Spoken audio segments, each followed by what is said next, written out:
All right, good evening, everyone. I'm going to call this meeting to order. If you would rise for the invocation, followed by the Pledge of Allegiance.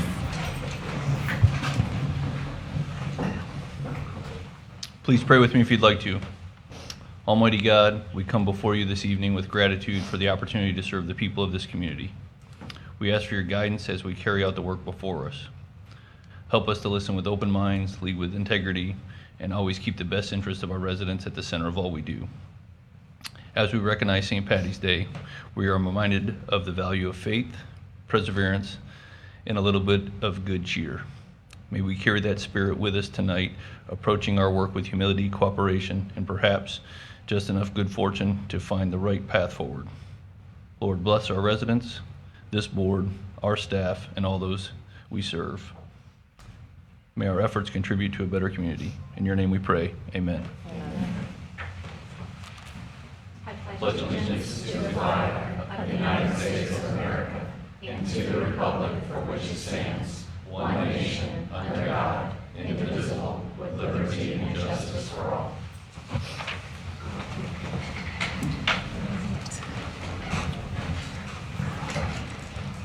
If I could remind everyone to silence their cell phones, and also happy St. Patrick's Day. Commissioner Townsend, would you like to introduce your guest? I would, thank you. I have Tessa Toman with me. She is a prior St. Lucie County Fair Queen. She's a senior this year. She's been shadowing several of us up here, and today was my turn. I had the honor of being with her. So we want to welcome you, and I hope that you are in for a late night. Welcome, good to see you. And with that, I'm going to go ahead and recess into the special districts, and we'll start with erosion. We will now come to order as the erosion district. At this time, anybody that would like to speak at public comment for the erosion district, please come up to the podium. Seeing no one move, we'll go ahead and close public comment, and I'll ask for the approval of the February 17th minutes. Motion to approve February 17th minutes. Second. All those in favor? Aye. Those opposed? Motion passes. We'll go ahead and look for a motion to approve the consent agenda. Motion to approve the consent. Second. All those in favor? Aye. Those opposed? Motion passes. Before we adjourn this meeting, I'd like to invite up Joshua Revord. He is our Port Inlet and Beaches Director, and he'll give us a quick update on the status of our South County Beach Renourishment Project and the Fort Pierce Jetty Project. Chairman Clasby, members of the Erosion District Board, Joshua Revord, Director of Port Inlet and Beaches for St. Lucie County. Thank you for the opportunity to talk about our ongoing projects on our Atlantic shoreline. I'll start with the South County Beach Project, our coastal storm risk management project. That project's been going on for a month and a half now. We're nearing completion of that project. Just to remind the board, that project was 100% federal construction. So that was a result of impacts with Hurricane Nicole, a testament to our cooperation with the Army Corps of Engineers. I've been told we have 2 days of pumping left. They're currently down because of weather, and they hope to regain their ability to dredge and finish that project up swiftly. We'll be coming back around to do planting on the dune as part of that project. Immediately after that project, they'll be mobilizing into Fort Pierce. If you've been out there lately, you'll see that a barge is already attached to the South Jetty. They're mobilizing mats, they're bringing in dozers, so we're very much in the mobilization phase, and we hope to kick that off shortly. I think last update last week, they were hoping to shut down the jetty between the 18th and the 24th for that mobilization and initial push to put beach sand at the northernmost part of the beach. That slipped a little bit, and I believe now it's the 21st through the 27th. We'll get with Eric to make sure that the public is notified and all our regional partners there, just to ensure that everybody's in the know as we delicately try to transition from one project to the next. But we're excited about the project. It's long overdue, and we're hoping that we can abate any of those issues that we currently have with some of the residents. And just real quick, the reason for the delay, I know, but could you just share with the board? I mean, with these projects, there's machine breakdowns that happen. They're operating in salt water 24 hours a day. Can you just go with that a little bit? Chairman Clasby, yes, that is the case. We're working in an extreme environment. We have salt and erosion and corrosion. So we had a couple breakdowns through the process of the project. We've had a couple weather delays because of significant wave events offshore.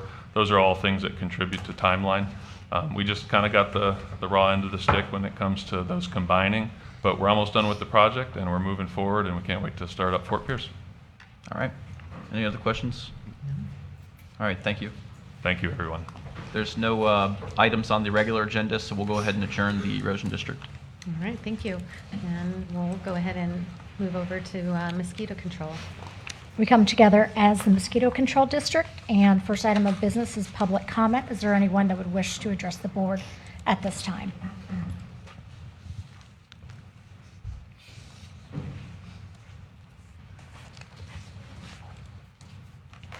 Well, my name is Alfred Hernandez. I was here last week, or last... Is this regarding mosquito Is this control? mosquitoes, or is Yes. this open? Mosquito control. Okay, sorry. I just Okay, wanna- we'll bring you back. Okay, thank you. No problem.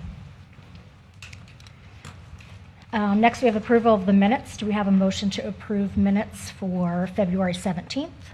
Motion to approve minutes for February 17th. Second. All in favor, say aye. Aye. Aye. Motion passes. Next is consent agenda. Is there a motion to approve consent? Motion to approve consent. Second. All in favor, say aye. Aye. Motion passes. And there's nothing on the regular agenda. So is there a motion to adjourn? Motion to adjourn. All right, thank you. And coming back to our regular meeting, looking for an approval of the agenda. Motion to approve. Second. Motion and a second, all in favor? Aye. Any opposed? Motion carries. There are no presentations. All right, now we're going to open it up to public comment. Come on up, Mr. Hernandez. When you come up, please give your first and last name, address for the secretary. It's Alfred Hernandez, and I have a lot number, so I'll give you that. It's Yeah. 1407-341-002.5-000/1. I'm sorry, I just drove 600 miles for these 3 minutes to get myself heard. I'll reach out to each of you commissioners pertaining to the property that we have, and I've asked that you all would put it on the agenda so we can take care of this. I've received calls back. I have not received a call back from you, Jamie. I've called your office many times, and this is all going back to a 7-year, I've owned the property for 7 years. And when I purchased it, it was supposed to be buildable. And this goes back to a 40-year-old law, which, as we know, laws and zones all get changed. I've seen them happen here in your meeting for developers, but yet I'm asking to be brought on the agenda. Kathy Townsend's quite aware of it. We need 3 commissioners in order to have this signed off and sent to Tallahassee. So I'm asking you here today if you guys can put it on your next agenda. Is that possible we can get that done? I'm not asking for a lot. Okay, so we don't address public comment, but what I addressed last time was the process. So you did reach out, you called pretty much every day, even though I explained to you that I needed a little time to look into it. Okay. Okay, and we're at the point where this coming April, it's going to be on the informal to talk about it. Now, I know you said Ms. Townsend knows about it, but I went back to our last informal and I listened to those minutes. And she says right on there that we just kind of go over it every year. She knows there's nothing that we can do about it. However, I've looked at it, different eyes, fresh perspective. I've sat down with George, I've sat down with Maite and the team, and I think I've come up with something, and that's why it is going to be on the informal. Okay, I Okay? appreciate. But coming up here and putting Yeah. it, saying to put it on the agenda is not how it works. Okay. I had explained to you that what you needed to do is come and sit down and talk to all of us, and then something needed to be brought forward, and so that's what I'm doing for you via the informal this April. Anything you need, I'm just 600 miles away, and it's been 7 years. This is a 40-year-old law. I'm sorry, it's been And 7 years. This has become, there's homes built behind me, besides me. It's got all the frontage, it's got everything that's required just because it's a 40-year-old law. I agree with you 100%. Okay, so just reach out to me, please, if you would, or if you can. Yes, All sir, right. we have. Okay, thank you. You're welcome, thank you. I appreciate it. Any other general comment?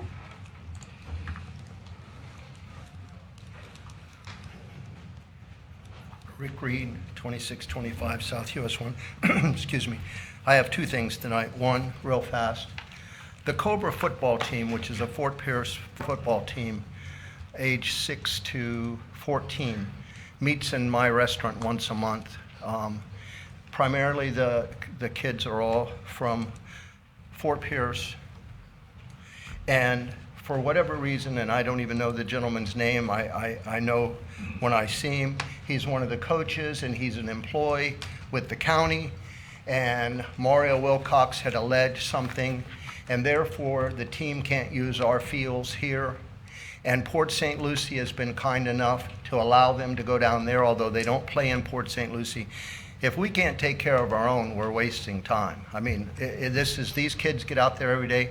I wish government meetings were run as efficient as this team's meeting in the back of that dining room with 40, 50 of the parents there. So I would appreciate it if we would look into that. We shouldn't be sending our people to Port St. Lucie. And I thank Port St. Lucie for being kind. The next thing is, the last time I was here, shortly thereafter, you all received a series of emails, again from Mario Wilcox. I got there was a prophecy in there that the restaurant was going to be closed or sanctioned because of filth and all that. There was a complaint filed. Rodents are running all around the outside of the place. Inside, of course, I noticed them until after we ate. The server's thumbs were in the food. The place has a terrible smell, almost reeks of urine. And I'm sure the kitchen is messed up. The place is a hazard. That generated a health inspection. That next Monday morning, we got 100. We'd had one in 3 weeks. Before that, our annual 6-month, we got 100. That's not easy to do.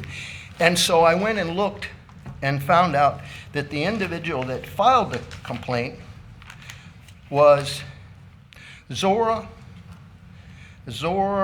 Alfonso, which is the mother or stepmother of Brian Kapp, good friend of Commissioner Fowler. Here they are. And I just wonder, Fort Pierce, I don't mind a fight, but I like an IQ over 10. This is something you'd expect from the city of Fort Pierce back in the day, and they're cleaning up their crap. I don't like this. When a citizen comes up here, they don't deserve this. And I'm not going to tolerate it. And I will fight for everybody. And I just came from court. Here's a permanent injunction against Mario Wilcox. He can't come within 100 feet of me, anywhere, anytime. Treat people right. Thank you. Public comment is still open.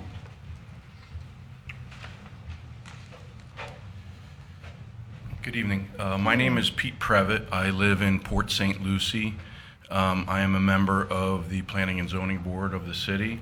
I'm also a business advisor with the South Florida Manufacturers Association, which is what I wanted to talk about. Manufacturing is a critical industry in the state. Just in South Florida, there's 6,000 to 8,000 manufacturers from Vero Beach down to Miami. One of the biggest challenges with manufacturing is finding good people to work in these companies. So we are partnered with St. Lucie EDC and the TCC, which is the Center for Economic and Educational Development, to expose manufacturing opportunities to young people and other folks. So if you ask a manufacturer, what's your biggest challenge? They're going to say, finding good people. The reason why I'm here is the next thing is, once they find good people and they hire them, it's very difficult for those people to afford housing. So what I wanted to mention was, any opportunities that you have to provide affordable housing in the county is really critical. We are trying to do the best that we can with the schools, IRSC, all these other organizations in the county to promote manufacturing. And then what we want to try to do is try to help these folks afford to live here. So affordable is a relative term. Unfortunately, I don't think there's much affordable housing left, but I know there may be a couple of items on this agenda anything you can do to help with approving affordable housing or fostering affordable housing so that we can get these employees to stay here in the county and work for manufacturing companies would be great. I appreciate it. Thank you. Thank you. All right, anyone else? Public comment is still open. Seeing none, go ahead and close public comment, and we have a couple of proclamations tonight. Madam Secretary. Resolution number 26-032, a resolution proclaiming the week of March 15th through 22nd, 2026 as the National Surveyors Week in St. Lucie County, Florida. Whereas the Board of County Commissioners of St. Lucie County, Florida has made the following determinations. Land surveyors are among our country's founding leaders and were instrumental in forming the layout of property boundaries in the United States, providing our citizens with the opportunity to enjoy the American dream of property ownership. United States Presidents George Washington, Thomas Jefferson, John Adams, and Abraham Lincoln all served as surveyors, contributing to the historical mapping of America in its early years. The surveying profession requires special education, training, knowledge of mathematics, the related physical and applied sciences, and requirements of law for evidence. Surveyors are uniquely qualified and licensed to determine and describe land and water boundaries for managing natural resources and protecting private and public property rights. The continual advancements in instrumentation have required the surveyor to not only understand and implement the methods of the past, but also learn and employ modern technology to find solutions to meet the challenges of time. The citizens of St. Lucie County, Florida recognize the valuable contributions of the surveying profession to history, development, and quality of life throughout our country, and make important decisions based on the knowledge and expertise of licensed surveyors and mappers. Now therefore be resolved by the Board of County Commissioners of St. Lucie County, Florida. This board does hereby proclaim the week of March 15th through 22nd, 2026 as National Surveyors Week in St. Lucie County, Florida. The board encourages all citizens to recognize the many contributions and ongoing dedication of surveyors to our community and throughout the United States. Passed and duly adopted this 17th day of March 2026. Is there a motion? So moved. Second. All in favor? Aye. Any opposed? Motion carries. We have Steve Brickley from PSM Bowman. No? All right. Are you going to accept it? Unfortunately, local surveys didn't show up. We for have recognition. Alexi with Thank you us. so Alexi, much I'm going for to give this to you. recognition. If you want to say a few words and then come on up. We'll do a photo. Yes. Okay. Thank you very much, Board of County Commissioners, County Administrator, Deputy County Administrator, County Attorney, and residents and citizens of St. Lucie County. I'm very glad to be employed here. Unfortunately, local surveyors have their own business after hours and no one showed up. Next time we'll schedule during business hours from 8 to 5, but I'm very fortunate to be here and get this proclamation. And, you know, will do my best working for residents of this county. Thank you very much. Thank you. We'll take a picture.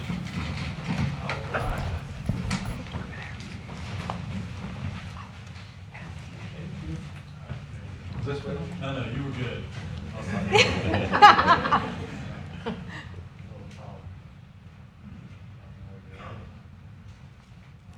Thank you so much. Thanks, Thank Alexi. you. All right, and then we have American Red Cross Month. Resolution number 26-046, a resolution proclaiming March 2026 as American Red Cross Month in St. Lucie County, Florida. Whereas the Board of County Commissioners of St. Lucie County, Florida has made the following determinations. In March, we celebrate American Red Cross Month by honoring our neighbors who make humanitarian mission possible in St. Lucie County. Every day, their acts of kindness change lives, bring belief, comfort, and hope when help can't wait.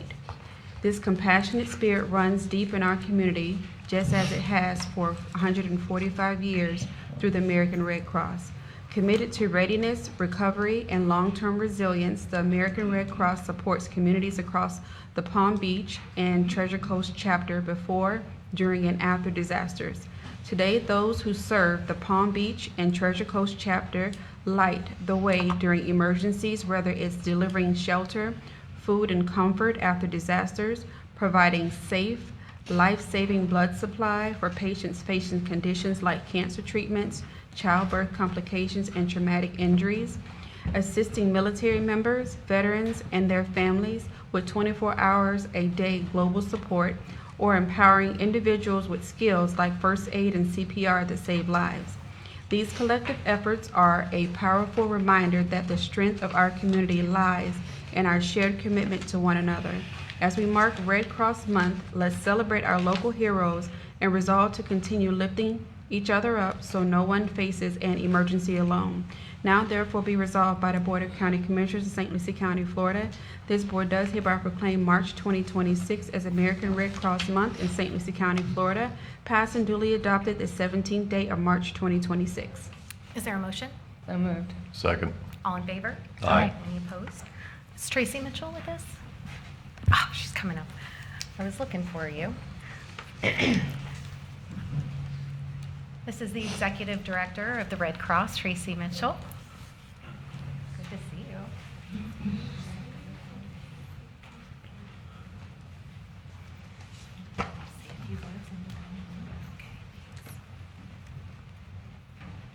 Good evening, Board of County Commissioners. As she said, I'm Tracy Mitchell, Executive Director of the Palm Beach and Treasure Coast Chapter of the American Red Cross. On behalf of the team of Red Crossers here with me tonight, we thank you for the opportunity to join you as we celebrate March's Red Cross Month. Each year, March gives us a meaningful moment to honor the volunteers, donors, and partners who make our life-saving mission possible across the Palm Beach and Treasure Coast region. Their compassion and dedication ensure that when emergencies strike, the Red Cross is ready to provide care, comfort, and hope.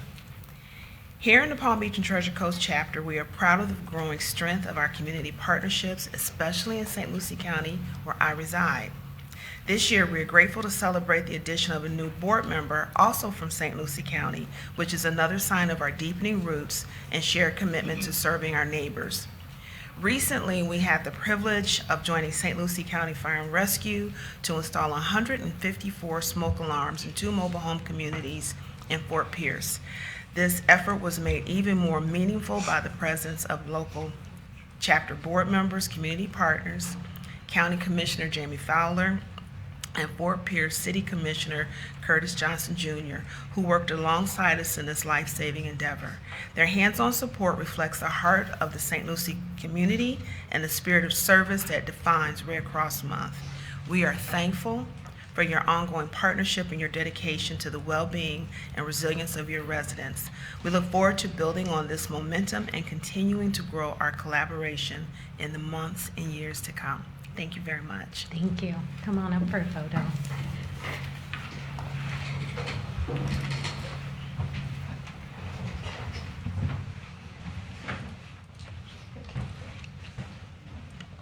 Come on up.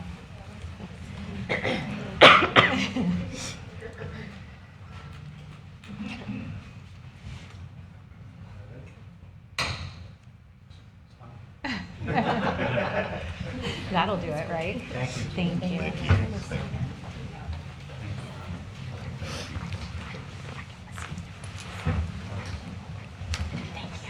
Thank you. Thanks. All right. And with that, we need approval of the minutes. We have 3 sets. Motion to approve the minutes for January 14th, February 17th, and March 3rd. Was there a second? Second. All in favor? Aye. Any opposed? Motion carries. Anything anyone wants to pull from consent? If not, I'll accept a motion. Yes, Motion to I'd- approve. I'd like to pull 2 things, please. Okay. First, I have a question on 10C8.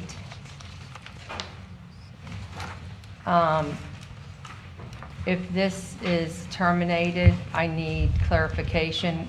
Will the funds be going into the staff medical account?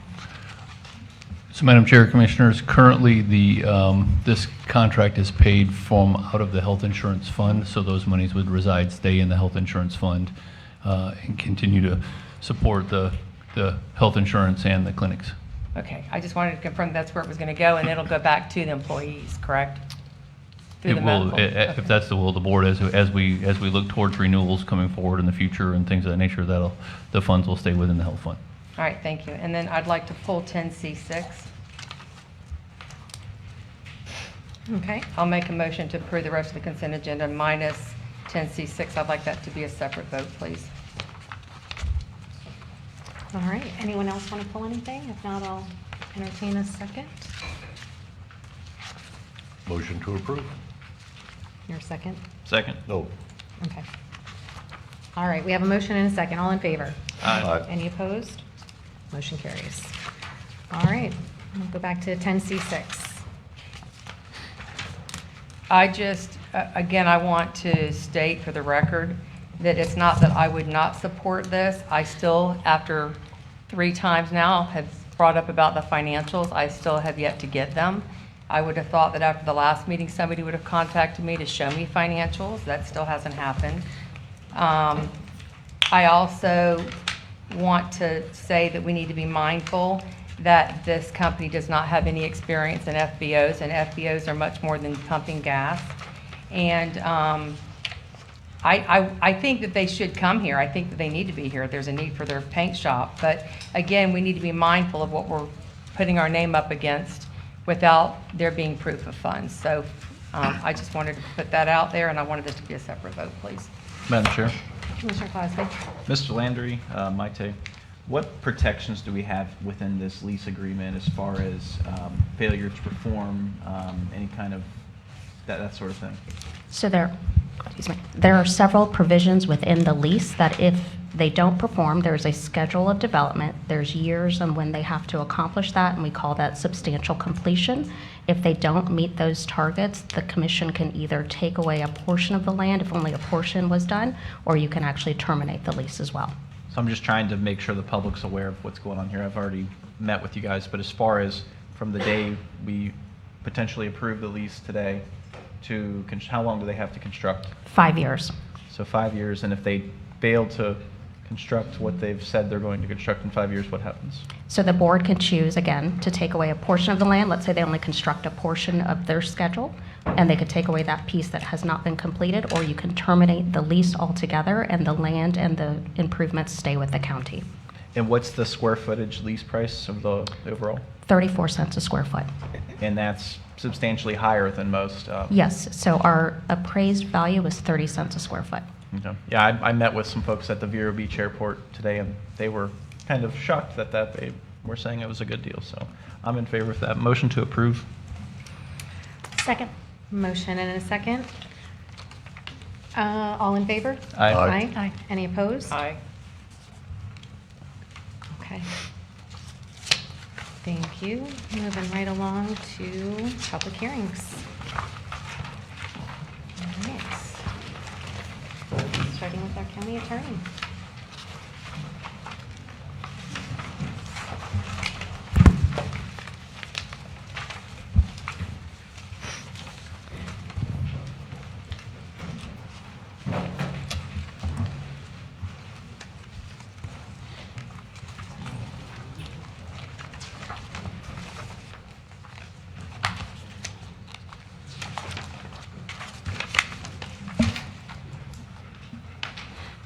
Madam Chair, Commissioners, for the record, County Attorney Catherine Barbieri. What you have before you is Ordinance 26002, establishing the Serona Community Development District.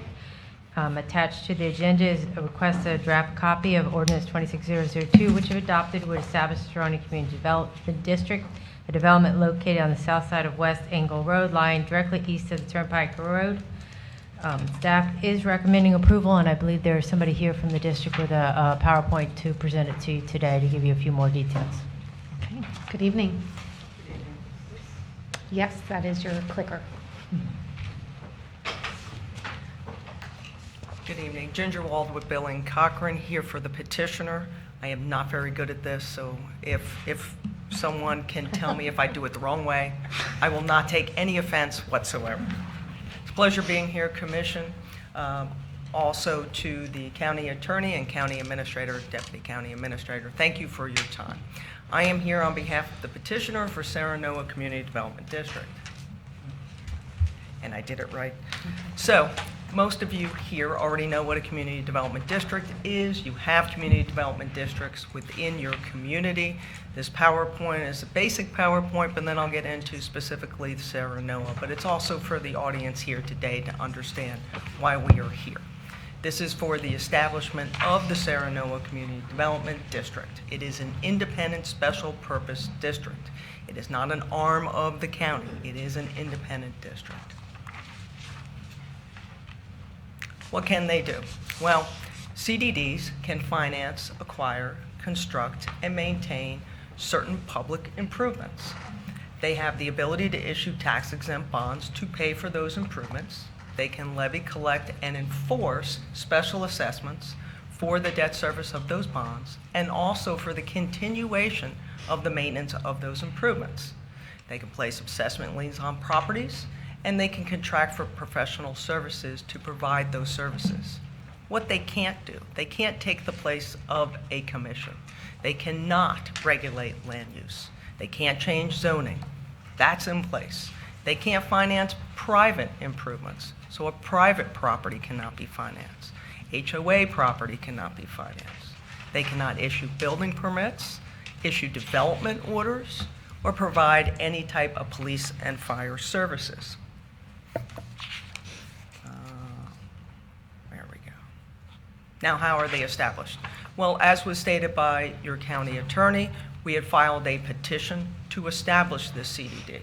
These are the requirements that are required by Chapter 190 Florida statutes for a petition, and that is in front of you today. How are they governed? Well, these independent special districts, CDDs, are governed by 5 supervisors. Board members are also called. They are public officials. They raise their right hand. They take the oath of office. Originally, they are elected by a landowner's election of whomever owns the property within the district boundaries. Thereafter, when that district has reached 250 registered voters and 6 years, they must start going to a general election. In your ordinance today, I think it's section 10, I believe it's one of your last sections, you have a requirement that once upon you reach, the developer reaches the 15% of sales of the homes in this community, that they must go ahead and require an election of one of those homeowners to be on the board. That's not required by 190, but that is required by this commission, and it is in the ordinance, so it must be obeyed. It runs with the land.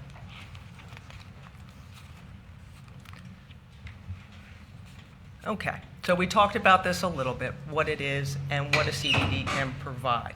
And some of the issues or some of the reasons why a CDD provides some comfort is the public nature of a CDD, such as a city or a county. Everything is under the Sunshine Law. All of the supervisors must follow the Sunshine Law. In fact, every supervisor now, for the last 2 years and ad infinitum, has to take the 4 hours of required ethics training and Sunshine Law with it. That must be done by every single supervisor. So they are public officials. They must serve in the best interest of the CDD, just as all of you serve in the best interest of the county. The other thing that a CDD provides as to transparency is a website. It is required by law. There are certain items that must be required on the website that I put on this PowerPoint. But the board members, that CDD Board of Supervisors, can put whatever they want onto that website as long as these items are provided as well. Serenoa. So this is where Serenoa is located. This was filed with St. Lucie County because it resides within unincorporated St. Lucie County. It consists of approximately 113.85 acres north of Orange Avenue, south of West Angle Road, east of the Turnpike. The CDD proposes that it's going to fund and maintain the stormwater management system. So not only will they fund it with bonds, tax-exempt bonds, that is the intent, but also will own the stormwater management system and maintain it. Additionally, the funding for other public improvements is anticipated as the water and sewer improvements. including roadway improvements within the CDD boundaries and then also outside of the boundaries with Engle Road. Site plan has already been looked at you. This is not approval of the site plan. These items are taken up separately and have already been considered by this commission. So what are the costs of the improvements? The estimate today, as when we filed the petition, is approximately $19.8 million. That determination is made by working with engineers to provide those costs as the snapshot at that time. This CDD, as I said before, proposes that it is going to issue tax-exempt municipal bonds, which will be paid for non-ad valorem special assessments. They're not going to be property taxes, even though they may be seen on the trim notice and eventually on your property tax. They are special assessments. This is not a tax that St. Lucie County is imposing. This is an assessment that the district imposes itself onto the homeowners, the property owners. Those expenses of the CDD are also only borne by those homeowners that are living within that CDD. So that is the other part of the special assessments, the debt and that operation and maintenance. It is not paid for by anybody else in St. Lucie County, only those property owners within Serenoa. Additionally, every purchaser, before they actually sign on the dotted line that they're going to buy one of these single-family homes in Serenoa CDD, is required to be disclosed that they're buying into a CDD, and there could be bonds issued and special assessments levied upon the property. Additionally, with that, I know it's hard to read. I was trying to get it better. My apologies. I can't read it. I have to look at my sheet. But this is the disclosure that's required by law right before you sign that dotted line on the purchase and sale agreement for your single-family home. But there's brochures. So this developer will put together a brochure, and here's just again, it's really small, but here's just a sample in regards to the brochure as to what the CDD is going to be providing. They provided some of the information as to the HOA, because there will be an HOA to deal with the private matters within this community as well. We went over some of the things that the CDD is going to be responsible for. One of the important things is really dealing with the stormwater management system. To me, this is extremely important for the CDD to provide. The reason why is because CDDs are professionally managed. They're required to have a district manager by law. They're also required to have a district engineer by law. That district engineer is the one that is going to inspect and certify this stormwater management system. We'll do the regular inspections of the stormwater management system and also provide the reports that are required. Not only there are reports required by South Florida Water Management District, but also by the state. Legislation was completed a few years ago, and different reports had to be provided. In 2027, that 5-year report that has to be done to the state, which is about 40 pages, is also going to have to be done, again, for every CDD and for every new CDD. So that is an importance in regards to the CDD providing those services, is you know that you're going to have a Florida professional engineer doing that work, and also being managed by a professional manager that has the understanding of local government. Along with that, the CDD in this CDD anticipates also providing the services for the wetland preservation area. Again, important to make sure that that is being handled properly within the permits and staying in compliance with all those permits so people are not coming in and just slashing and burning. Oops, I think I went too far. So these are the requirements as to the approval of a CDD. So in your packet, and in the petition, and also within the ordinance itself, you have to make certain findings.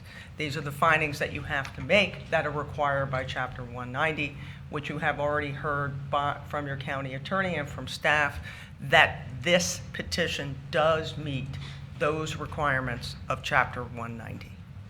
And I thank you for your time. I'm here to answer any questions that you may have. And I have to say one thing. Your staff, including the county attorney's office, including the clerk's office, recording secretary, and the city manager, and I work with cities all over the state, I have been bragging about your staff for at least 3 months now. They have been a pleasure to work with. They are so professional and immediately responsive. And I wish every county and every city had a staff like yours does. And thank you very much for any of you who are here that are staff members. I know I'm not supposed to talk to them, but I really do appreciate it. Thank you. Thank you. I couldn't agree with you more. They are amazing. So with that, before I open up to public comment, does anyone have any questions? Madam Chair, Mhm. before she sits down, Sure. I saw, Just I trying saw to in your, avoid that. saw in your presentation, you say there's going to be $19.8 million of improvements. How much do you anticipate the CDD borrowing? That's a good question. So that has to be determined by the Master Assessment Methodology Report. So we're not there yet. So the estimate as to the improvements is the maximum. That is the maximum. That is required to be part of the petition, so we have to put it in there. Once the CDD is formed, then the determination is made as to how much can actually be financed.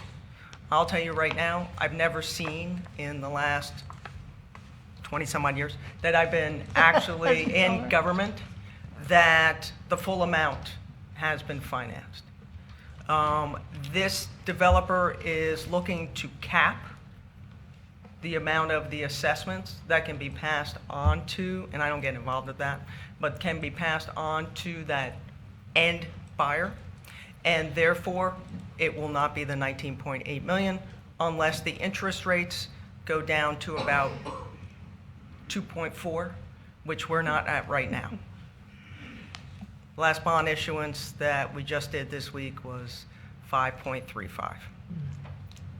Well, in my office, I already expressed to her how much I despise CDDs. I think the majority of that actually has to do with, regulations that may need to come down from Tallahassee more so than our board. But yeah. Thank you. Any other questions while I have her up here? No? Okay. Thank you. Thank you. This is a public hearing. I'm going to open it up for public comment regarding this item. Seeing no movement, I'm going to close public comment, come back to the board. Motion to approve. Second. Motion and a second. All in favor? Aye. Any opposed? Motion carries. All right. Number 2.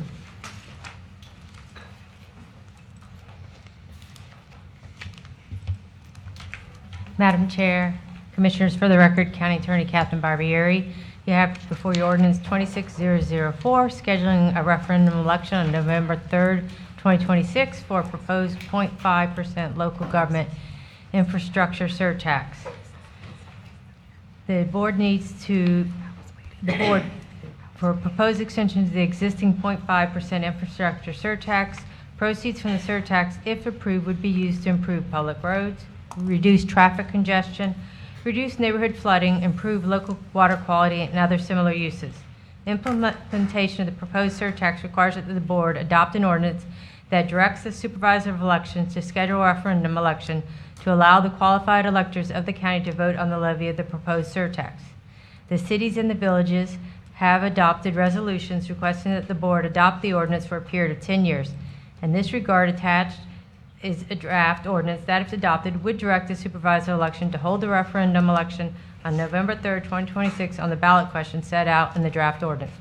If approved by the voters on November 3rd, 2026, the proposed surtax would be effective for 10 years, beginning January 1, 2029. The proceeds would be distributed to the counties and municipalities pursuant to the formula set out in the statute. Attached to the agenda are the resolutions from City of Port St. Lucie, City of Fort Pierce, and the Town of St. Lucie Village endorsing the proposal of the Board of County Commissioners of St. Lucie County to adopt their ordinance calling for the referendum on 2026 general election. The notice of public hearing was published in the St. Lucie News Tribune on March 5th, 2026, and a copy is attached. And staff is recommending approval. Any questions? Madam Chair. Commissioner Clasby and then Commissioner Townsend. Mr. Attorney, did we request the cities to pass an ordinance, a resolution to support this? We sent it to them and asked them to consider it, and then they did, yes.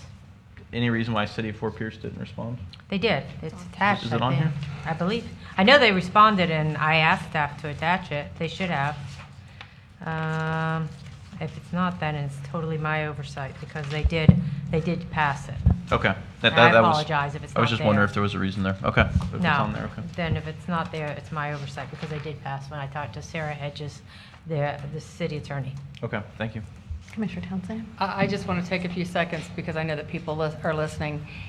This is something that benefits all of us because it's paid for with the roads and the swells and the sidewalks. Things that if this does not pass, comes back to us, which means we're going to have a shortfall of being able to maintain and take care of those things. So whenever this went through the last time, it was important that the chamber and the cities, as well as the fire department, came on board, and we all had an education that everybody went around and held town hall meetings and stuff. And I think we need to do that again this time to make sure that everybody still understands, because the growth that's happened here in St. Lucie County.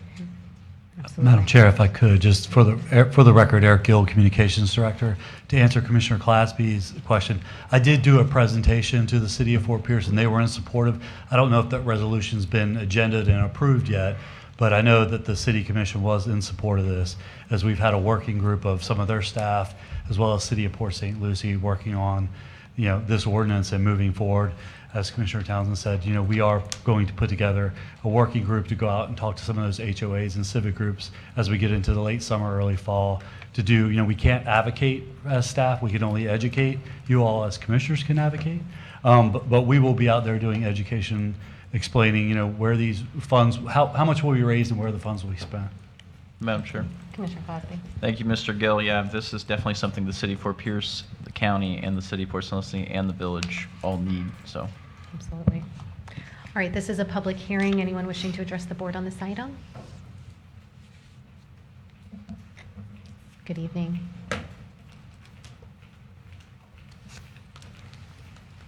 Good evening, Madam Chair, members of the commission. On behalf of the Infrastructure Surtax Committee, I just want to say thank you for your leadership, for bringing this forward again, in advancing this referendum.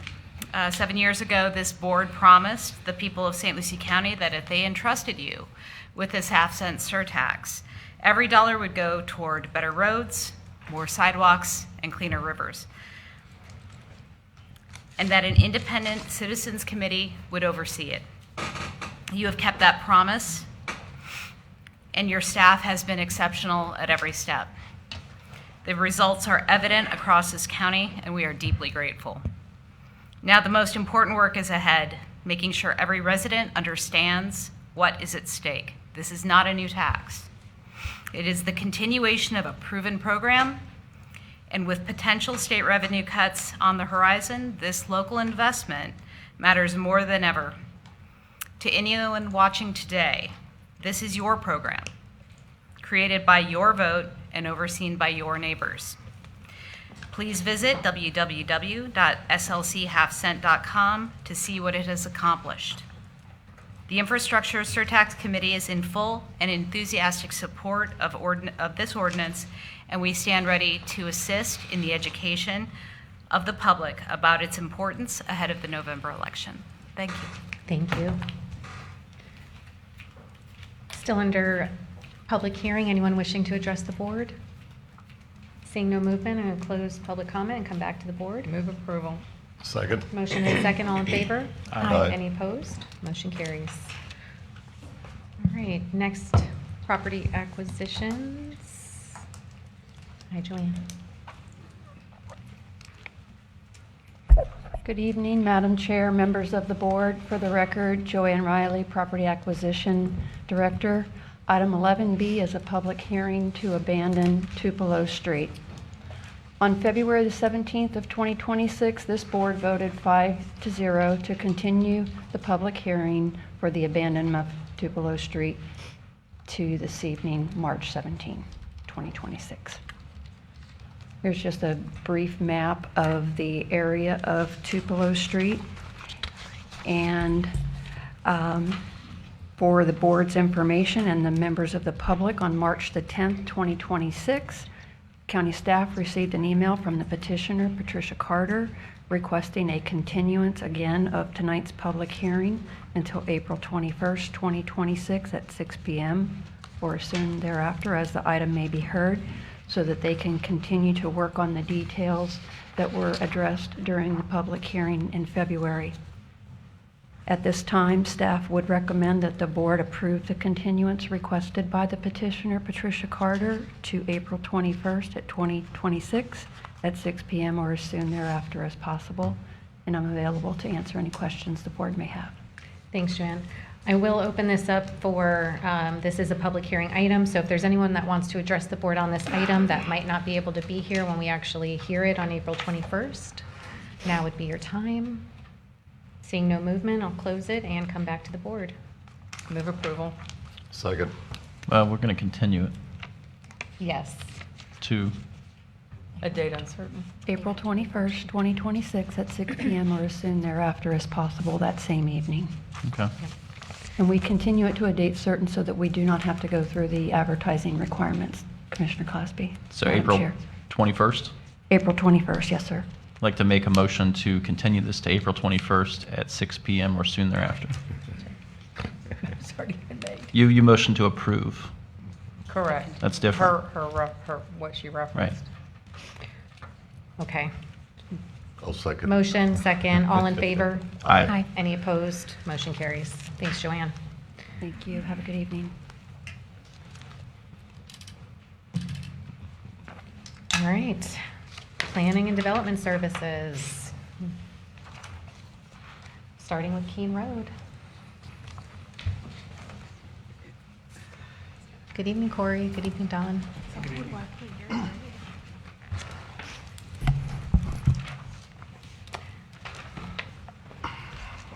Good evening, Chair Fowler and members of the Board of County Commissioners. For the- Don, I'm sorry, if I could just have you pause really quickly. Our county attorney is grooming me accordingly, and this is a quasi judicial item, and she would like these first. So Commissioner Clasby, if I can start down with you, please.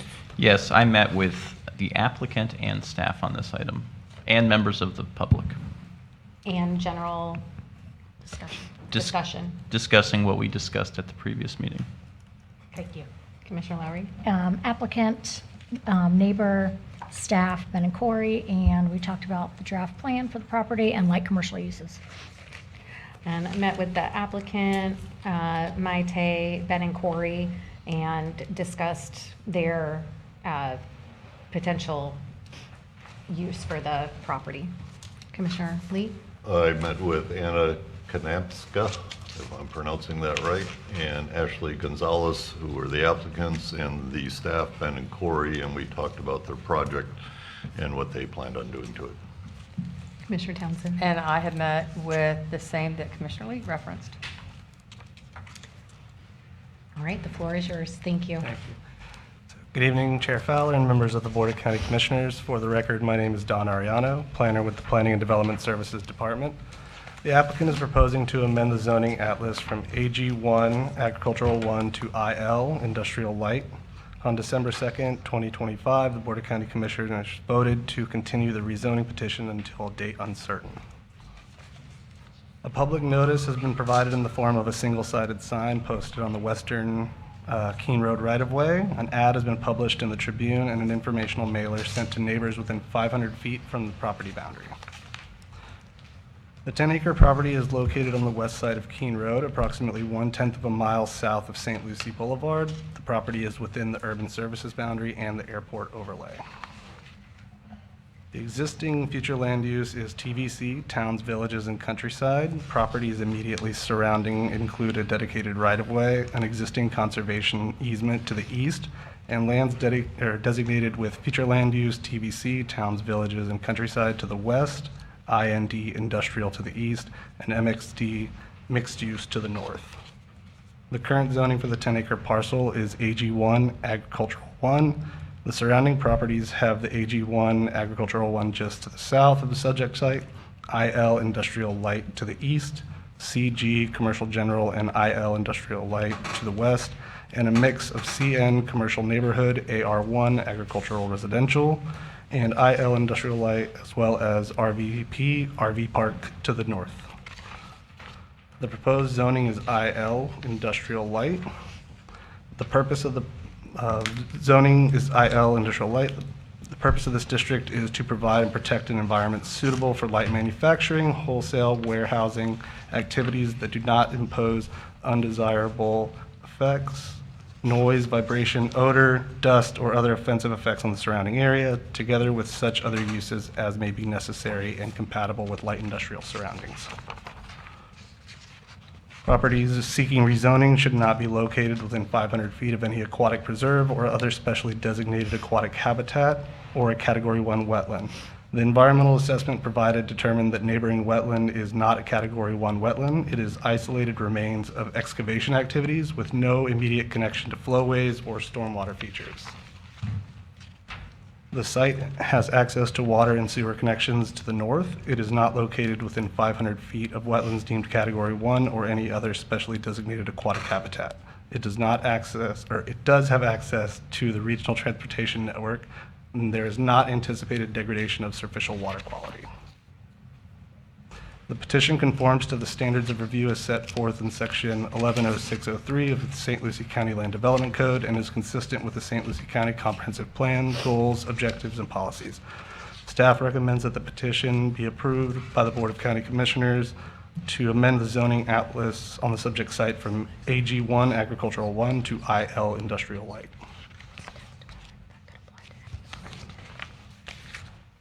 All right, thank you. Any questions before I open it up for public hearing? Okay. This is a public hearing item. Anyone wishing to address the board? Seeing no movement, close public comment. Move approval. Second. Motion and a second. All in favor? Aye. Any opposed? Motion carries. Thank you. Congratulations. Thanks, Don. All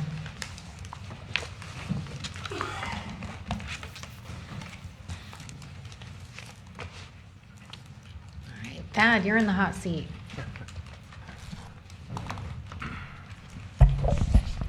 Chair Fowler, Commissioners, for the record, Thad Crow, Senior Planner, Planning Development Services, here with our Planning Manager. Oh. This request is a request to amend the Land Development Code, a text amendment as we call it.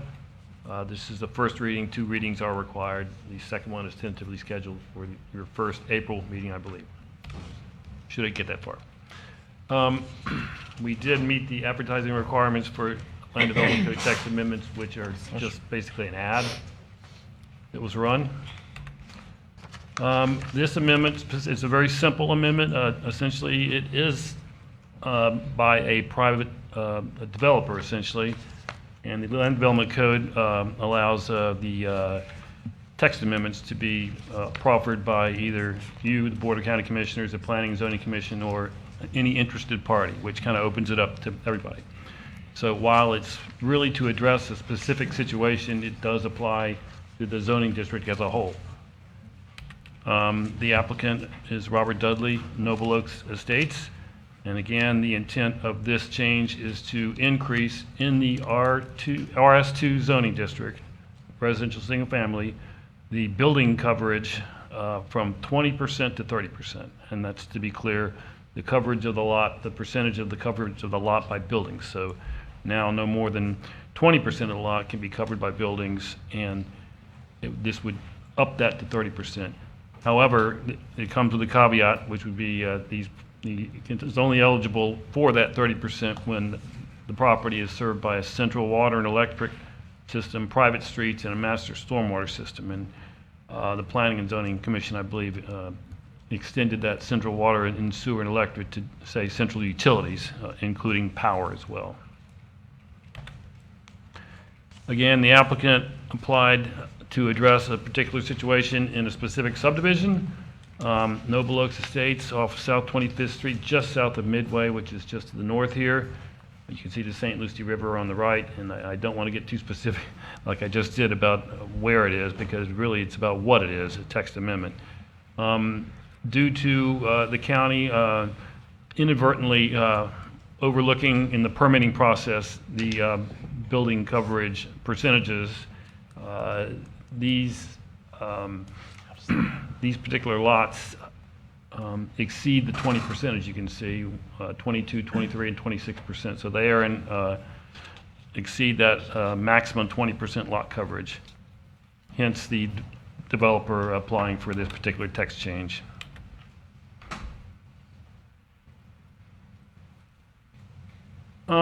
As far as context here, I think that in our ag districts generally, you have that 20% lot coverage by buildings maximum. And when you move into more suburban residential category, a little bit higher density, it goes up to 30%. So RS2 is kind of at the cusp there. It's just before you can go up to the 30%. And I think the argument that we made when we looked into this is RS2 is held to the same standard as the ag districts, despite it being kind of a different kind of beast. In fact, RS2, we have a map that shows it, I think in your packet you saw it. It's often utilized for newer subdivisions that are coming into the county where people want a little bit larger lots, a little bit of room, and where they typically are required to have common area stormwater, central utilities. And what this does is this frees up building space on the individual lot that doesn't have to be used for well and septic, on-site stormwater, swales, things like that. There is precedent for this in the sense that in 2016, we changed for the plan developments. We took out the dimensional requirements, setbacks, and other standards, and said, hey, let's look at this at the time the plan development comes in for review. In 2020, more of a similar measure increased the lot coverage in the Ag 1 zoning category from 10% to 20% to kind of match the other ag districts. So essentially, repeating what I said earlier, the justification for this amendment is central utilities takes away the requirement for on-site well and septic, which can really take up a lot of a lot. Secondly, a master stormwater system reduces the need for swales and stormwater storage on lots. And also, a bonus, the presence of such a system reduces the potential for flooding that could be posed by higher building coverage. A private street takes the pressure off the county and the taxpayers for road maintenance that could be exacerbated by more impervious surface and standing water. So I think what this is saying is essentially engineered subdivisions essentially shouldn't be penalized like ag districts in the sense that you should be allowed to have a little bit higher building coverage because there is efficiency in these individual lots and common area aspects. So it's a little hard to see, but you can see the RS2 district across the county, and it is kind of in areas that are served generally by central utilities, not always, but if you look a little closer, you can see in the North County and White City, PGA reserved, and then west of Fort Pierce, you can see these clusters of RS2, and they're kind of at areas where you're moving into more dense areas from the ag areas, so they're kind of, as we would call them, transitional areas. Again, the Planning and Zoning Commission held a public hearing at their February meeting, and as I said, they recommended unanimously to approve this with the clarification that the water and sewer be expanded to central utilities. We do find this text amendment to meet the standards review as in the Land Development Code, and we believe it does not conflict with the goals, objectives, and policies of the comprehensive plan. Therefore, we recommend that you, the board, evaluate the proposed text amendment as presented below and schedule a second reading on April 7th, 2026. And again, it's a simple amendment. It essentially raises the maximum lot coverage in RS2 from 20% to 30%, with the notation that this is only eligible with private streets, central utilities, and a master stormwater plan. I'm happy to answer any questions, Madam Chair. All right, thank you. Any questions? Madam Chair. Commissioner Clasby? Yeah, what year were these building permits issued? 2023, I believe. Just for the, it's just kind of separate from the text amendment, but what have we done as a county to make sure this level of error doesn't occur again? Madam Chair, Commissioner Clasby, members of the board, I believe the error that occurred here relates to reviewing the building permits in contrast to the approved site plan. In this particular instance, the site plan had identified building envelopes, and I think there was a misunderstanding as to whether or not the building coverage when it was approved in the site plan was on a lot-by-lot basis as opposed to the cumulative area of the site plan.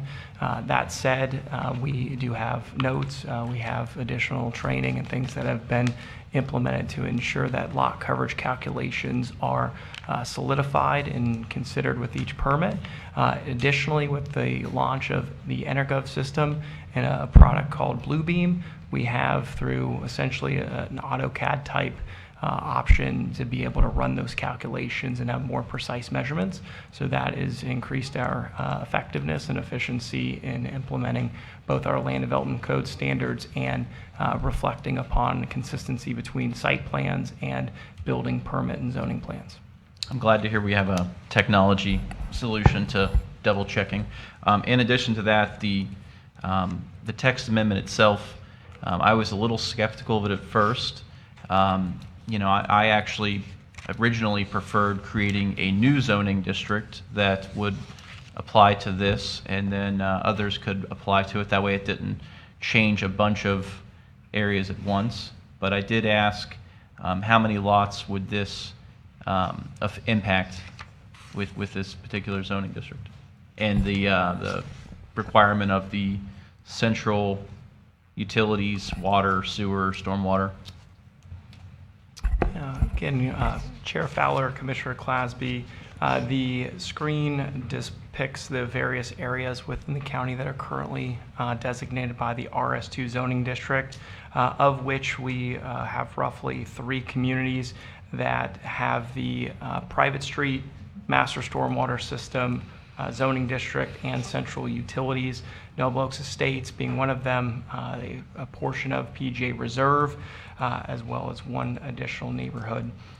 So those particular areas would be eligible upon adoption should the board proceed and enact it at a second reading, where those property owners would have the ability to pursue additional structures, add-ons, things like that. For PGA Reserve, for instance, they would need to route that through their architectural review committee. There's other private authorizations that would need to be secured. For the other areas that are zone RS2, they would be tasked with achieving any of the missing elements. So if they have septic systems or well services for utilities, they could explore things like a municipal service benefit unit or similar to establish those central utilities to fulfill the criteria to be able to pursue the additional increase in lot coverage. Okay, Or, yeah. of course, new developments like where Tidewater 2 was petitioned. That site is predominantly within the RS2 zoning district for a new master planned RS2 community that could be achieved through their design. A couple of things that made me more comfortable with it was that they have to have all of them. So they added the word "and," I think, twice into the ordinance. And so that means it really is limited the areas that it can go to. And then in my conversations with planning, kind of the justification for this is that area that is now going to be allowed as building would have once been covered by a septic tank. So it's a little bit of a bonus for coming on to central utilities, and it really doesn't impact the yard that much. So I would actually be in favor of it. Any other questions for, okay. I'm gonna open this up. This is a public hearing. Anyone wishing to address the board on this item? Seeing no movement, I'm gonna close it and come back to the board. Is there a motion? Motion to approve. Second. Motion and a second, all in favor? Aye. Aye. Any opposed? Motion carries. Thanks, staff. Madam Chair, to be certain, that motion includes the second reading at the April 7th BOCC meeting at 6 PM or soon thereafter. Correct. Fantastic. All right. Irene's next. Good evening.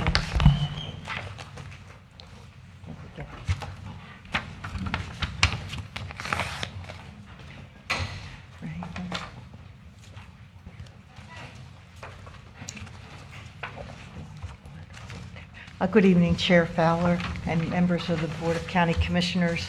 Irene Settlemyer, Senior Planner with the Planning and Development Services Department. This is the adoption public hearing for the Triangle Farms proposed future land use map amendment from Ag 5, Agricultural 5, to MXD, Mixed Use Development with Sub-Area Policies. The meeting was properly noticed with the publication in the newspaper, mailed notice to surrounding property owners within 500 feet, and posting of the sign on the property. We're familiar with the location. It's approximately 88, 89 acres at the meeting of Okeechobee Road, Midway Road, and Shin Road. This map shows the surrounding area, which you can see is still largely rural. There's some large lot residential, agricultural residential to the southwest, but it's largely still rural. We have the fairgrounds, which is on occasion, a few times a year, very, very active, but more quiet. But we can also see to the southeast, this is part of the Wilder residential development, and Oak Ridge Estates is only about three miles to the south.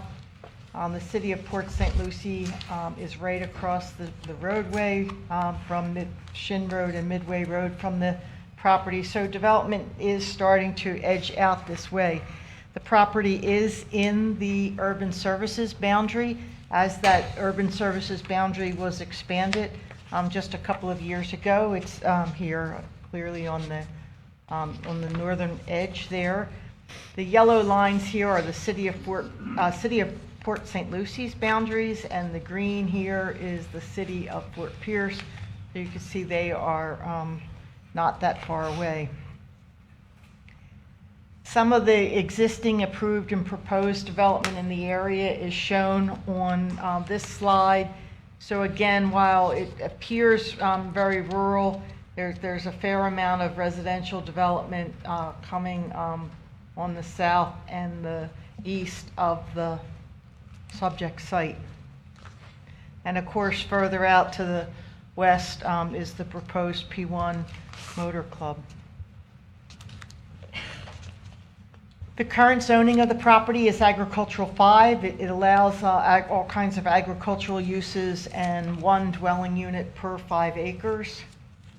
To the southeast is the city of Port St. Lucie with an undetermined zoning district. We have institutional for the fairgrounds, but largely agricultural in the vicinity. The proposed future land use is for this area to be mixed. As provided, the mixed future land use designation is appropriate for sites that need special attention, special public input, because the standard future land use designations don't provide the necessary flexibility to address less ordinary circumstances. So in this case, it's in the newly expanded urban services boundary. So the full range of public facilities and services are expected to be provided in the area, but they are not all there yet.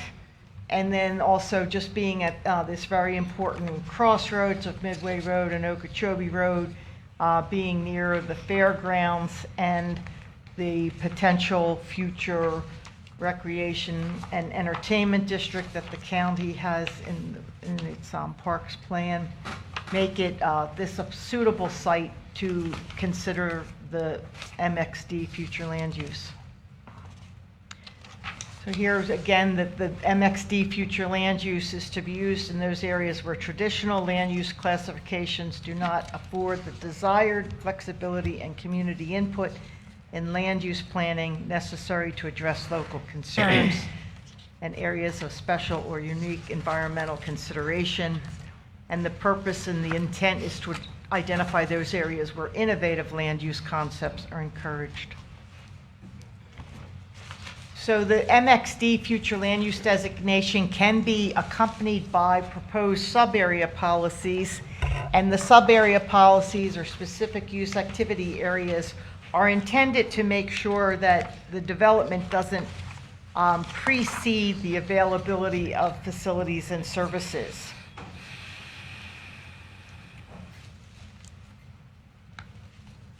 So the proposed sub-area policies for this Triangle Farms future land use map amendment are that 1, all rezoning shall be to the planned non-residential zoning district.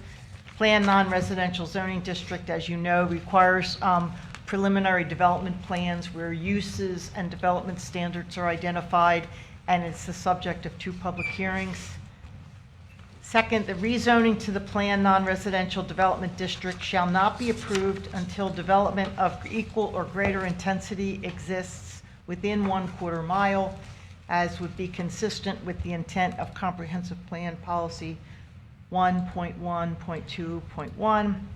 And all applications to rezone shall identify the proposed permitted conditional and accessory uses. The proposed sub-area policies identify some of the desired and anticipated uses for the site, and they are identified on the slide: a hotel or motel, eating and drinking establishments, a convenience store and gas station, the retail sale of tractors for use in agriculture, landscaping, or property maintenance, sale of heavy equipment and construction equipment as a conditional use. As you know, conditional uses, again, require 2 public hearings. A data center as a conditional use. Specialty contractor trades, that's plumbers, electricians, ceramic tile workers, and indoor manufacturing. These are anticipated uses. The sub-area policies also identify prohibited uses, and those include outdoor storage as a primary use, including parking or storage of recreational vehicles, automobiles, boats, or trucks. The policy then makes clear that the outdoor display of tractors and heavy equipment for display for sale purposes is distinguished from parking and storage. Display would be permitted as accessory to the retail sale. Parking or storage would not be permitted.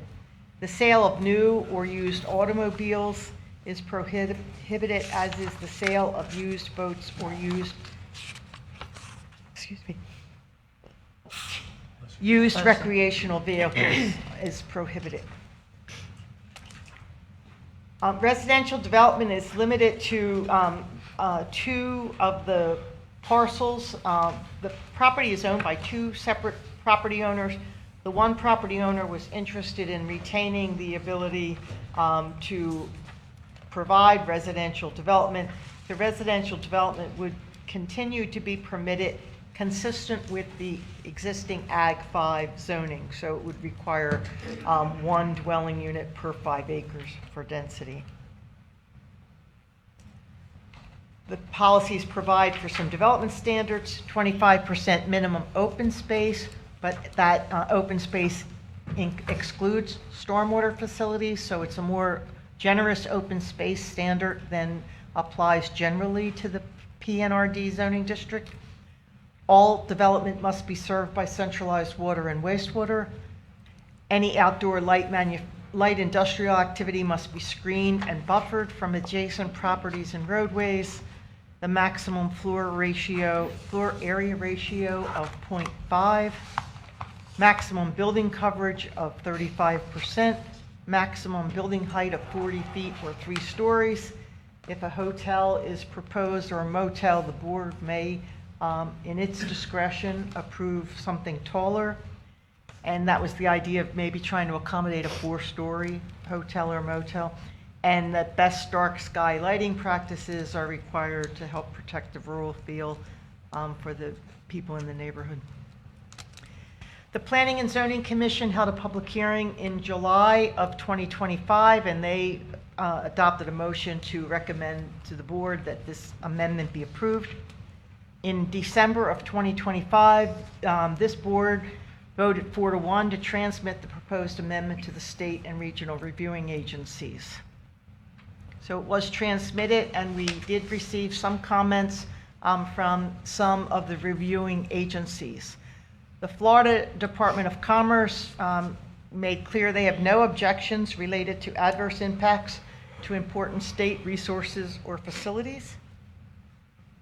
They offered for technical assistance that if a data center is proposed, that would the county please notify Florida Commerce so it may have the opportunity to provide technical assistance while the use is being considered. And they reminded us if comments from a reviewing agency are not resolved, they could form the basis for a challenge to the amendment after adoption. So the other state agencies had no comment. Florida Fish and Wildlife, no comment. South Florida Water Management, Florida Department of Education, Florida Department of Agriculture and Consumer Affairs, Florida Department of Environmental Protection, Florida Department of Transportation, and Florida Department of State have no comments. The Treasure Coast Regional Planning Council, I apologize in the staff report, I might have called it planning organization, planning agency, I wasn't consistent. It's the Treasure Coast Regional Planning Council. They did submit comments to us, and they indicated that adverse effects on regional resources or facilities and extra-jurisdictional impacts have been identified, and particularly Midway Road and the Midway Road and I-95 interchange. They recommended that coordination with Port St. Lucie, Florida Department of Transportation, and transit providers on transportation issues is encouraged. They encouraged coordinated multi-jurisdictional transportation study regarding approved and proposed development being needed, and additional sub-area policies may be needed. They further said, Treasure Coast Regional Planning Council said that it's unclear how the board can make the required affirmative finding regarding the comprehensive plan policy that says that the property under land use amendment application is adjunct to or within no more than 1/4 mile of the same or greater type of land use classification. And they opine that it does not appear the addition of sub-area policy relieves the commission of this obligation. So the Treasure Coast Regional Planning Council was responding primarily to comments that it received from the city of Port St. Lucie. The city of Port St. Lucie identified concerns, again, about Midway Road and I-95, that development that has already been approved for Midway Road, or excuse me, in the area that's going to send trips to Midway Road, that it already exceeds the capacity of the roads, that the trips that are already going to be generated from approved development going to require 8 laning of Midway Road, that there's not funding for that. The 2045 Long-Range Transportation Plan provides for developer-funded improvements. We have a brand-new 2045 Long-Range Transportation Plan. I think it was just adopted in February. And it provides for developer-funded improvements to Midway Road between I-95 and Wilder Parkway, but that's a short area, and then it's the rest of Midway Road out to Okeechobee, as I understand it, is not identified for any further widening. Anyway, so in the staff report, we offered a lot of options to the board, and maybe some combination of these various options might be what is best. So one option is for the board to adopt the future land use map amendment along with the specific use activity area policies as it was transmitted. The policies incorporate Florida's transportation concurrency system, which we frequently rely on and which requires local government to approve development if the developer contributes its proportional share of needed transportation improvements. This system, the concurrency system, does not permit the local government at the rezoning and site plan stage to ensure that the transportation improvements will actually be in place when the demand is present. Option 2 is to adopt the future land use map amendment and the specific use activity area with amendments that, 1, eliminate the proportionate share cash contribution option for mitigating transportation impacts, and provide for FDOT and the City of Port St. Lucie's participation in approving mitigation plans for Triangle Farms transportation impacts. Option 3 would adopt the FLUMA and specific use activity area policies, but with a floor area ratio limitation below the 0.5, which was transmitted. So the 0.5 FAR allows something like 1.6 million square feet on the site. So we have another, the Arcosa, I believe it's the Arcosa mixed use area. They were approved with an FAR of something like 0.18. So a lower FAR could be considered. Option 4 is to provide for reduced development capacity for a period of time, a specific period of time, or to tie the limited development capacity until such time as certain transportation facility improvements are made, such as, for example, Midway Road being 4 lanes from I-95 out to Okeechobee Road. Option 5, for the board to provide staff and the applicant direction as to what policies or strategies are in the best interest of St. Lucie County, and continue the public hearing to permit further work on those proposed policies.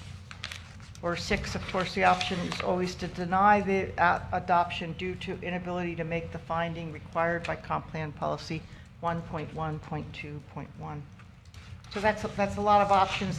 I think that some combination would be staff's recommendation that we might look at a couple, like perhaps eliminating the proportionate share cash contribution as an option, provide in the sub-area policies that FDOT and the City of Port St. Lucie will have an official seat at the table in approving mitigation plans for any transportation impacts from this development.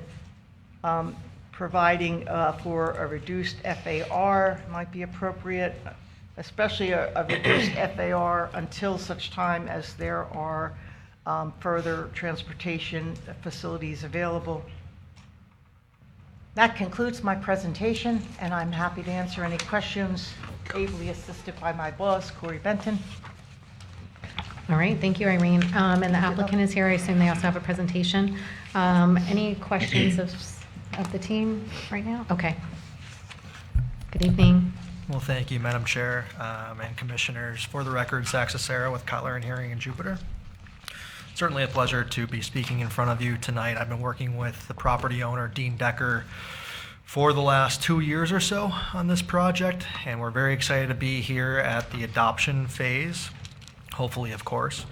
But I would like to provide some clarity on Irene's fantastic presentation.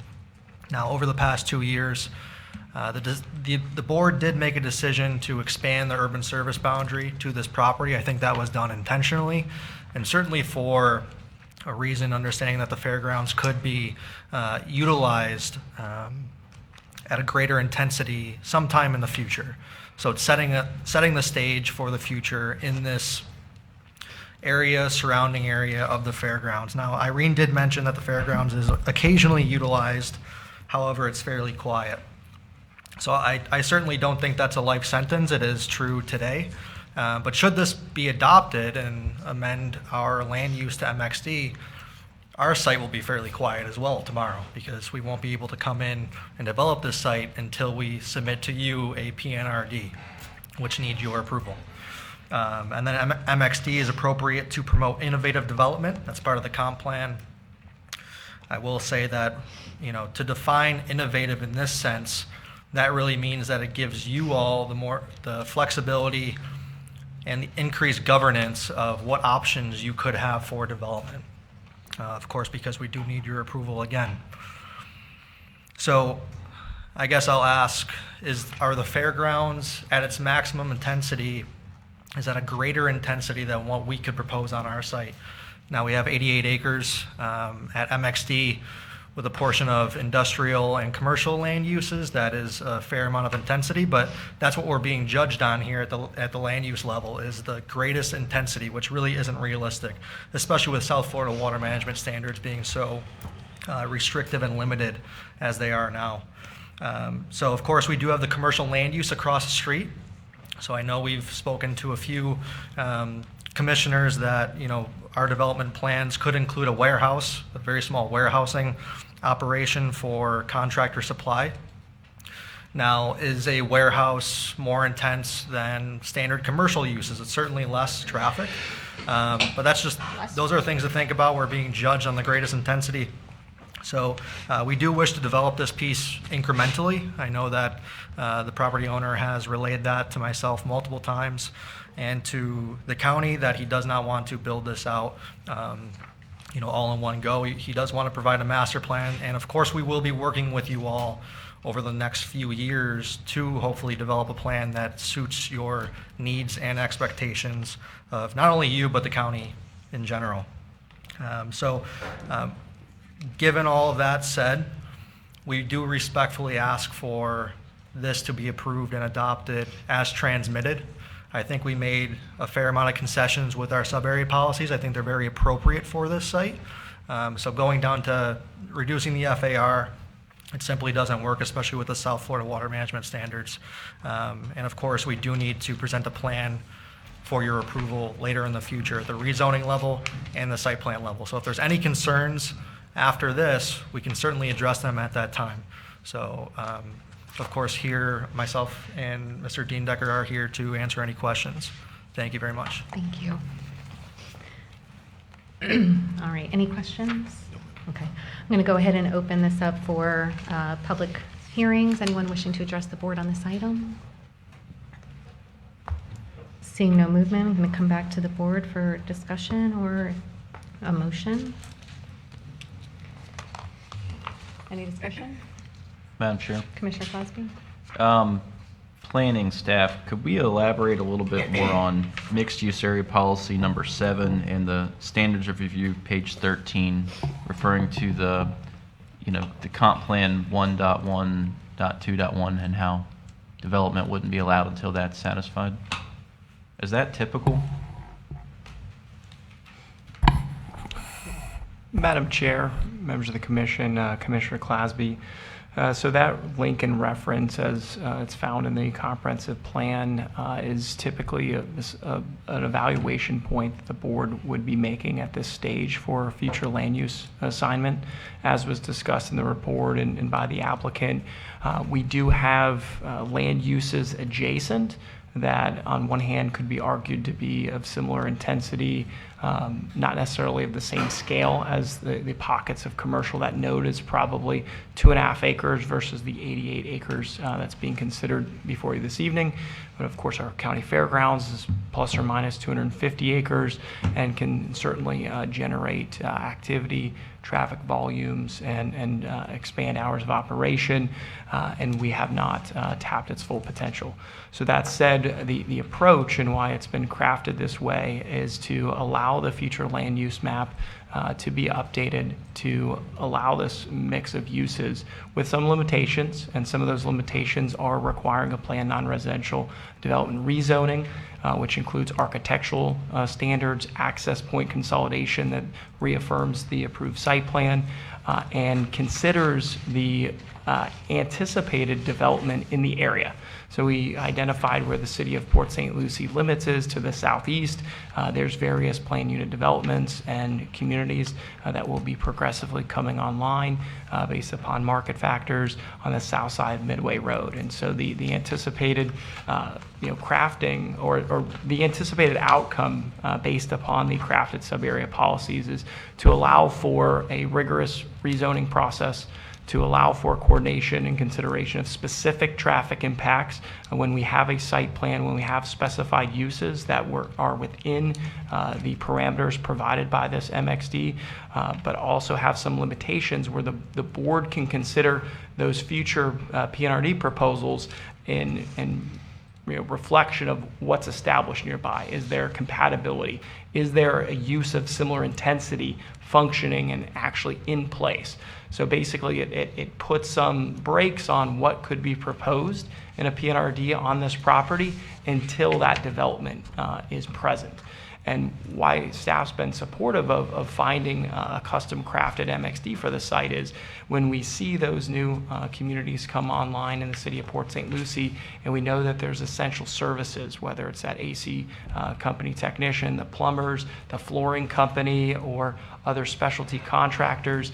We think about those light industrial nodes that are in the city of Port St. Lucie, the unincorporated county, or the city of Fort Pierce, and what are the travel distances to be able to respond to and support new residents as they come online in the area, that travel distance, any traffic congestion. And so having those services in proximity and those options through a legitimized zoning district and land use, we see as an enhancement for that area and addressing some of the planning challenges.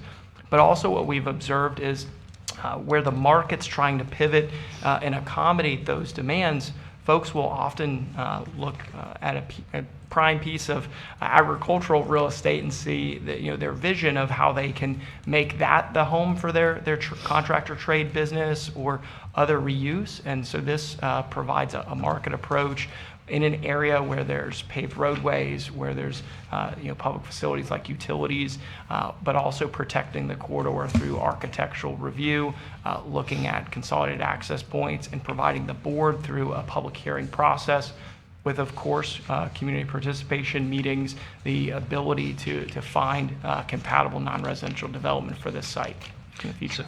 So, I mean, a lot of people have reached out to me, and, people that reach out to me consider this still to be west of town.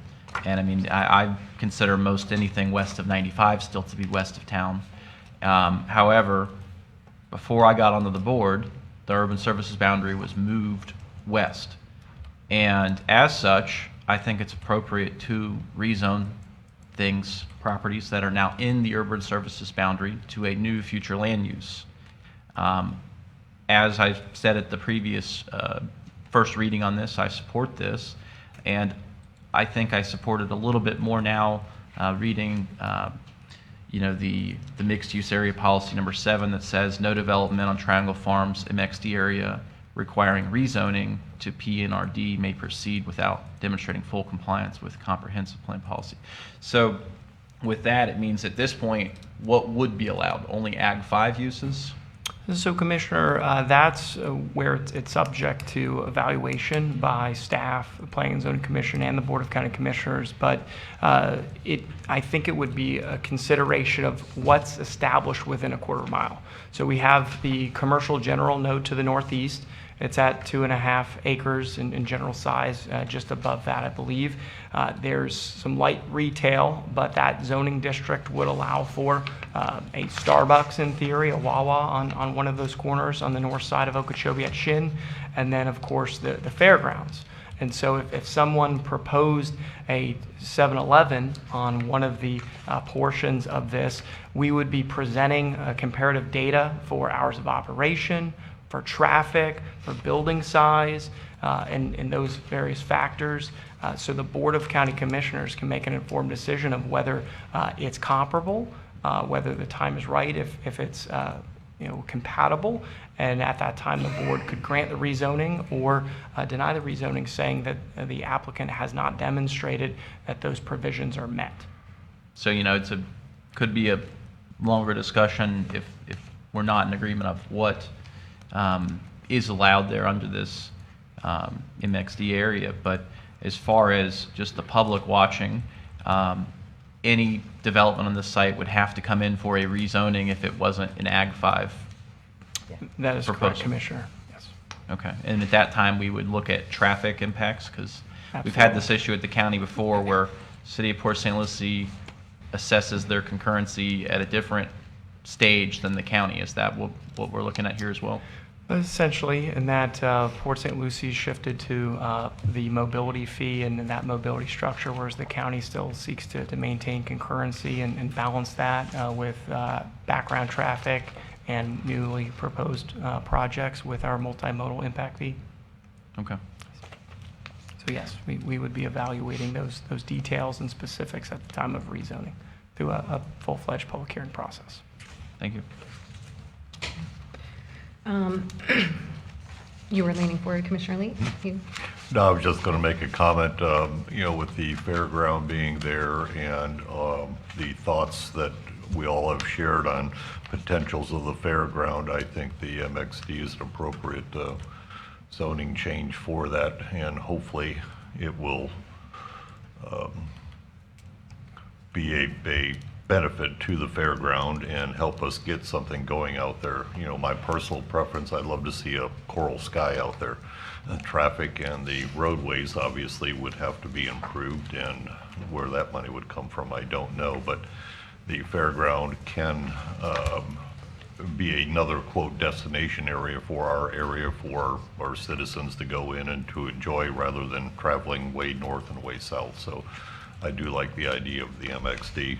I will say the data center did have me a little concerned out there. As much as I'm a proponent for those, I'm not sure that's the appropriate place for it, but that would be a conversation for a later time. So I'm, Commissioner Clasby, glad you asked that question that you did, because in terms of what the process would be at this point.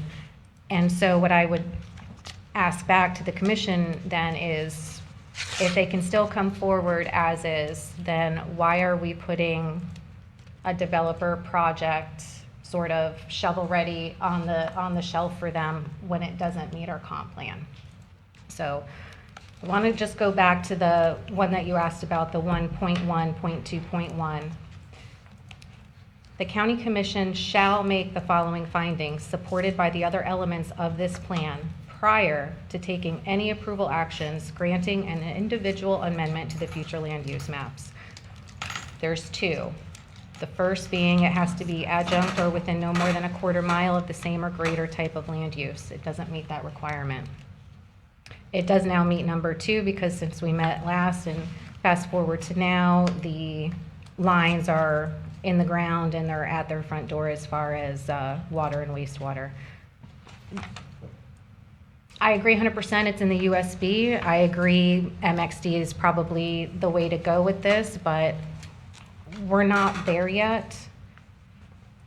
This is going to create urban sprawl. It is going to go against objective 1.1.5 at this point.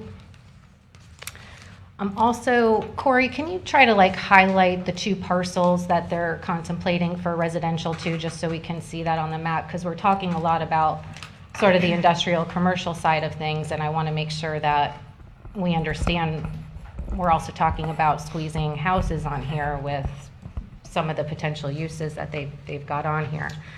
I just think it's a really bad precedent to approve something without a plan. You kind of just said it yourself. You're going to come to us with a plan in a couple years. You should be coming to us with a plan now so I know what I'm approving. When I met with you guys, I didn't have any extra comfortability afterwards. Again, I left that meeting with, you don't have a plan. And Mr. Decker literally told me, well, I'll put up a warehouse. If that doesn't work, it's easy to tear down and put up something else. That does not give me comfort. I would love to see us postpone this. I would love to see them come back with an actual plan so we know that what we are approving. Quite frankly, if we go back, right, Mr. Hernandez, the development he's in, that builder was supposed to build the roads. Right now, part of his jam up is that back in 1975, we agreed that at some point this individual was going to build the roads and then everyone can build their houses. And guess what?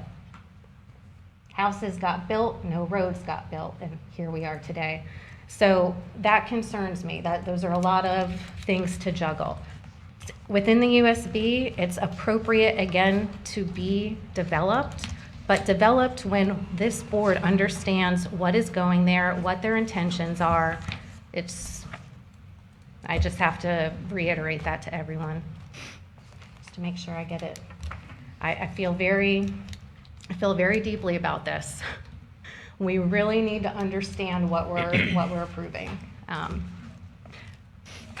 Sorry, Corey, let me switch my screen. Yep. Thank you, Madam Chair, members of the board. There are 2 parcels that are not owned by Mr. Decker.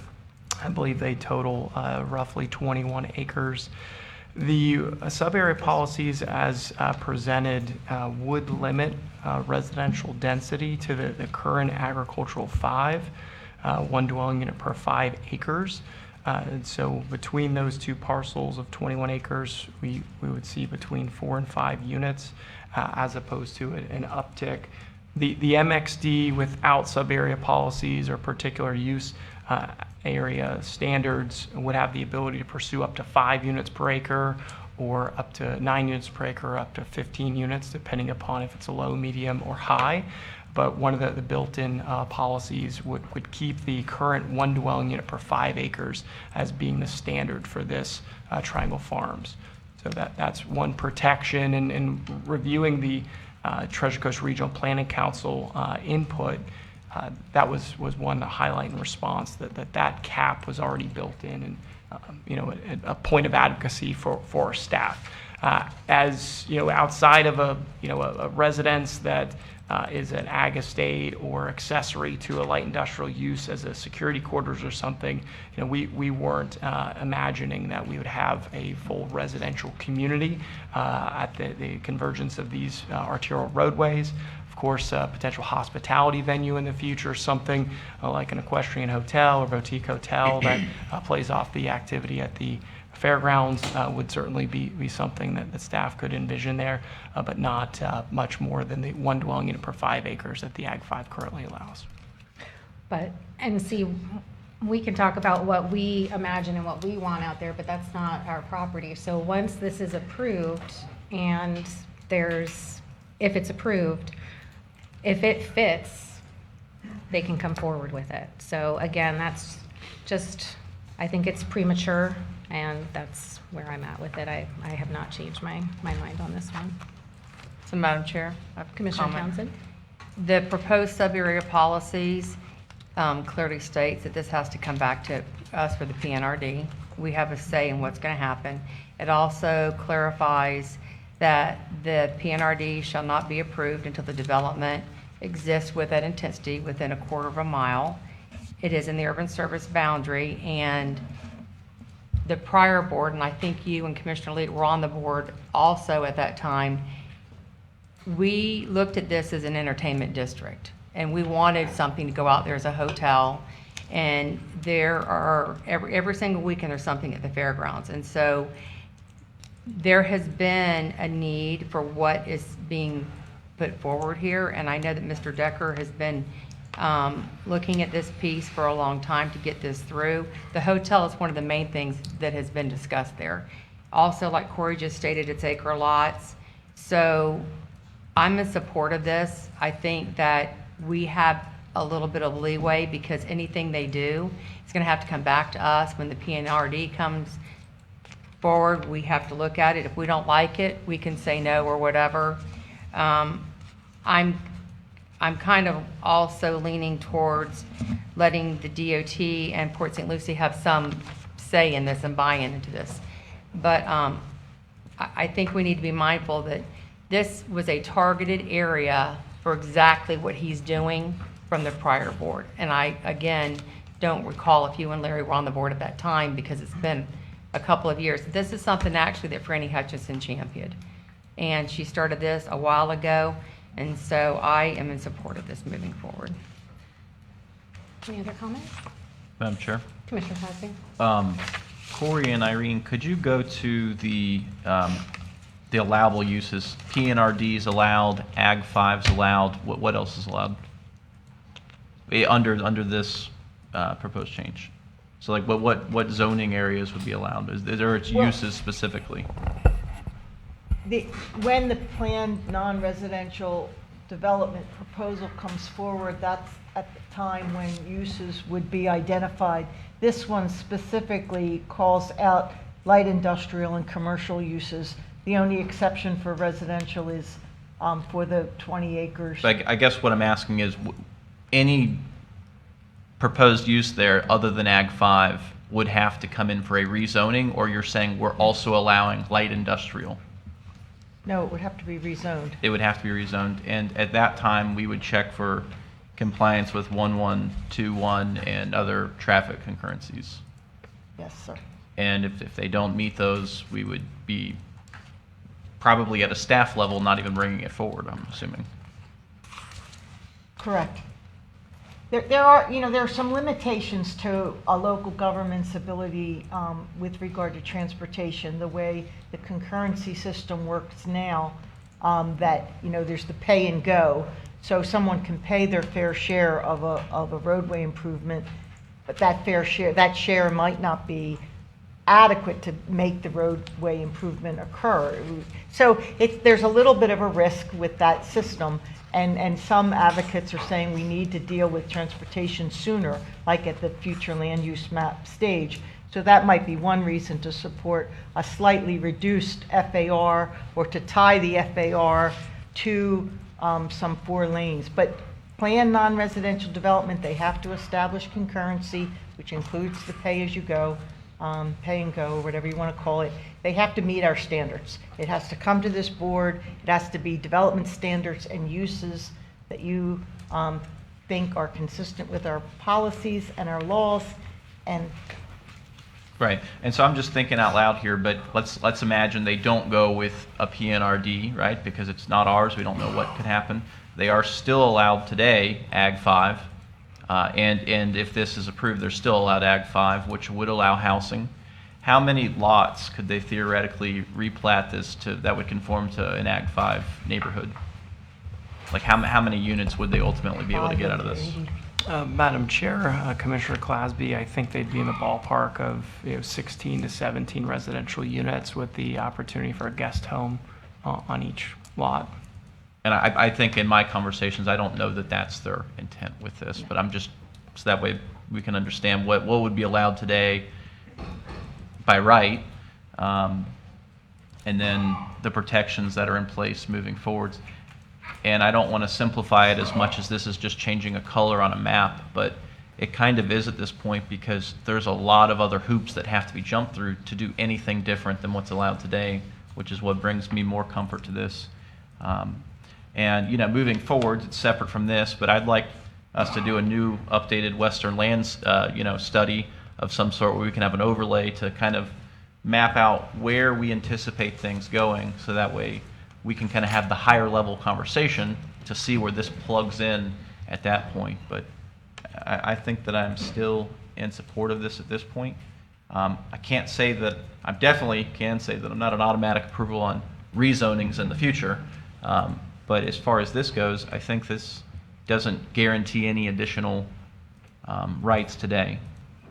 Madam Chair, Commissioner I also want to say that the traffic, they don't know what's going to go there. They don't know what it triggers. The traffic studies are done when the PNRDs come in.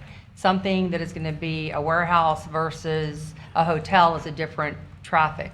So you don't do a traffic study until they come in for the PNRD and they actually know what is designated or trying to go into that space. So that's also where we have a say when it comes forward, because they have to present the traffic study at that time whenever they're bringing us, letting us know what is trying to go in on that parcel.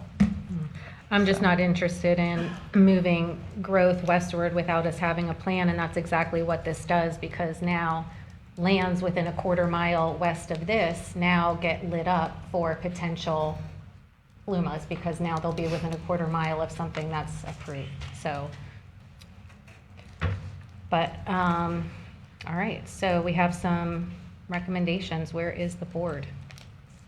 Madam Chair, I just, one more thing. Yeah. So item F on here, a data center, it's kind of a hot topic these days. It's a data center as a conditional use. Does that allow, and I don't know that they're going to apply for a data center, but just to talk it through, as a conditional use, does that give us the absolute right to deny it if we don't want it, or would they have a pathway to getting their conditional use?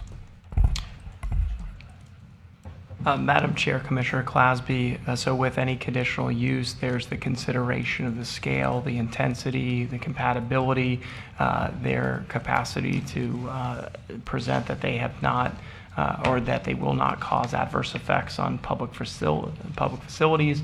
So that could be consideration, whether it's a 50,000 square foot building versus 150,000 square feet, what their demands on water and power consumption are. So where the board, in considering those standards of review for a conditional use, does not find its consistency with our land development code or the surrounding area, the board has the latitude to deny a conditional use permit. Okay. And for instance, you know, with any of the uses, hotel being probably the key exception, you know, if there's a conditional use that's established under the PNRD or eligible under this, the board has the ability to set hours of operation and other reasonable conditions. So, you know, that could limit some of the intensity and scale. Let's talk about the hotel for just a second, actually. So we've talked overall density, but densities for hotels and motels are typically treated a little different. Could you elaborate on the maximum hotel that could potentially be authorized under this? Yeah, so Commissioner, unless the board wants to prescribe a particular limit now, typically 36 units or hotel rooms per acre is considered viable within hotel resort consideration. So how many stories would, talk to me about that? So that would be part of the PNRD, where the board could set height limitations, you know, 3 stories, 4 stories, considering adjacency and compatibility. As the building is taller, the board could support greater setbacks and separation from property lines. So there's a lot to consider. The board, again, through this future land use map amendment, identified as one potential option for adoption is to prescribe maximum floor area ratios. Those could apply broadly to any use proposed in the future, or apply specific to anything but a hotel, allowing for some greater flexibility for a hotel. The board could also prescribe that the hotel is a conditional use to afford the board now or in the future that additional level of scrutiny. Madam Chair, if it gives the board also a little bit more security, you can strike any of these that they're not going to be allowed. So if data center is something you would not ever want to see there, you can strike out, and that's not going to be an option. Because I hear a couple of you referencing that. So if that's something that you wouldn't be comfortable putting there, then this can be approved minus line F. Madam Chair, Commissioner Lowry. if I remember correctly, I think that wasn't going to be an option for the applicant anyways, so that might be good to cross through if we're all in agreement.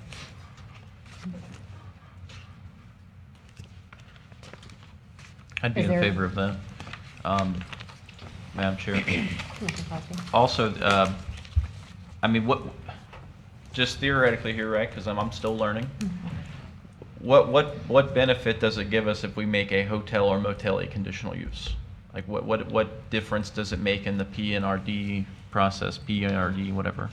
So, Madam Chair, Commissioner Clasby, oftentimes when a planned non-residential development is routing through the current process, this body would see a preliminary plan, and some applicants have a very, very detailed preliminary plan, as we'll see this evening within Drew Groves. And then others provide much more of a bubble plan where they identify kind of a future building footprint, where storm water is anticipated, typical buffering sections, but they haven't gone through the specifics of architectural design, specifics of height, other than putting a maximum cap. So let's take the PNRD over where Wawa is situated at Midway Road and Selvitz, where there was always the gas station with specificity, but future out parcels. And over time, some of those out parcels are considered for car washes or self-storage. It's the conditional use that, for instance, that self-storage facility within that PNRD gave specific architectural designs, gave height, provided building square footages, provide quantity of parking spaces. So the conditional use definitely demands a higher level of detail because, as we know, not every hotel is designed, built, and delivers the same presentation in public services. So that's something to consider. So, I mean, it doesn't, I don't know that it adds that much more because I would expect to have a more detailed plan to begin with. But because it has to go through a rezoning process anyways, it's not like it's a by right. They just come in with a site plan. They're going to have to rezone to a hotel anyways, if they were to do such a thing. That is correct, Commissioner, but the PNRD could have a list of uses, including a hotel. I will make note that the commercial general district, that straight zone district today, hotels are a conditional use, so it wouldn't be outside of the realm of appropriateness to classify as such for this district. I mean, I think a hotel deserves more scrutiny, so I would like to have that as a conditional use. Not that it would be prohibited, just that I would want a higher level of a plan. And we're certainly committed to doing that. We can classify a hotel as a conditional use, and we can prohibit data center if you all would like. That you get to find here. Any other comments, questions? Okay. So we have some recommendations. What is the will of the board?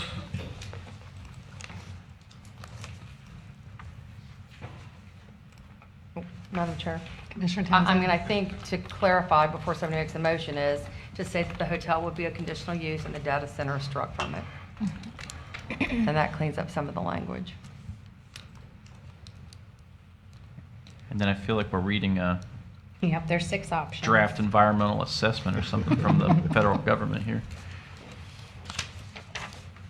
Does staff have a recommendation on one of these 5 or 6?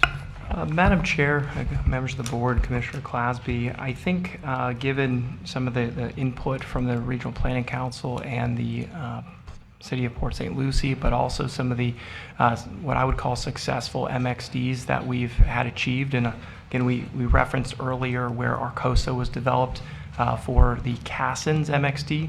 That MXD was established in 2009, and it wasn't until recent years, approximately 2022, 2023, in which that PNRD was achieved, and it was developed to support a targeted industry. So we had over a decade and a decade and a half until that was fulfilled.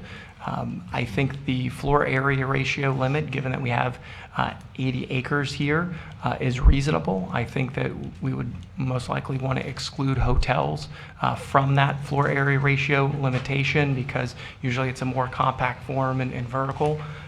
So I think that's definitely what's on the top of staff's list.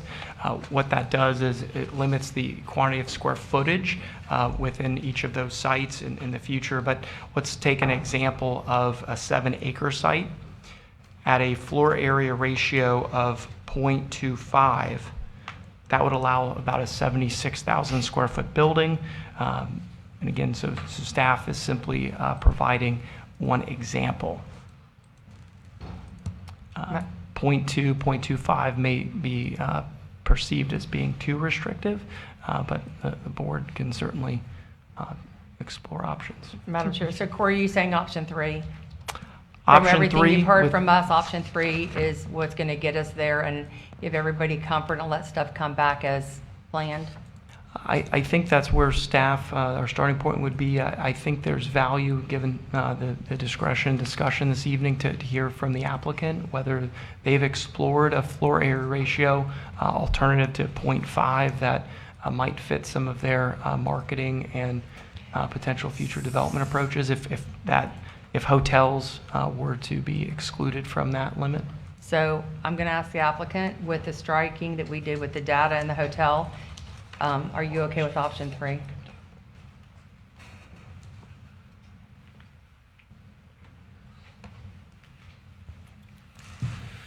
Thank you. We'd like something a little less restrictive, given that this just simply restricts the options that Dean will have and you all will have going forward. I know if someone is interested in leasing the land from Dean to build something, a lot of these developers, especially with a gas station and a hotel, those developers, they don't want to take on the risk. So to amend that later, if needed, would be very difficult. So we can come down from the 0.5, but just to provide us the flexibility, we request 0.4. So are you saying that option 1 with the limitations coming down to the 0.5? Is that?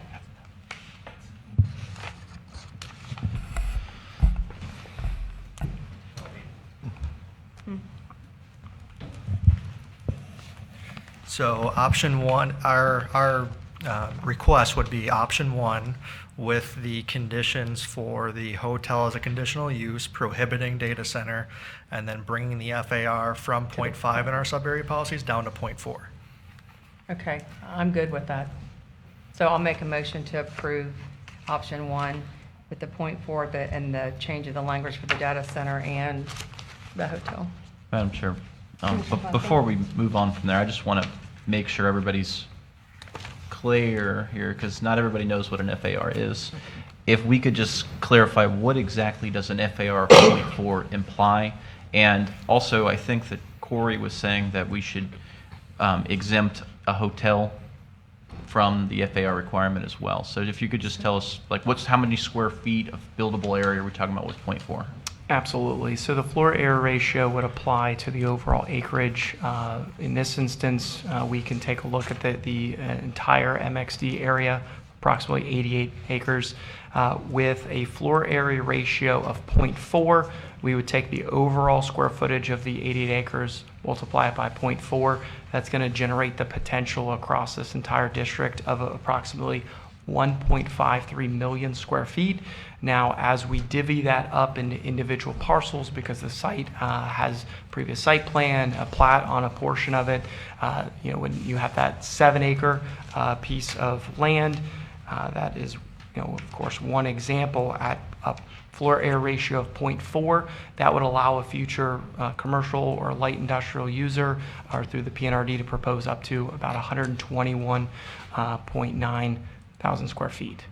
And so with that's just the box of land they can propose something in. You still have to do tree preservation, parking, stormwater, access, stormwater, open exactly. space, that sort of thing. That limits the floor area on the property, and so if they go 2 stories, we cut that number in half.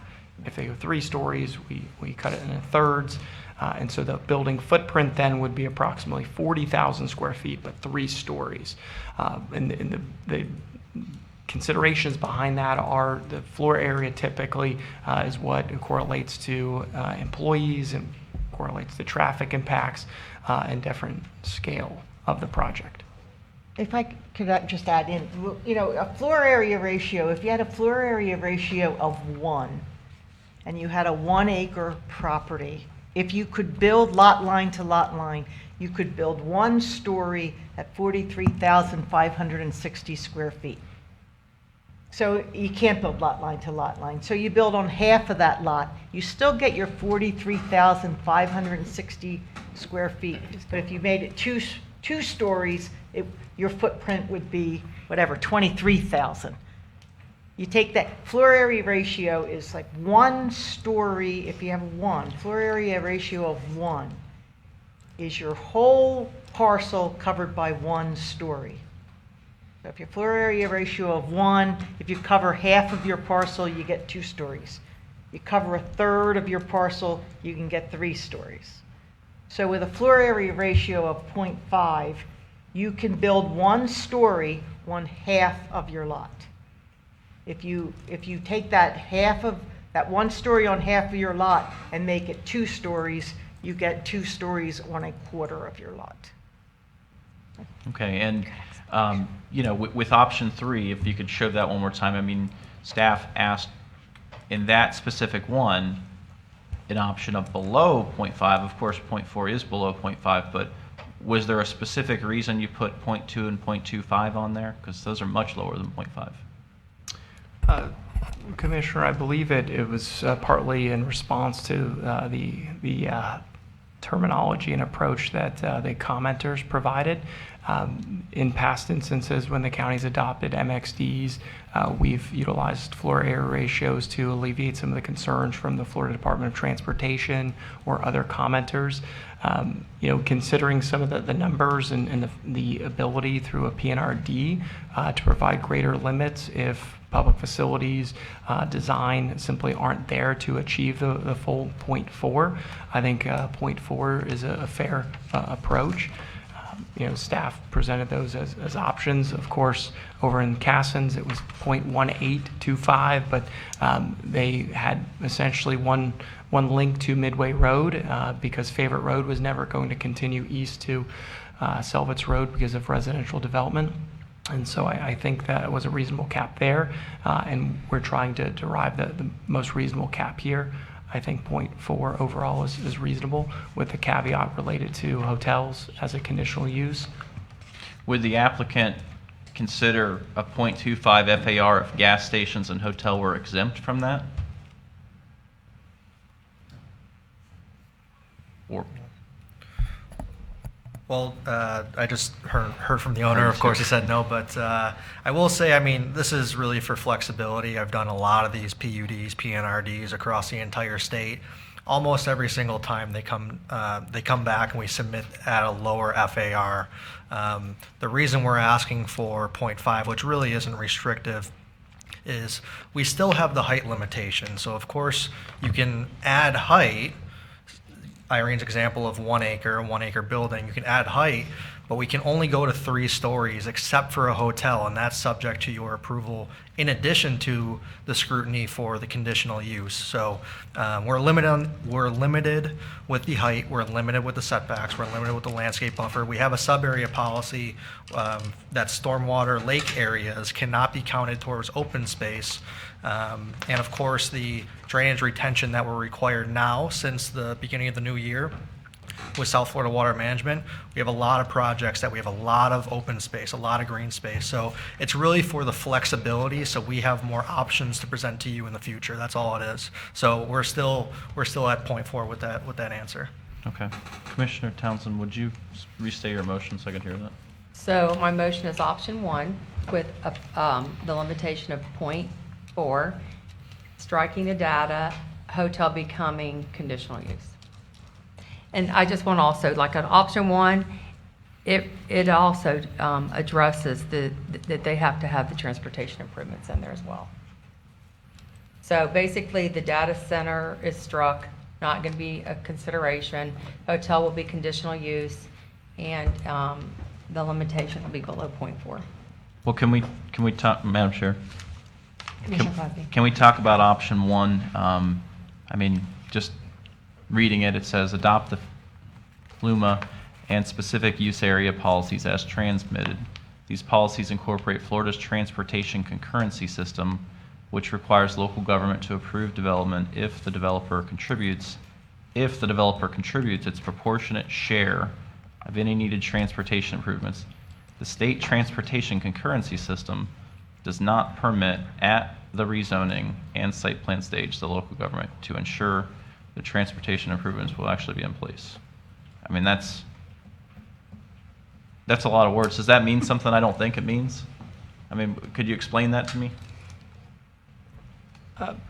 Commissioner Clasby, I think staff wanted to qualify that that would be our standard approach, as opposed to anything exclusive or above and beyond. I do think that there's value in some of the sub-area policies and verifying that future PNRD proposals will include direct coordination with the Florida Department of Transportation and the City of Port St. Lucie, which we anticipate to occur either way. We're very proactive through our Development Review Committee in reaching out on any project that's going to impact FDOT facilities, even the City of Port St. Lucie, keeping them in the loop as we did this evening with outreach of this evening's meeting. So I think that, again, a hybrid, we were asked the question of which option. I think we're trying to provide the appropriate blend. I think of 1, 2, and even 3 with the introduction of a more restrictive floor area ratio from 0.5 down to the 0.4 that's been discussed. And Madam Chair, option 2, I'm not okay with because I want them to have to pay the proportionate share. So this option 2 eliminates that. I want them to have to be accountable for that, which is why I did with the option 1. Corey, on the option 2, to clarify the proportionate share cash contribution, Commissioner Townsend just pointed out, is that you saying that they have to actually build the improvements versus pay the proportionate fair share?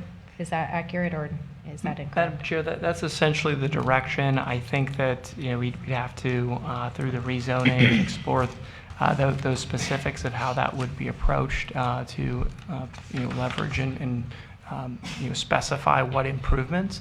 That's typically not our protocol, but definitely something to consider for a site that's has a blend of facilities that are being impacted by development in the City of Fort Pierce, the City of Port St. Lucie, and even unincorporated county with the cross jurisdictions. So, Madam Chair, so to make this clear, it would be option 1. With taking out if the developer contributes, it would say eliminate the proportionate share cost contribution option, and then the data, and then the hotel. That way it is stating that they have to do their fair share. Commissioner Cosby, were you done before? I'm sorry. Okay. Yes. Commissioner Lowry, did you have a question? No, I got it. Okay. Madam Chair, Corey? if I may, thank Yes. you for being recognized, members of the board. Just for further discussion of the floor area ratio, here's a light industrial site within the LTC Ranch area, not too far to the southeast. This overall development site is about 15 acres in size. The building square footage, I believe, is in the ballpark of 150,000 square feet. Let me specify that. So it is definitely a little bit lower floor area ratio. It's 161,000 square feet. If we were to apply that same floor area ratio of 0.4 to that site, it would allow an additional 100,000 square feet above this facility, just to provide context of how that applies in a real life example. Now, this particular site, you can see that there's a series of collective stormwater areas, so not the entire stormwater facility is on this particular parcel, so that could affect the overall floor area ratio, but wanted to provide that as an example. Thank you, Corey. Madam Chair, Commissioner Cosby. while you still have that picture up, Okay. Mr. Benton, you're saying that's a floor area ratio of what? Let me do that math. It's under 0.4. 0.4 applied to that parcel would allow for up to 261,000 square feet, and that building is at about 161,000 square feet. So under the 0.4, they'd be able to basically add 100,000 square feet. So 0.4 implies that you can develop 40% of the Essentially, yes. With buildings, now obviously this site, you can see the concrete loading areas and tractor trailer parking. So the building itself is 161,000 square feet. And maybe my eyesight's just not that great, but the building ends at the line just under your cursor, is that right? Or is that a white parking lot? That's concrete parking Okay. and loading. I thought that was a rooftop at first. So the floor area ratio of this building, based upon the blue parcel boundaries, is right at 0.25.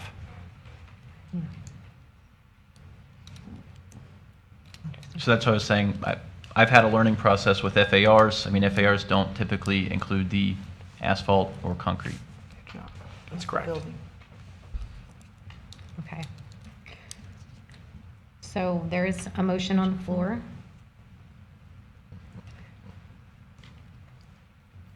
Is there a second for it?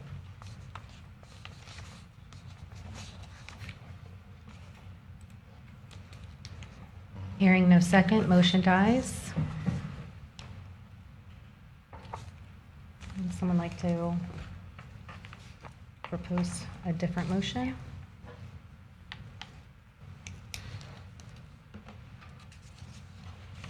Madam Chair. Commissioner Crosby? So one more time, you said this is a FAR of what? It's approximately 0.25. Specifically looking at the blue outlines, again, there's some stormwater capacity that appears to be jointly utilized, so that could be a light asterisk or variable, but the numbers are right at 0.25. The building size in relation to the blue outlines of the 15-acre site. All right, so board, what didn't we like about the motion? I think we should try to talk this out. Was it the FAR? Was it a use? Is it just the overall? You know my reasoning, so that's why I'm staying quiet. So Commissioner Leader, Commissioner Lowry, would you like to? Quick question for the Sure. applicant. So staff was recommending closer to 0.2 or 0.25. Would the applicant be willing to go to 0.3 and meet us in the middle?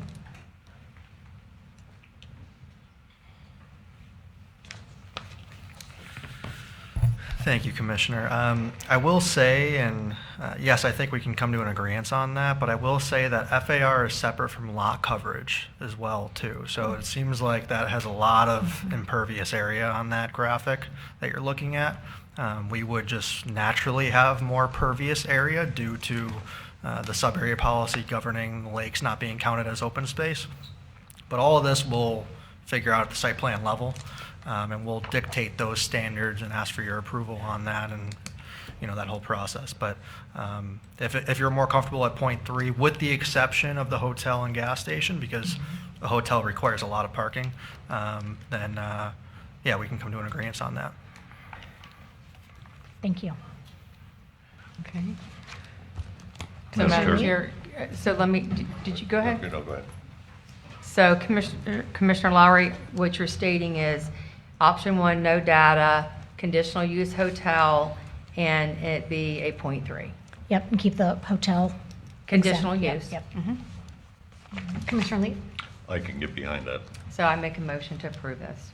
I'll second. Okay, so we have a motion for number one, taking also no data center, hotel, gas station being conditional uses, and the fair share, the proportionate fair share removed, they have to build it. Correct. Does that cover everything? I don't know that we said the gas station would be conditional use, but Just the- I'm it was also just the not hotel. opposed to that. Just the hotel? Tell me. Well, I'm just clarifying the motion. Yeah, so- my motion is what, it's not the gas station, it's Okay, the the hotel, hotel. but no data center, 0.3, and they have to do the proportionate share of the road. Right, the proportionate share, yeah. It's just- Option two was, that was my motion. And Mayor I seconded it. sec- Okay. Motion and a second, all in favor? Aye. Any opposed? Me? Okay, all right, motion passes 4-1. Great discussion. All right, I was asked to take a quick break before we go into the next one, so let's come back at 8:35. Madam Chair, can I just request something? Absolutely. I need to get legal on this. I'm going to be abstaining from the next item, so before we take a break, could I go ahead and abstain from that now, Catherine, or do I need to wait till we come back? It's the chair's pleasure whether you want to handle it now or you want to wait until after the break, since you've already sounded like you've Commissioner taken a break. Townsend can go, Okay. can go now if she'd like. All right, so I just want to, I have a close personal relationship with the attorney of this item coming up on 11C4 and 5. And so to assure that there's a fair proceeding free from the bias and the prejudice, I'm going to be abstaining from this at this time. And I do want to say thank you to Tess for spending the day with me. You've been a great role model, and she is wishing to stay to continue the meeting with you other four. So have a great night. Thank you, Madam Chair. Thank you, thank you. All right, we'll see you guys back here at 8:35. Just come up to the big chair.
ahead and resume.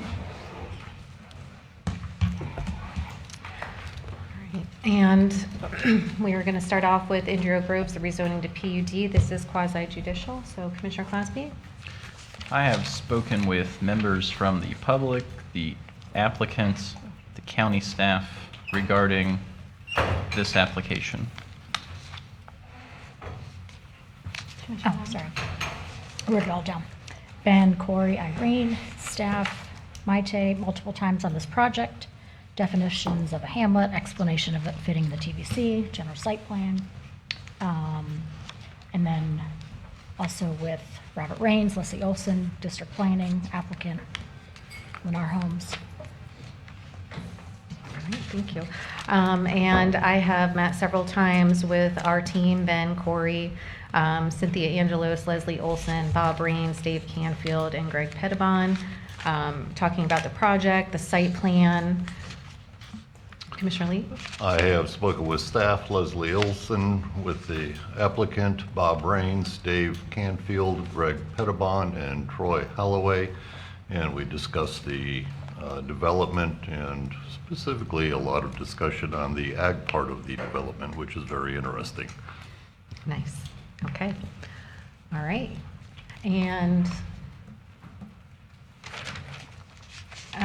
Ms. Barbieri, at this time, or actually, I guess, Bob, at this time, are you going to do the swearing in now, or are you going to wait for staff to do their presentation? How would you like to do Good that? evening, Madam Chair. Bob Raines for the record. Yeah, if we could just go ahead and do the swearing in of our team and the staff, if it's amenable, that would be great. And I think that solves it. And then Anyone who would like to give testimony today, please raise your right hand to be sworn in. Raise your right hand. Do you swear or affirm the evidence you are about to give will be the truth, the whole truth, and nothing but the truth? Yes, ma'am. Thank you. Thank you. Thank you, Madam Chair. Absolutely. All right, Irene, you have the floor now. All right, thank you. Good evening, Chair Fowler, members of the Board of County Commissioners. Irene Settlemyer, Senior Planner with the Planning and Development Services Department. This is a public hearing that was continued from March 3rd, 2026, regarding the request for the Indrio Groves Hamlet PUD, a request to amend the official zoning atlas, and a preliminary development plan.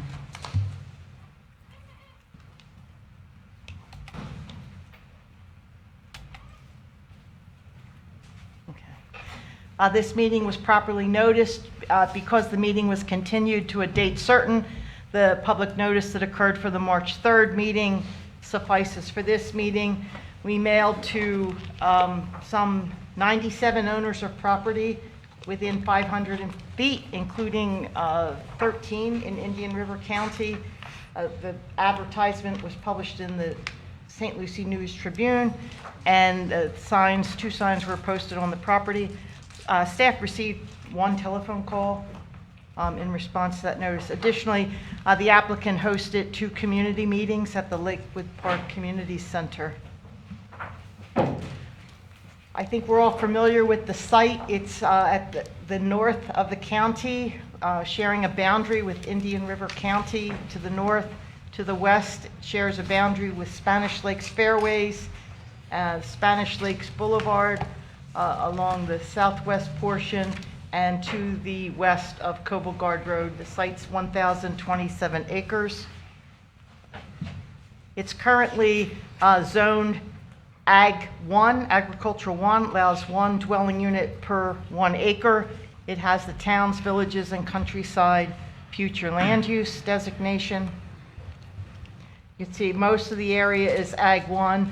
There are a couple PUDs, the Spanish Lakes PUD, this PUD, 2 planned country subdivisions.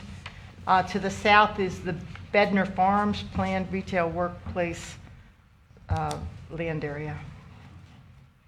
They're requesting the PUD zoning district for a hamlet TVC, Towns, Villages, and Countryside Hamlet PUD, up to 3 dwelling units per acre. So in a snapshot, this is the preliminary development plan. 1,027 acres. They're proposing 3,081 dwelling units. Single family will comprise 83%, townhomes about 7%, apartments about 10%. Open space is something like 41.5% of the land area, 426 acres. They're dedicating or proposing to dedicate 24.4 acres for a kindergarten through 8 future school site. Just under 11 acres will be dedicated right-of-way, and they are allocating 9 acres for commercial development that will include a child care center.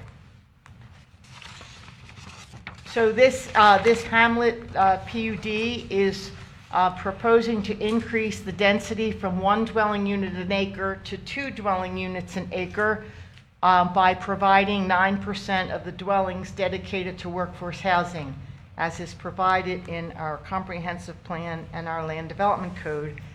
Then they are applying to increase the density up to 3 dwelling units an acre by, in addition to the 9% of the dwelling units being dedicated to workforce housing, they will provide a daycare center on site. The comprehensive plan and the land development code enable an applicant for a Hamlet PUD to reduce the minimum open space from 60% to 50% by having a mix of residential, civic, and common open spaces, and having active and passive recreation within a quarter mile of a majority of the residents. And then the minimum amount of open space can be reduced further by providing for at least 1 local store that can help meet the daily needs of the residents. So this is the preliminary development plan depicted graphically. And one of the things we mentioned to the Planning and Zoning Commission, it's quite a large site. It's 1.6 square miles, so presenting it on one PowerPoint slide certainly doesn't depict anywhere near the scale. It's about 1 mile from east to west, 1 mile along the northern boundary line. If you measure it from Cobelgard Road, it's 1.25 miles, and it's almost 2 miles from north to south. This triangle down here is part of the proposed PUD. So the different colors, well, before I get to the housing, here's the school site, 24.4 acres, so it will be convenient for the residents, future residents of this site, and to other residents who may come in the vicinity. North of that is the commercial node that will allow for the child care center and other commercial uses, the local store. Again, that would be convenient to these residents, but also in the future, to other residents that may be in the vicinity. So the different colors of the parcels depict the different types of residential lots. So the green up here, these are the 70-foot wide lots. And there are some 3% of the total dwelling units are proposed as 70-foot wide, about 93 lots. The white areas are 50-foot wide lots and 60-foot wide lots.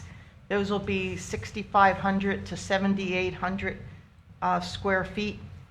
And that's about 1/3 of the dwelling units, all these white areas.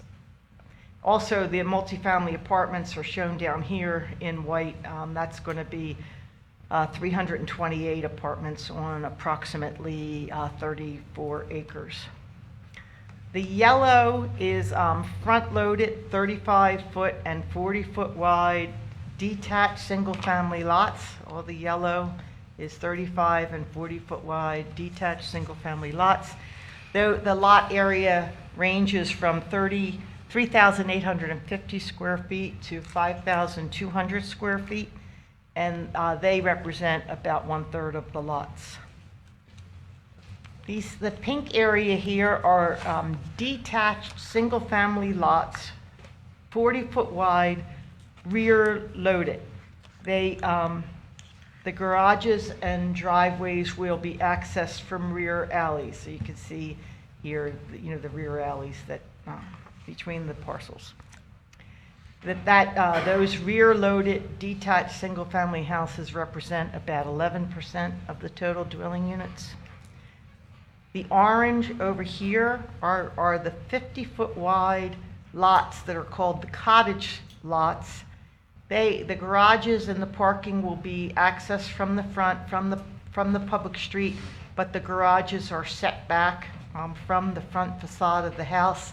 The minimum distance between the front of the house and the front of the garage is 7 feet.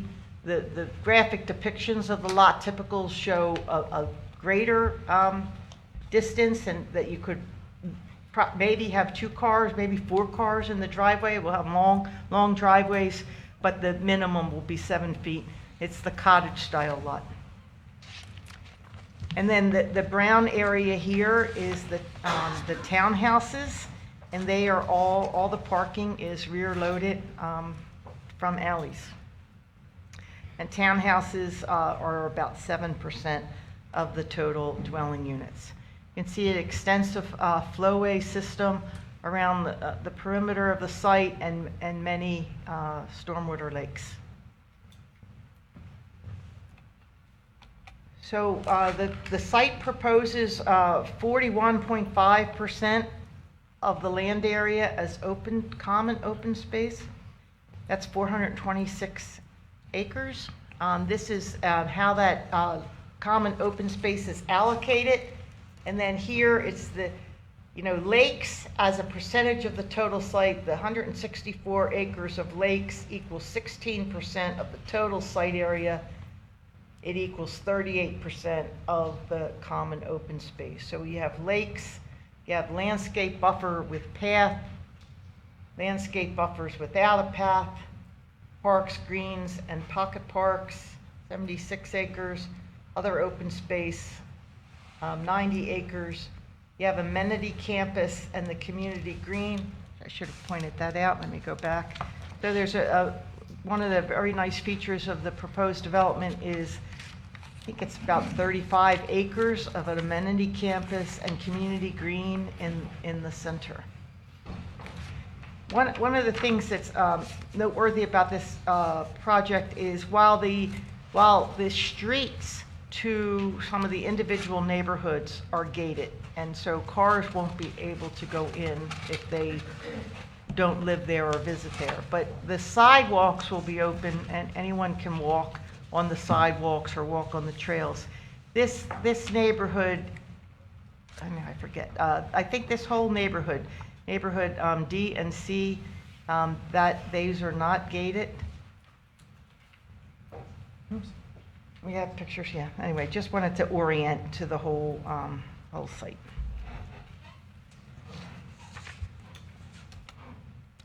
Next couple slides are about the individual lots. These are the detached single-family lots. Again, 35 and 40 foot in lot width, 50 and 60. And I know I should have color coordinated it with the preliminary plan. I did not. 50 foot wide lots, 70 foot wide lots, and 40 foot wide lots. And the area in square feet, again, the 35 and 40, they range from 3,850 to 5,200. The 50 and 60 foot wide lots, which have a depth of 110 to 130, that's 5,500 square feet to 7,800 square feet. Again, the 50 foot wide lots, 5,750. The 70 foot wide lots have an area that ranges from 6,600 to 9,100. The 40 foot wide lots, these are the rear loaded lots, 4,600 square feet. 83% of the proposed development, proposed residential development will be detached single-family houses. These are the setbacks proposed for the different lot sizes. They all have a 15-foot minimum front setback, a 22-foot front setback for the garage. The side setbacks are 5.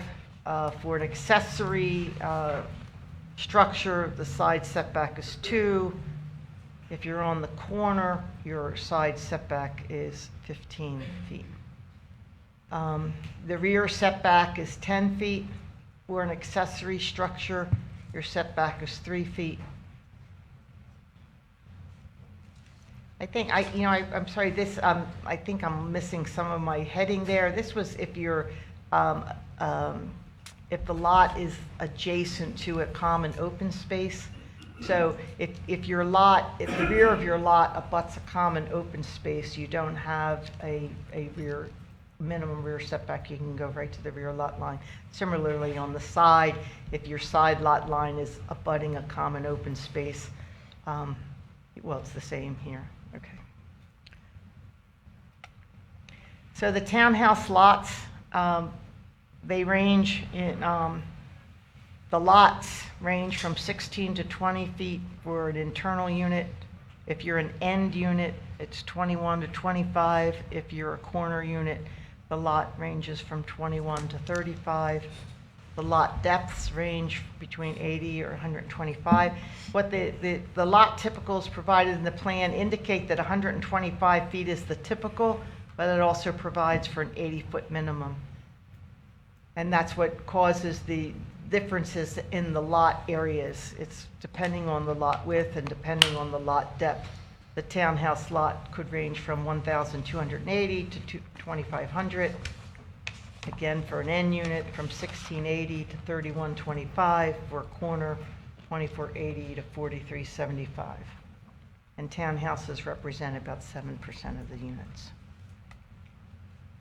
The internal street network is set forth on this slide.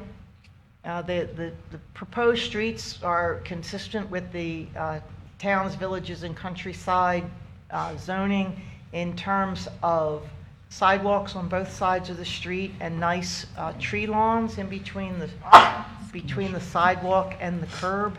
So there'll be nice shade, tree-lined streets and sidewalks on both sides. There's a variety of street types proposed. 110-foot right-of-way is the main boulevard type roadway coming in. That will not have any on-street parking. The 100-foot right-of-way, which will serve the school and the commercial area, will have parking on both sides. You have the 80-foot right-of-way. These are the streets that are open to the public. This yellow, the pink, the orange. This 80-foot right-of-way will have parking on both sides, or will provide on-street parking. The green will provide on-street parking, and then through the neighborhoods, there's no designated parking, but it's a 50-foot right-of-way. People will be able, guests will be able to park on the street. Other people will have to yield and travel. So this is showing some of the connectivity, internal connectivity and external connectivity. So the 3,081 dwelling units will all connect to the exterior street network by two roads. The outlet here at Cobelgard Road and the outlet here on Spanish Lakes Boulevard. There is a proposed future access point here when Cobelgard Road gets constructed up at that point.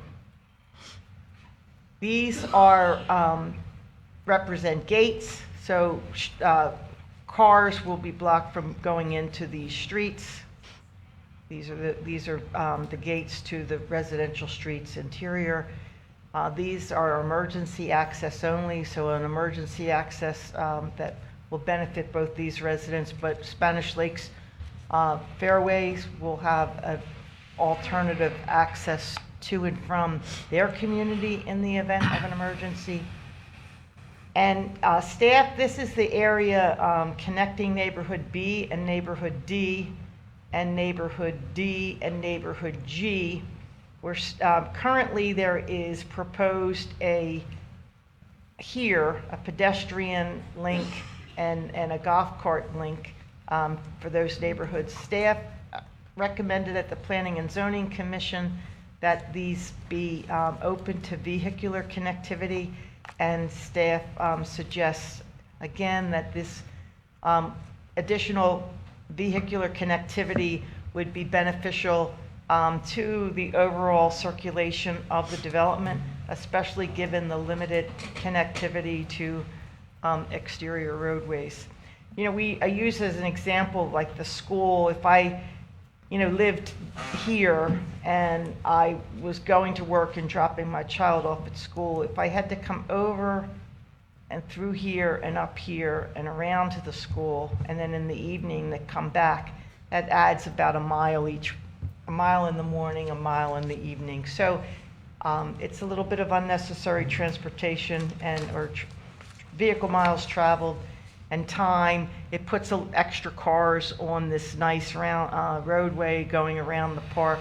We would advocate that it would be beneficial to have vehicular connectivity in these two locations. Also, in the future, when Coblegarde Road hits this site, if for people who are traveling to the north, some people would be able to travel that way instead of all the traffic being directed onto the outside street network. There's no ability to make any additional connectivity to the west. We have a developed community, Spanish Lakes Fairways. There's no ability to put additional connectivity to the north right now. There's a large canal, and then 25th Street in Indian River County. So that would be jurisdictionally quite difficult and expensive to build a bridge and connect to the other county. Along this way, because there are no roadways yet along here, there's no ability to have external connectivity because the roadways don't exist. But with the developer's presentation, they will show many potential future access points that they will be planning for when and if there are roadways in this vicinity, that this community will be able to connect to them. So this is, again, the external roads. A roundabout is proposed in approximately this location off of Spanish Lakes Boulevard, and that will serve this community and this community. A roundabout here on Coblegarde. The developer is proposing to construct Coblegarde Road from their project entrance down to the canal. You know, if this road is not yet constructed here, they may have to bring it down a little further, but the plan is to bring it to this canal. They are also committing to building Russos Road between Coblegarde Road and Johnston Road. That would help create an east-west route. So maybe people taking children, I'll use children going to school again as an example. If they're going over to Lakewood Elementary School, they could go over to Johnston or go over to Emerson and avoid this intersection here that's going to become quite busy, Indrio and Coblegarde Road. This is the trip distribution. This is the traffic impact analysis that included the Russos Road link, and it has not been fully studied by our third-party consultant or our Public Works Department. But it shows when that link, Russos Road, from the project over to Johnston Road, some 14% of Indrio Grove's trips will head that direction. Most of the trips will come down Spanish Lakes Boulevard or down Coblegarde Road and then disperse from that point. But the measurable impact all the way over to US 1, the Indrio Road link between Kings Highway and US 1.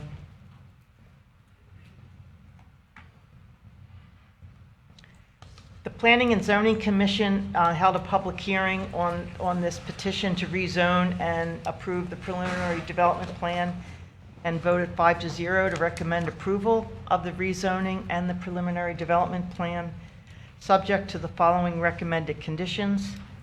The Planning and Zoning Commission recommended that townhome lots should have a minimum width of 25 feet, that front-loaded single-family dwelling lots should have, a minimum width of 45 feet with a minimum side setback of 7.5 feet and a minimum rear setback of 15 feet. A green break should be provided after every 15 single-family homes in a row. That vehicular or golf cart connection from the southern neighborhood to the school should be further explored. And that the civic space on Spanish Lakes Boulevard should be developed as a park that can accommodate youth athletics. Let me quickly go. This is the area here that is the potential future civic site.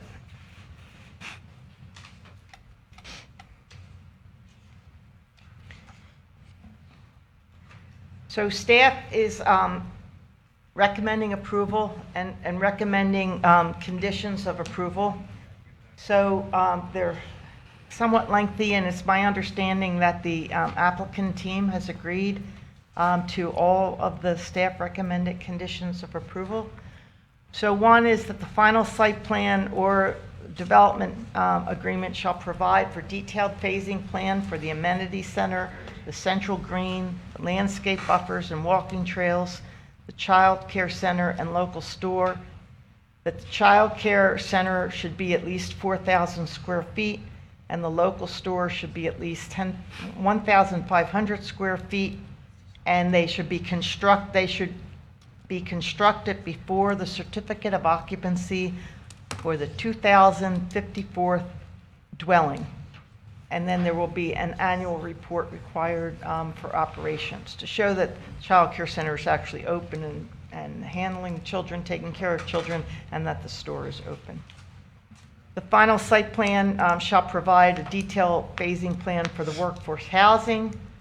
It has to be built and CO'd prior to the 1,682nd market rate dwelling.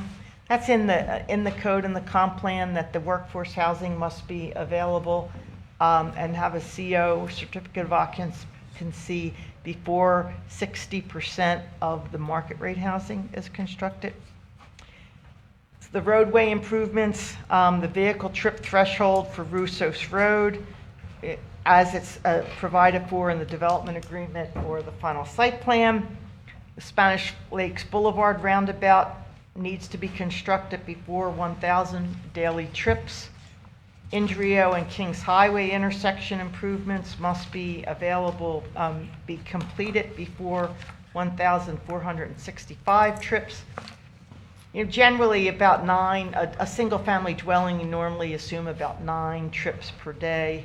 So 1,000 divided by 9, it's, you know, somewhere, I'll say 1,000 divided by 10, it would be 100 dwelling units. So the Spanish Lakes roundabout is going to be needed somewhere around 100 or 150 dwelling units. Indrio and Johnston Road intersection improvements must be completed before 7,481 trips. Coblegard Road must be completed with 2 lanes, curbs, drainage, sidewalk along the western side, and pedestrian scaled lighting before 8,601 trips. And the interchange of I-95 and Indrio Road improvements must be completed before 21,296 trips.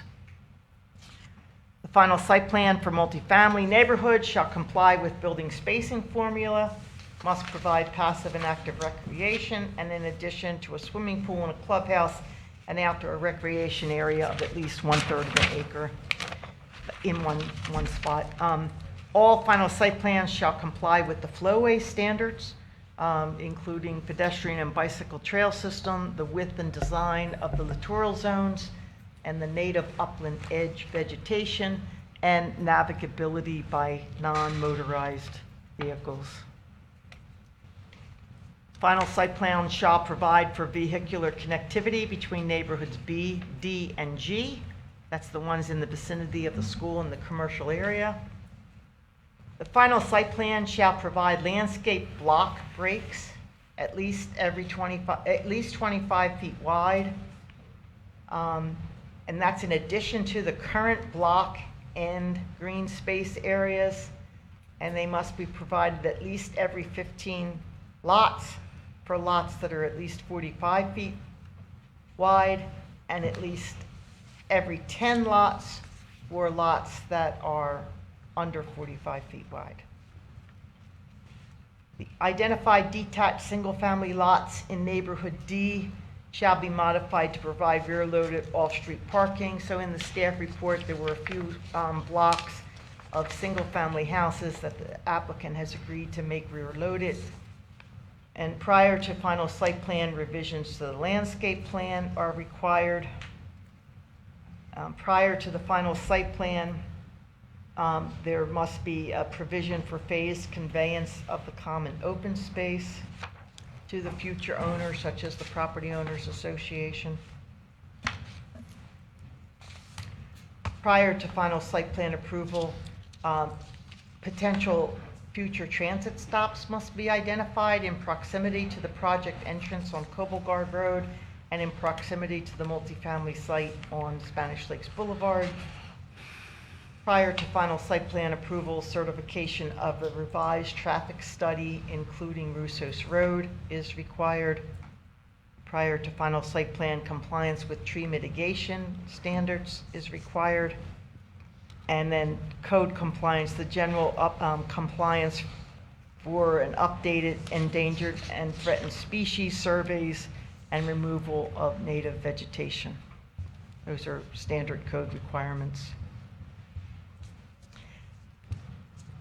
That concludes the list of staff recommended conditions of approval. You know, staff has also identified a couple of issues just to draw the board's attention to. Again, that the preliminary development plan identifies 35-foot wide lots and 40-foot wide lots the same on the preliminary development plan, and 50-foot wide lots and 60-foot wide lots are also depicted the same.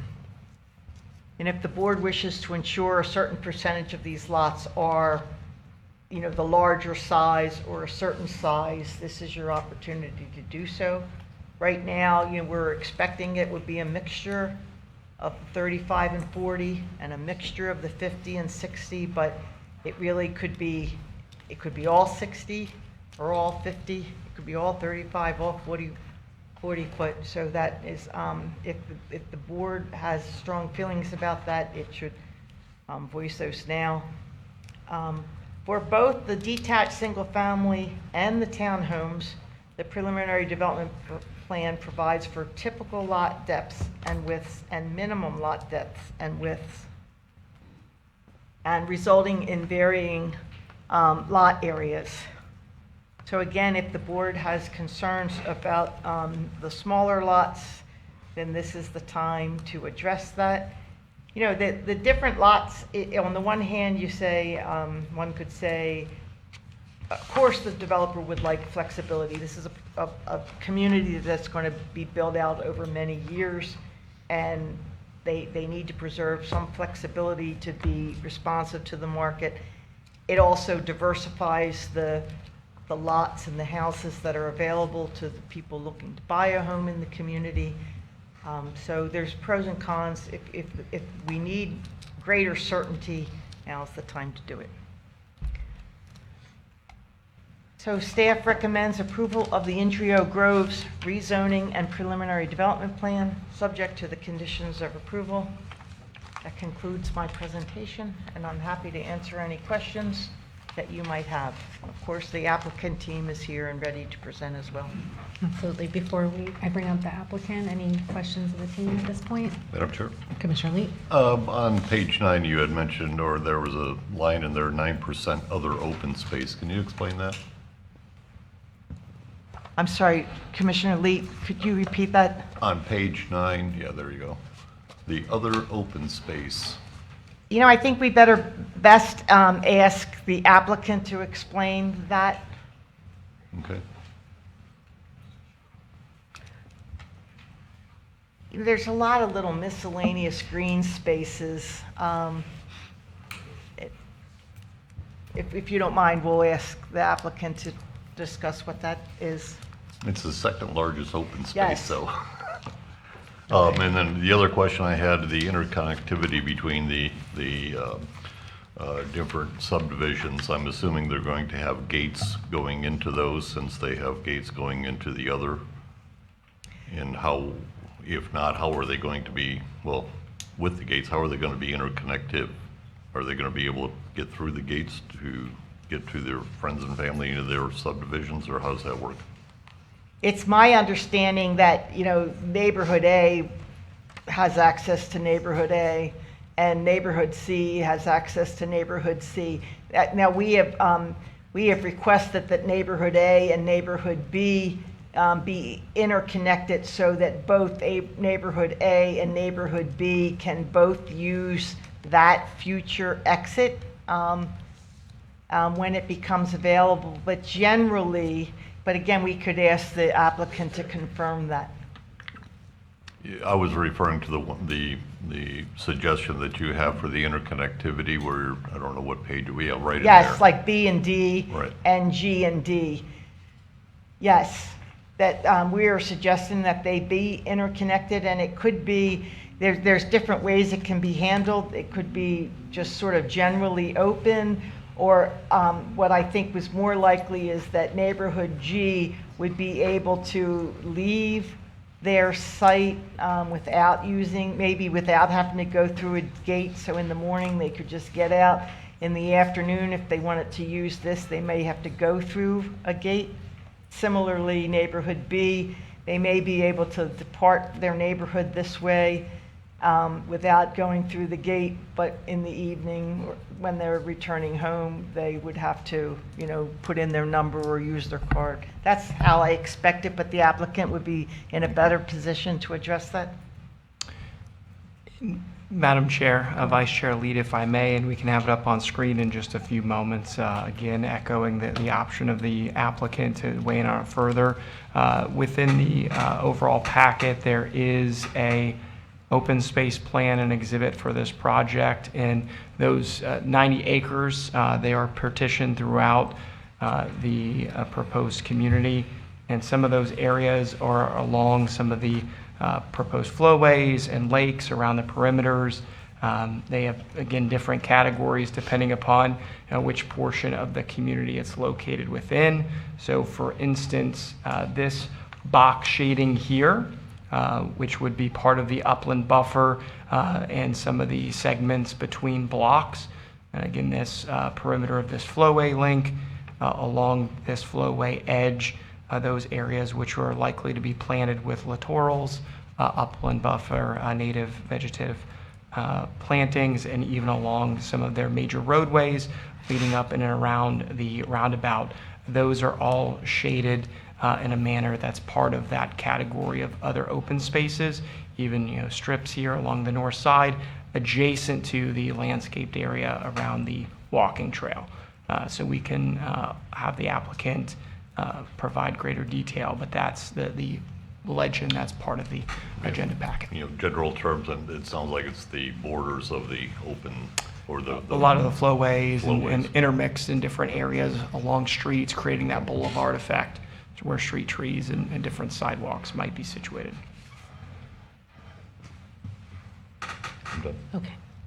Anyone else? All right. All right, at this time, the applicant, good evening. Yes. I think this. I'm not even allowed to have technological stuff at the office or at home, so bear with me as I do this. For the record, Bob Raines with the Gunster Law Firm here on behalf of the applicant. We appreciate the opportunity to be here this evening regarding this project. We think we have an extremely exciting project that's going to bring the TVC to fruition finally, and we'll talk about that in a minute, but I'll go here real quick. This is some of the other folks that are here this evening, our consultants and our team. And in a moment, I'm going to have a couple of our consultants come up, and I'll ask them a few questions, and then they'll make a short presentation to you and give you a lot more detail about what we're doing on this particular project. Real quick, obviously, this is where the site is. I'm just going to go through this very quickly and get to timeline that I'd like to get to. You know, when we come before you, I'll talk a lot about, you know, this has been a long time in coming, a particular project, and I'm usually talking about 2 or 3 years. In this particular case, you can see here by this timeline, Lennar bought the property, in 2004. And at that time, in 2005, they submitted a DRI for 3,000 units and major site plans and had a whole project planned. And then in 2006, the county came along and came up with the concept of the towns, villages, and the countrysides. And of course, there was a lot of debate and charrettes, and Lennar was heavily involved and participated in those discussions.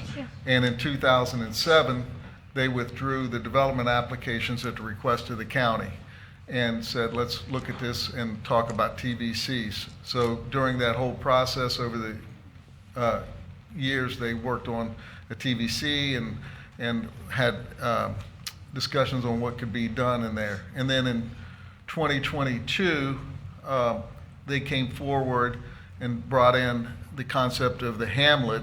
And at that time, the county again asked us to kind of stand down, that they wanted to look comprehensively at the TVC and not just bring in the hamlets.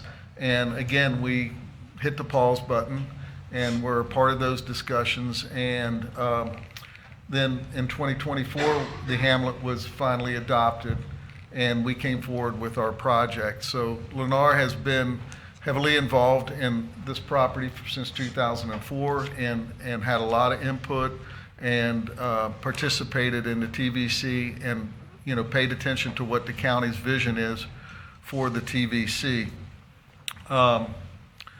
And so we're here today, and we believe we're bringing forward a project that not only meets the intent and the spirit of the TVC, but also follows the rules and the regulations for both the Land Development Code and the comprehensive plan. You know, typically when an applicant comes forward with a PUD, they're usually asking for relief from the development code and certain things.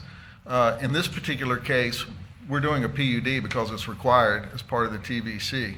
But even though we're doing a PUD, we're meeting all your rules and your requirements of both the Land Development Code and the comprehensive plan. And in a moment, I'll have Troy come up and he'll go through a presentation. So at this time, let me ask 2 of our consultants, Troy Holloway and Brian Good, who are going to speak. I'd like to just have them come up, ask them a couple of questions, qualify them as an expert, and then I'll continue on. So let Troy go. So, Troy, if you could, can you introduce yourself for the record, please? Good evening, Troy Holloway. I'm a partner with 2GHO. We're the land planners for the project. And can you, excuse me, can you give us a brief description of your educational background and your work history? I'm a landscape architect, graduated from Ohio State in 1986, and I've been working in South Florida since then as a land planner and landscape architect. Okay, and you've been sworn in? Yes. Okay, and Brian, if you could just real quick, same thing, if you could introduce yourself, sir. Brian Good with Kimley Horn. And can you give us a brief description of your work history and your educational background? I'm a licensed consulting engineer in the state of Florida for 29 years. Okay, and you've been sworn in? I have been. Thank you. Appreciate, Commissioner, your patience there. So at this time, I'd like for Troy to come back up and he can make a presentation, and then we'll run through it. Thank you. Okay, good evening again. Okay, this is the overall preliminary master plan. It is 1,027 acres. It is our Hamlet PUD preliminary master plan. This was carefully designed and developed utilizing both the TVC and the Hamlet PUD sections of your code. We've done this in very close coordination and collaboration with your wonderful staff over the last year and a half to 2 years, at least with this plan, to get us to the point we're at here tonight. This proposed mixed-use community does provide for 3,081 total units, including 277 workforce housing units as permitted by the Hamlet PUD. It does provide for a mix of front and rear-loaded single-family cottage homes, townhomes, as well as apartments. As you can see, I just want to kind of go over this plan before we get into the individual kind of quads of this. This project is bisected by several east-west canals ranging in 80 to 90-foot right-of-way widths. So it does kind of break the project up into literally 4 different quadrants. We'll look at both of those. We'll look at all of those closer, but I just want to kind of give you that before we get into those, so you have some sort of reference of where we're at on this project. To begin with, on the east side here, which is this is the entry, the east entry into the project from Kobelgard. We've got a commercial village at this east end, which is it's placed there to allow the expansion with future development to the east, hopefully, as other projects do come in the future. We do have the 2 civic set-asides. We'll look at those closer. We've got the school, the 24-acre school site, and then we've got the county-dedicated future development there, the south triangular parcel. And centralized to the development, we've got 35.2 acres of a central amenity campus and community green. And then surrounding virtually the entire project is the flowway system. It's the water management system. Linear parks will provide for upland plantings, littoral plantings. It'll be definitely a really prime place for the residents to walk around as well. This is the north. Let me go back and show you. Basically, the north section is neighborhoods A and B, and then we have 2 quadrants in the middle there. We have C, D, and E, and then we have neighborhoods F, G, and H, and at the very bottom we have the triangular piece. So we'll first look at neighborhoods A and B here at the north section. In the northwest corner here we have an emergency access, which will go into the Spanish Lakes community. This was requested specifically by those residents. It kind of gives an emergency ingress and egress to their neighborhood, which was very important to them. It's hard to see on the plan here, but we do have a pedestrian trail system. This will be along all of the flowways surrounding the property, pathways 6 feet and 8 feet in width that will go all the way around so people can walk around the lakes, they can fish in the lakes, have nature walks. We do show here the new golf cart connection. Again, this was done after P&Z. This will now be a vehicular connection as well. And again, throughout pods A and B, we have front-loaded single-family homes in both of these neighborhoods. We do have some alley-loaded single-family lots, which are, I think, the pink lots there in the center. And then we do have active and passive recreational spaces interspersed throughout this community. Nice. We have some big open spaces, and we do have some smaller pocket parks that are interspersed throughout. And we do have then an additional gated vehicular access point, which would be up in the northeast corner, which would connect to the future Kobelgard Road. These are some images of this of these neighborhoods and really some of the green spaces throughout. You can see the size of the green spaces. We have a lot of the green spaces around the multifamily.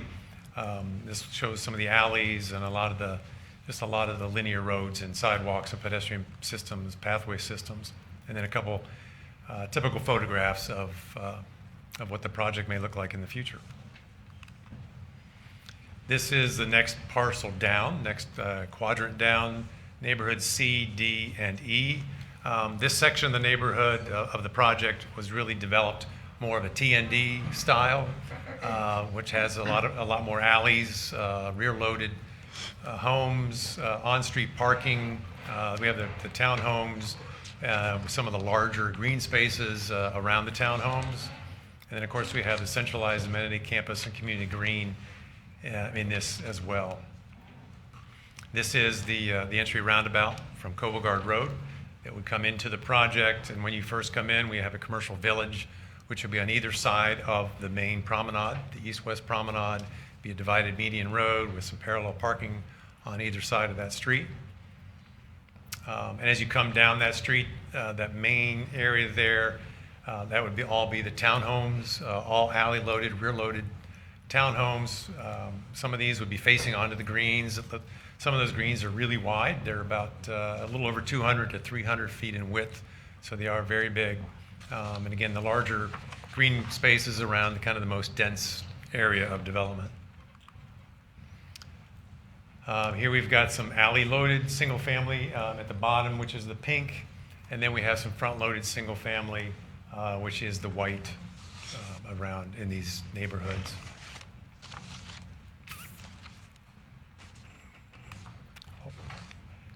And then we also have some front-loaded cottage homes. I think, as Irina pointed out, it's hard to tell the color there, but that is in neighborhood C. And then, of course, they have the large linear greens and parks. Most of the largest ones, again, are around the multifamily, where the most density is, to give them the most green, open spaces. We also have a tree preservation park. We'll look at a little bit more detail of that, but that's the north-south linear tree preservation park. It provides a nice separation, nice buffer between the residential, the school, and the commercial. Makes a nice, they'll have some nice nature trails and walks through there as well. And again, we have the flowway system along the east and along the west boundaries, in addition to the lakes on the interior as well. These are the two golf cart connections. We'll have also the vehicular connections, providing the access and interconnectivity between neighborhoods B and D to the north, and then D and G to the south. This yellow that we just dropped in, that is all of the on-street parking that would be available in these quadrants. That will provide approximately 800 on-street parallel parking spaces, in addition to all the parking that the units have. The townhomes and most of the homes will have 2-car garages along with 2-car parking spaces in the driveway. This is the next quadrant south, neighborhoods F, G, and H. These are gated communities. This is the roundabout entry here on Spanish Lakes Boulevard. This would be the phase 1 developed portion of the project. So you would come in off of Spanish Lakes and then come down the main boulevard. Again, this would be a divided median road. There would be no parallel parking on this. It would just be a nice green parkway. Neighborhood G will also have, I don't think Irene showed it, I think she suggested we would show it on ours, but this is also a gated access from neighborhood G that would connect to the future Russos Road. So they would have a back door to get in and out of their community as well. And again, the pedestrian trail system that would follow along all of the flowway lakes and through all of the perimeter buffers. And all those trail systems also come into the project from those perimeter buffers, and they interconnect into all the sidewalks within the development, which are on both sides of all the streets. And again, the golf cart connection there in the northeast corner, connecting to neighborhood D, that would get people to the school and the commercial center. And again, our flowway systems that are around the perimeters and then the interior lakes. We have a lot of passive parks, again, a lot of pocket parks. We have some big parks, we have some small parks, a lot of green in these neighborhoods. We do have the front-loaded single-family. There are no alley-loaded lots in these 3 neighborhoods. These are all front-loaded single-family lots. And we also have provided a 8-foot path that will be provided along Spanish Lakes Boulevard, from basically connecting to the Spanish Lakes neighborhood, and then we'll go all the way to the southern limits of Indrio Groves. And this is the southern triangular portion of the project. That's a very southern piece. This would be the 14.8 acre civic park site. We'll have some enlargements of that in a minute. This would have 2 proposed access points, 1 main access point from Spanish Lakes, and an eastern possible access on the eastern side that would connect, that would attach to, I think there's a 50-foot right-of-way there. So they could potentially have some access to the east, connecting over to Cobelgard.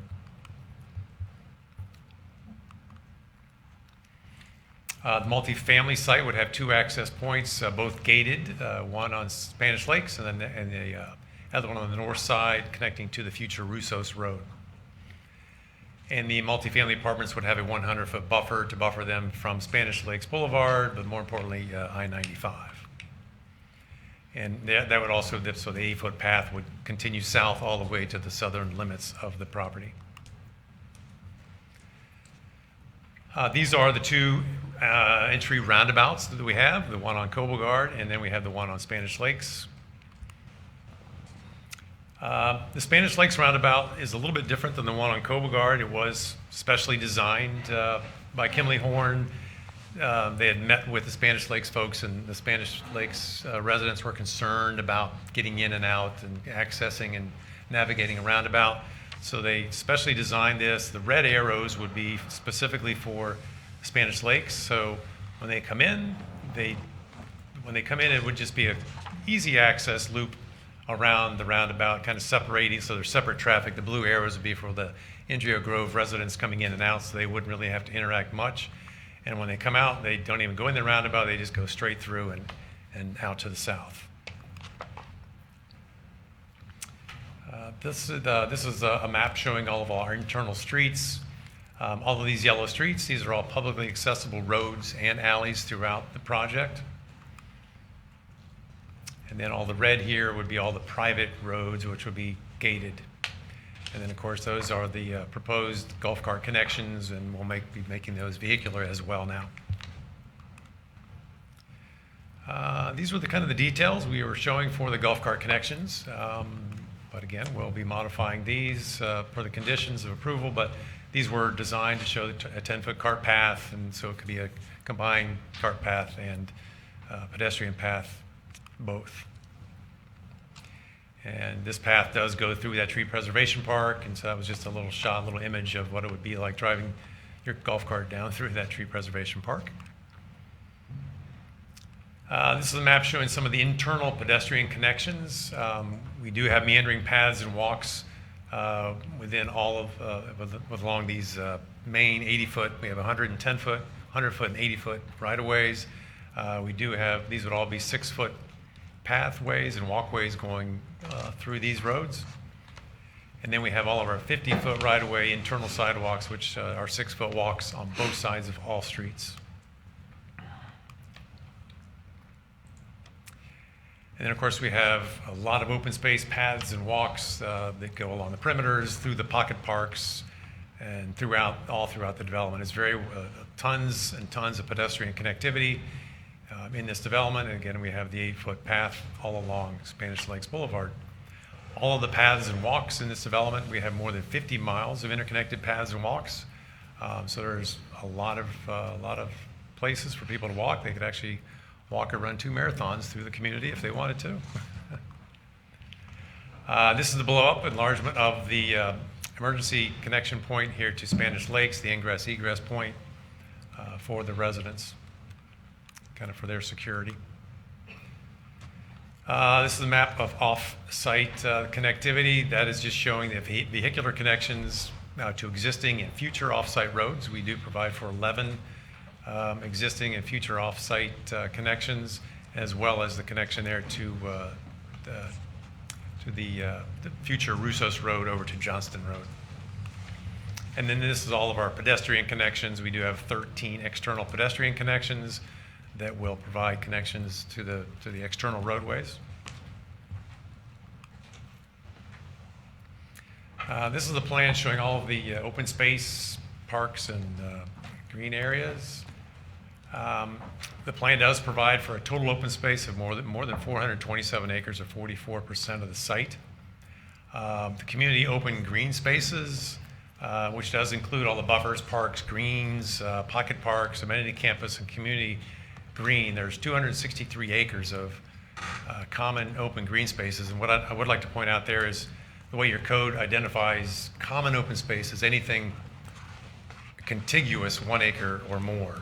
So that is 263 acres of contiguous 1 acre green spots. So anything less than that, we have a lot of pocket parks that aren't contiguous to that. So there's also a lot of other open green space in there. I mean, green spaces within the right-of-ways, within the lots, anything smaller than 1 acre as well.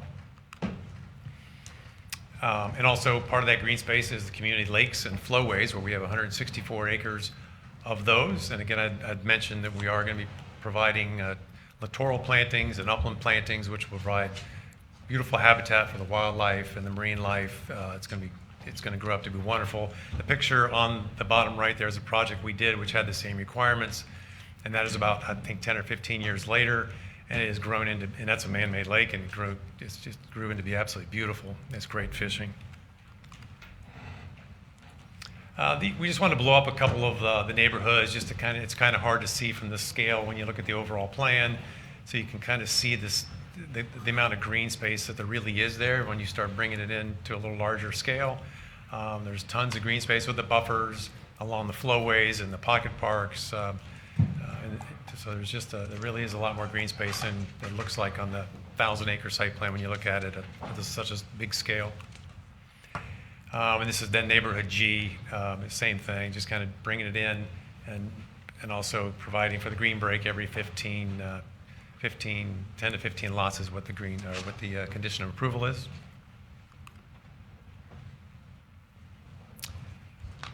This is some of the shared backyard here, which is the parks, greens, and pocket parks. Again, just showing some of the large green spaces that this project will provide, particularly around a lot of the townhomes.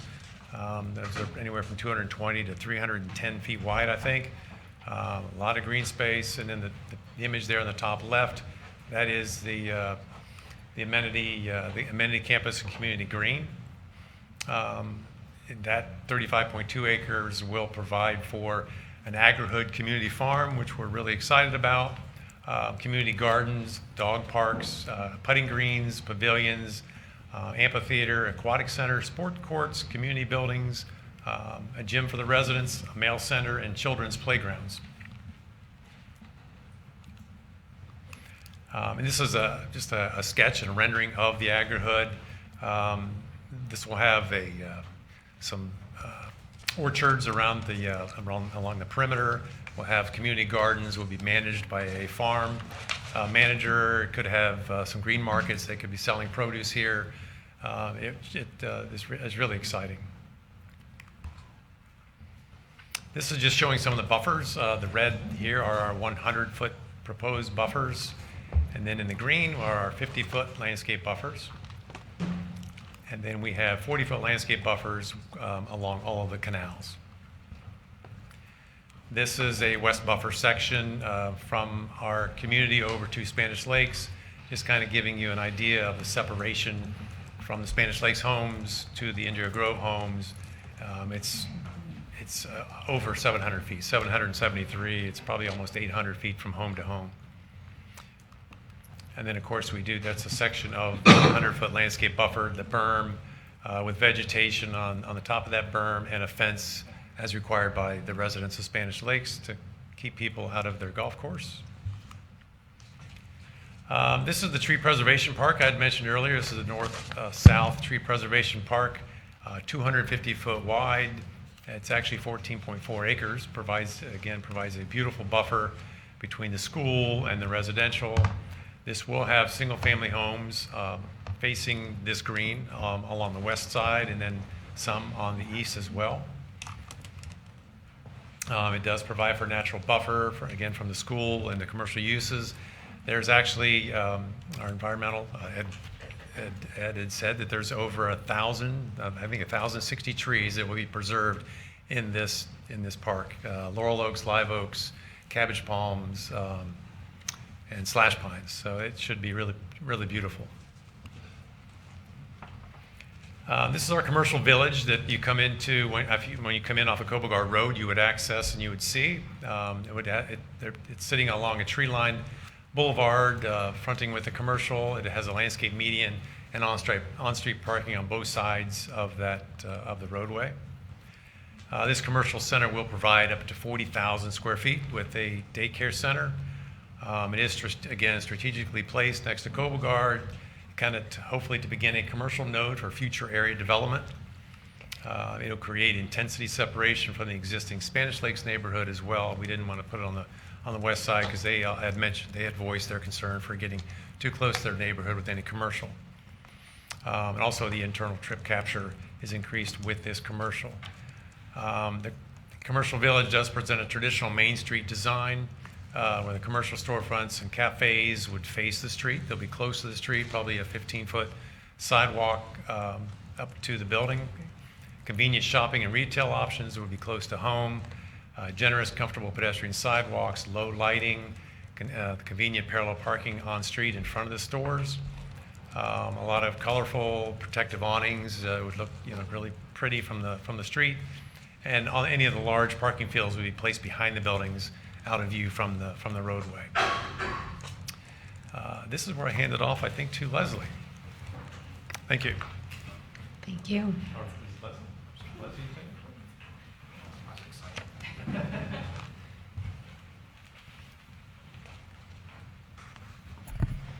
Good evening again, Commissioners. Good evening. This project creates a lot of off-site community benefits, and we're just going to run through those. Like we said, it was going to be a 10-acre commercial parcel, but as a result of the good feedback from the planning board, Lennar is dedicating all 14.8 acres to the county. They are extending water utilities up to Spanish Lakes development so that they can be on St. Lucie County utilities. An emergency access. They're building Russos Road, dedicating 24 acres for a school site. The school board does want this site, and they're looking forward to receiving this. Multiple roadway and intersection improvements. And again, the school site is here. There's the park. We'll go into that a little bit more. Here it is. So one of the things that a planning board member mentioned was that they really felt like there's a real need for additional ball fields for team sports in North County. And in the county in general. And one of the conditions of approval was that you need to incorporate not only a wonderful amenity campus, but a community park as well. And so this considers what the county could do with this dedicated land.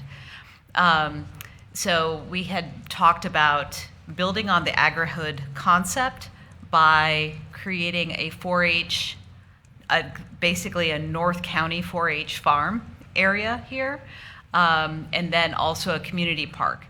And not only is Lennar going to dedicate this, they will build the barn for the 4-H and the parking associated with it.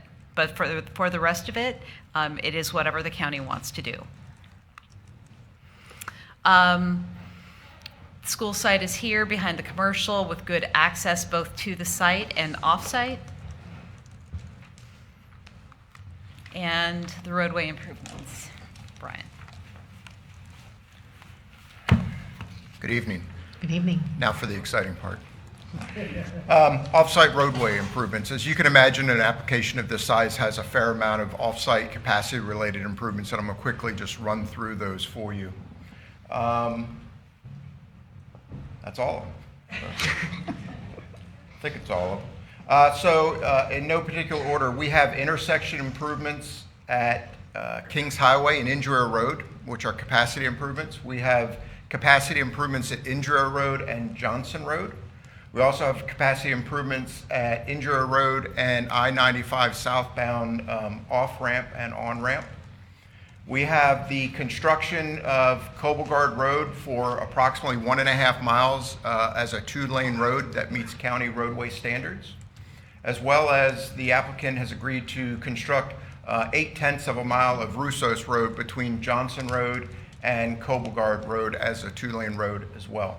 In addition to those capacity improvements, the applicant is dedicating right-of-way for the future extension of Cobelgard Road to the north, aligning with Kings Highway in Indian River County, which could be an additional north-south arterial connecting the adjacent county to the north, as well as dedicating right-of-way between Spanish Lakes Boulevard and Cobelgard Road for the future extension of Russos Road.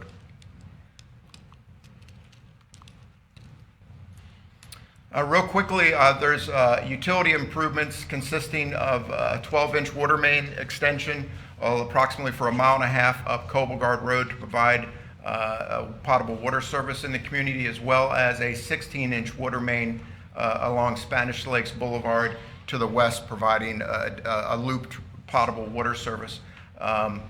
Leslie mentioned that the applicant has agreed to extend the potable water main approximately 800 feet to the entrance of the Spanish Lakes community, should that community ever decide to connect to county potable water service.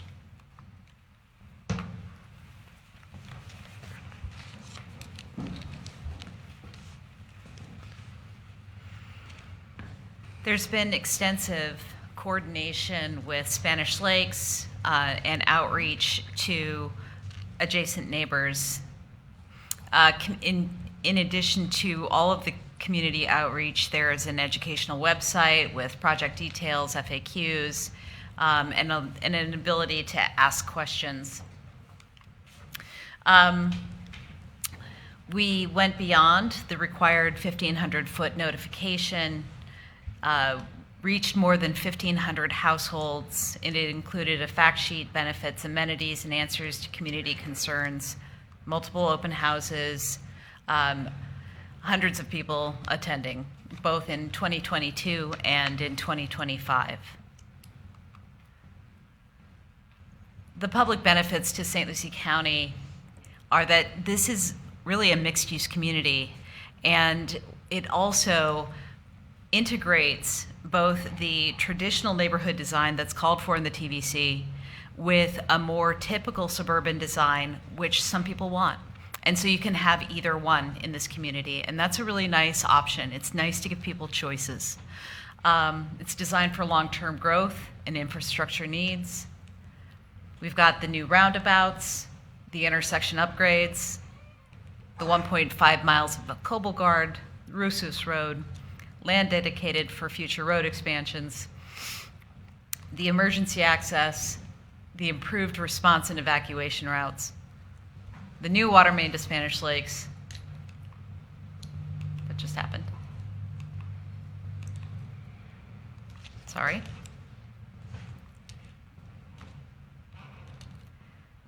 Properly sized sewer connections for St. Lucie County Utilities. Over 440 acres of open space, 145 acres of active parks and greens, 50 miles of walking paths and biking paths, wildlife corridors,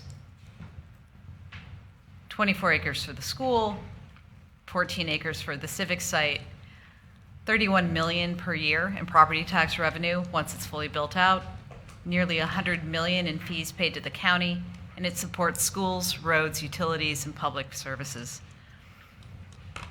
277 workforce housing units at 9% of the density, a variety of housing types and sizes and options, accessibility for people who don't make as much money and who do, and lots of choices within all of those.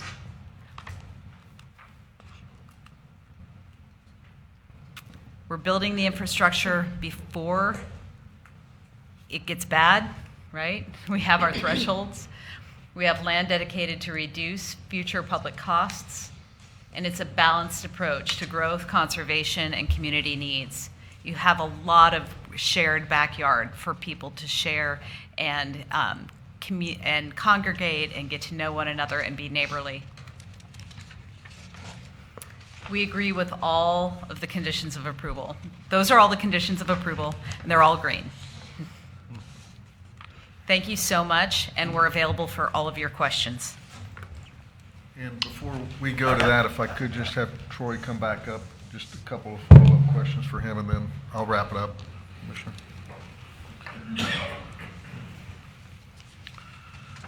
Troy, you're familiar with the St. Lucie County Comprehensive Plan, the TBC elements in the Land Development Code? I am, yes. And in your professional opinion, sir, does this project meet all of those requirements? Yes, I certainly hope so. Thank you. Thank you, appreciate it. Okay, that does conclude our presentation. Again, we want to thank staff too for all the hard work they've put in on this project. They certainly drive a hard bargain, and we listened to them, and we enjoyed working with them as always. And we've appreciated the comments we've received from you all over the time, and we've tried to incorporate some of that. But we're again happy to answer any questions. We believe we have a project that meets what this area was intended to do, and it's been discussed for 20-some years. So we appreciate it, and we'll be glad to answer any questions you might have. Thank you, Bob. Thank you. All right, before I open it up for comment, any questions to start? Madam Chair? Commissioner Lee? I am excited about the project as far as the green space and the farming and so on and so forth.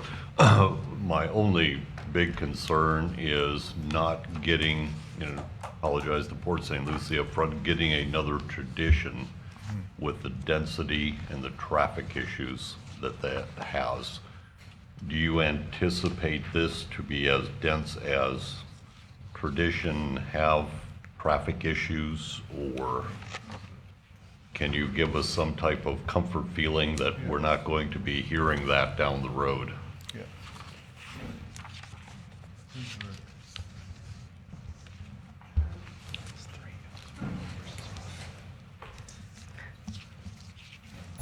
Thank you, Commissioner Lee. I don't know the density of tradition off the top of my head. I do know that at 3 units per acre, this is not a particularly dense development. There's a lot of units here because there's so much land. But if you'd like, we can, while we're going through the questions, we can try to figure out the density and tradition question. That would be helpful for the constituents because they all have the same feeling as obviously where I'm getting a lot of it from. But the plan is beautiful. It's absolutely beautiful. I hope it turns out as beautiful as the pictures, and hopefully the traffic won't be like Tradition or St. Lucie West. We'll see what we can find. Okay. If I may speak to that, Greg Pettibon, I'm with Lennar Homes. Prior to my 7 years with Lennar, I was actually one of the early employees with the builder that purchased Tradition, Mattamy Homes. I left Mattamy about 7 years ago and joined the team with Lennar. So I do have some level of very involved understanding of Tradition and the Port St. Lucie Southwest annexation area, just because I did underwrite that acquisition and work on that acquisition of the property. One of the major differences is just the magnitude. The Tradition, what we think of as Tradition, is actually 3 major DRIs. I believe, and I'm thinking back through the lens of time, I believe that between those 3 DRIs, there was something to the tune of around 15,000 homes, and then a significant amount of commercial and other uses. And then bolted onto that, you had, I think it was something to the tune of about 25,000 units that were approved in the Southwest annexation area. So there's just an entirely different order of magnitude to that project versus this project, where a little over 3,000. So a large number, but nowhere near the magnitude of Tradition, the 3 DRIs, the Southwest annexation area with GL and Ackle Homes and all the other builders that are out there. So just perspective. I'm sorry I couldn't help myself because I had a lot of late nights, underwriting and trying to understand, the 25 years of that project and getting it to the point that when I wore that Mattamy uniform to purchase that. So I hope that answers the question. It's just a very different order of magnitude. So, okay. Thank you. Other questions? Madam Chair. Commissioner Clasby? So for me, a giant portion of this project is contingent upon the developer's agreement. And I believe that's why we continued it from the last meeting to this one. Unfortunately, I requested an updated copy of the developer's agreement and got it about 5:30 p.m. today. and our meeting started at 6. So just given that, I'm going to be asking that we continue this to the next meeting so I have more time to review that. There's a lot of things, even in staff's comments, that reference the developers agreement. And I think that we all need to have ample time to consider the changes that have been made from that, to compare the 3 that have been published, and also for the public to have access to the agenda published Thursday before the Tuesday meeting with what we're actually discussing. So, I mean, I think that, you know, I'm okay with engaging in conversations about it, but I would think that we need to continue this at the end of it, along with the next item, the developer agreement, because it's that important to the whole project. I don't know. Understood. Well, yeah, correct. So this item, if we approve it tonight, it's approved. The developer agreement, tonight would just be the first reading, and then it would still have to come back before us. So it's a valid point to combine them. This way, everything is approved together. Yeah, and even in staff's conditions, they reference the developer's agreement. You know, there's certain thresholds that are mentioned, and then Russo's Road, for instance, says it'll be discussed in the developer's agreement. Well, you know, there's certain reasons why we need to have this all approved at the same time, and that the public would have access to it with the amount of time we allow the Thursday before the Tuesday meeting. Well, I think we should definitely get our comments out there, get our concerns out there this way in case there's something they need to add into that developer agreement. So I think we should definitely continue the conversation, but I would be comfortable with putting these together and making sure they're approved together. I have a couple quick questions for our team, Corey or Irene. Gates, are they allowed in the TVC technically? I know the last board, we made some changes. I can't recall if that was something that we changed or not. So in private gated streets are an option that the board can approve in the Hamlet PUDs. There is a PUD policy cited in the staff report that says, you know, no private streets. And but then in the comp plan and in the LDC with regard to the Hamlet TVC, it provides more flexibility and says that that gated or private streets may be approved. So some in the Hamlet. So this is a hybrid. Some of the streets are open to the public. All the sidewalks and the walking paths will remain open. So they're not gated, closed communities, but they'll be the streets will be closed to the public unless you have a legitimate reason to visit. Okay. And then I don't know if I missed it, but the apartment component, that's sort of the most southern piece of this other than the park. Is there connectivity to the rest of the development without them going out onto Spanish Lakes and then back in? I didn't see that, but I just want to make sure that that's accurate. There is a proposed future connection to the proposed future Russos Road. There is a canal separating the multifamily site from Neighborhood H. Thank you, Corey. So Corey just pointed to there's a proposed future access when Russos Road, when and if that stretch of Russos Road is constructed. That might be one of the last places that, I'm not a transportation engineer, but the road's going to have to gain some elevation to get over I-95. So I don't know how close you can get to I-95 before, the road is raised off the ground. But the engineer's opinion was that there's ample room to have a connection there, but there's no proposed pedestrian bridge or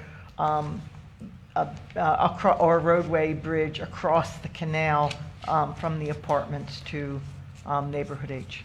They'll come. The connection will be along Spanish Lakes Boulevard. So as currently proposed, children within the multifamily have no way to get to school other than by automobile, essentially. Well, Because there- it's within 2 miles, so school bus service isn't going to. Right, or, there will be a very nice sidewalks, sidewalks separated by nice tree lawns, so the sidewalks are not up on the curb. The sidewalks have good 6 and 8 foot wide landscape street trees that will separate the streets from the sidewalks from the cars, so maybe as the older children would be able to walk or ride their bicycles, that would be hoped, that they would be able to do that. But there is not a direct, or it's not as direct as it might be. When Russo's Road is constructed, when and if Russo's Road is constructed, that will be a little more direct between the multifamily site and the school. Okay.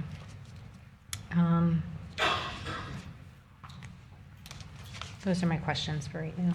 Commissioner Crosby, did you? Yeah. I'd like to talk with planning staff in regards to setbacks and lot widths. Where in this where in the Hamlet portion of the TVC code does it discuss what appropriate setbacks and lot sizes? It does not. It does not. Just like other PUDs. It's a PUD proposal, plan unit development. So we fall under the standards of review with orderly and logical development patterns? Yes, and no, So we would maybe go to a map and zoom out perhaps and see the lot sizes of surrounding neighborhoods? that would be. Like Spanish Lakes, for instance? My apologies, Commissioner. We have a very touchy mouse.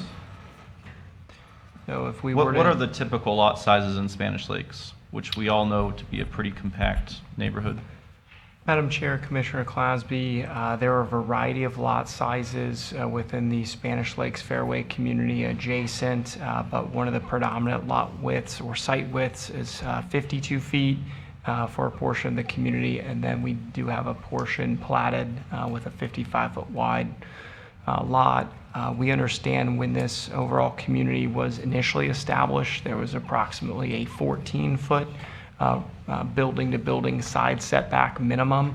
Over time, that was gradually shifted to a 12-foot separation, or the equivalent of a 6-foot side yard setback minimum.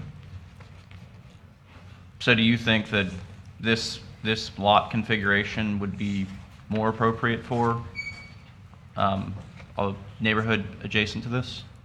So, members of the Commission, Commissioner Clasby, the consideration of an orderly and logical development pattern can take into account a variety of factors.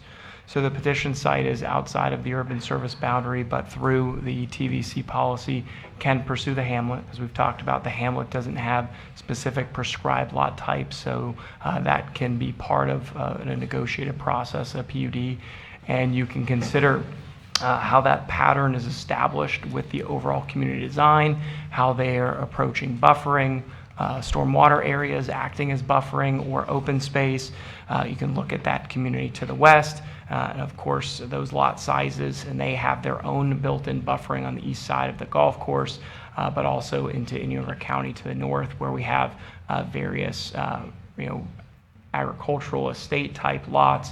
And then we can certainly look at what's anticipated or planned to the south. Although these lands are inside of the urban service boundary and held a mixed-use land use category prior to adoption of the TVC, the Bednar Farms community has a variety of housing options, 50 and 60-foot wide lots here, and some more compact single family, but that's immediately adjacent to the interchange, adjacent to what could be up to 420,000 square feet of commercial. So definitely a transition from the site outside of the urban service boundary to one inside. Is the hamlet a zoning district or is it a PUD? The Hamlet PUD, it's basically a segment or a category of a plan unit development. So it in and of itself, it's exclusive to the towns, villages, and countryside. It's exclusive to lands outside of the urban service boundary, and the development itself has to have a minimum of 500 acres. So within a minimum of 500 acres, you can explore an array of different development patterns, if you will. You can consider different provisions for buffering and lot sizes and how the community is laid out. In this instance, they are proposing, albeit you could argue modest, different lot sizes on the north, closer to Indian River County. So in addition to the larger lots on the north side, there's the flowway and prescribed minimum buffer from 25th Street, kind of transitioning toward that more traditional neighborhood design core. But then as we see in neighborhood F, G, and H, simply based upon the shading, that's where we would have the front-loaded single family ranging in the ballpark of a 35-foot wide lot up to 60-foot wide lot. So basically, the closest thing to this would be Spanish Lakes as far as lot sizes go, even though they're larger. What about setbacks over there in Spanish Lakes? What are their front and rear yard setbacks?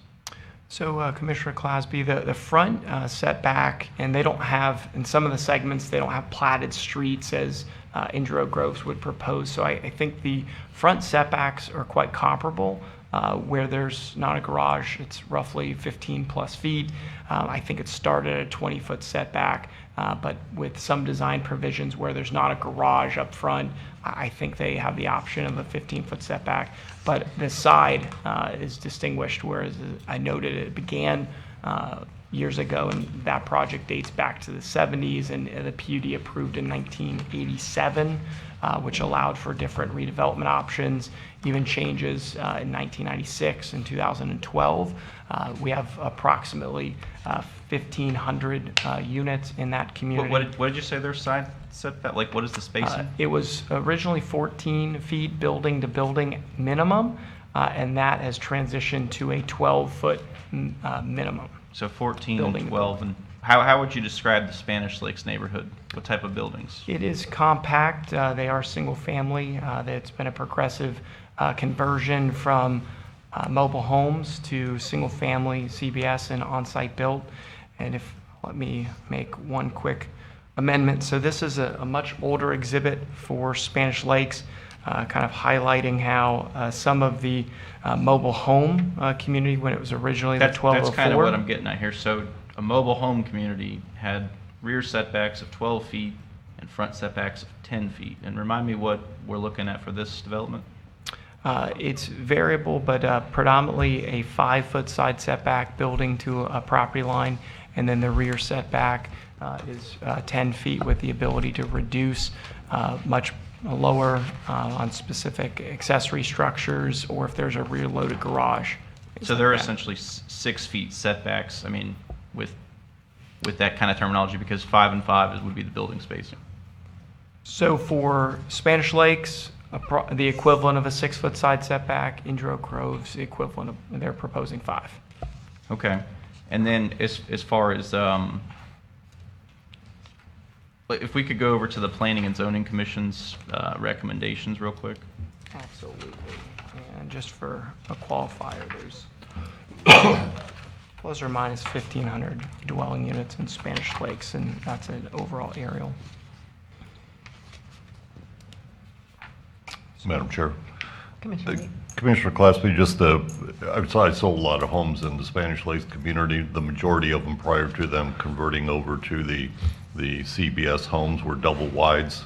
That is one of their newer parks, and the reason I say that is the older double wides were 12 foot each, 24 foot wide. The newer ones, which the majority in here were 13 feet units, double wide, obviously 26. And then they would typically put a carport off to the side, which is roughly 12 feet wide. So to give you an idea, and then if I had to guess, I would guess there's 5-foot setbacks on the sides. The back, I don't know. But if that helped clear you up a little bit as far as... I'm just trying to paint a picture and comprehend a 35-foot wide lot and compare that to the surrounding neighborhoods. And, as far as townhomes, minimum of 25 feet, I'm looking at Planning and Zoning's comments now. I feel like that seems reasonable. Front-loaded single-family dwelling should have a minimum of 45 feet and a minimum side setback of 75 feet. So 7.5 feet, where do you think they got that from? Commissioner Clasby, that is the minimum side setback within our standard residential zoning district, RS4, for instance, which allows for up to 4 dwelling units per acre. 4 dwelling units per acre, of course. That requires a minimum 7.5-foot side setback. So you need 7.5 for 4 units per acre. Yes. But we're approving 3 units per acre. And so, I mean, at one point, we said a trailer park could have 12-foot building spacing. And we're being proposed here this evening closer than that for not a trailer park. Commissioner Clasby, that is what's before you this evening. In considering the 2 different communities, the one proposed, the one established, and our standard zoning districts, there's a lot of factors regarding common open space, designated green spaces, amenity centers, and flowways and master stormwater systems that go into it. Stormwater requirements over time, transition and change, but definitely some figures and facts to consider. So the comment about a green break should be provided every 15. In the staff report, you guys are saying 10, right? So Commissioner Clasby, we have explored that variable depending upon the compact nature of the lots. Here's a particular exhibit, Madam Chair, members of the board. We have 2 exhibits kind of intending to display what that would be implemented based upon in staff's opinion. So the applicant does have various pocket green spaces and things intermingled throughout the community, but when you begin the residential block, when you have compact lots, let's take 35 and 40 feet in width, where the setbacks are standard and buildings are only spaced 10 feet building to building. You run out of real estate to be able to plant larger trees or create some decorative breaks and open spaces. So the thought in recommending that is to take what would be a standard block like this, or just one example of a block, or what could be multiple blocks at about 1,700 linear feet here. That would provide the opportunity for 40 plus smaller compact lots. And the goal would be to ensure that there's a minimum 20-foot, 5-foot wide area with landscape plantings, kind of breaking up the repetition of facades, garages, driveways with cars parked, to provide, again, some visual relief, some open spaces, some shade, pockets and travelways for breeze and air to flow through. And so transitioning what could be a linear block like this, presenting those pocket greens with landscaping, just to provide for some differentiation. So if somebody, again, is walking a dog or walking with their family members, might find an area to pause in between some of the rows of homes, where they don't have to worry about a car backing up, or somebody thinking that they stopped in their front yard, providing that relief if they need to send a text, or sit down and tie a shoe, or kneel down and tie a shoe, something like that. I watched the Planning and Zoning Commission meeting a couple times, and I don't recall them saying a width, but in watching the meeting, and if I didn't hear this, just my understanding of watching the meeting, it sounded like they wanted the width to be the size of a lot, like basically delete a house every 15 units. I mean, they didn't say that, but that's what the flow of the conversation seemed like to me. And then can we go over what was submitted in this proposal for workforce housing percentage-wise? And that number that you proposed, was that 60% of the market rate COs? So it's 9% of the total dwelling units will be workforce housing, and the workforce housing needs to be ready for CO, or get the CO prior to like 61% getting CO for the market rate. And By then- 60%. It's kind of a funny, like, 2 things happening at the same time. But the workforce housing must get its CO before 60% of the market rate housing gets its CO. And so I'm to understand, I think, Yes. that Lennar Homes will be building the majority of the neighborhood, but the income restricted or affordable housing portion may be done by a different builder. Do we have a calculation from the county as to what there'll be rentals, I'm assuming, what they would rent at? The rents will be dependent on the household income between the 80% and 120% of the median household income. It has to be affordable, which means, there's calculations, 30% of the household income can be devoted to rent and utilities. So there'll be some variation. Do we have a range of what that could be? It's not as cheap as you might think. Right. No, I don't have that calculation readily available. Okay. When we went through the land development code, we went through that extensively. It's area median income, and it depends on household size, which one of the funny things about it is they assume households like with 4 children, with 4 people can afford more rent than households with 2, as if those 2 6-year-olders are generating. Right. Anyway, well, you need a larger apartment, so the apartment rent goes up based on household size. And median income changes by household size. Right. As far as the multifamily open space requirement, do we have that on the presentation? Commissioner Clasby, not spelled out, but as was presented in the specific condition of approval and the presentation that we had put in the record, it would be a minimum of 30% allocated for the multifamily site plan in the future, with at least a 1/3 of an acre green or pocket park co-located with the amenity center or intermingled within the community. So I think we just set a new precedent earlier this evening as well with requiring stormwater to not count as open space. Did we do that this evening? Commissioner Clasby, that to my knowledge was Triangle Farms. We did that for Triangle Farms on the basis of the rural surroundings. Yeah. Would you classify the surroundings of this neighborhood rural? Not to the west, but everywhere else, yes. Okay. And then as far as the littoral shoreline goes, what are they proposing on that?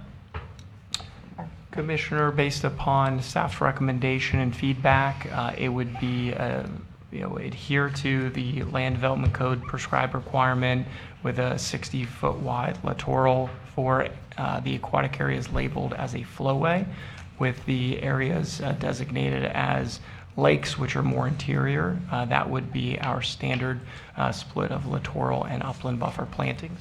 Let me And just Irene can chime in. Yes, qualify that It's- a little further. Yeah, it's in the flowway, the littorals are required to be 20 square feet per linear foot of shoreline and 20 square feet of upland edge vegetation per linear foot of shoreline.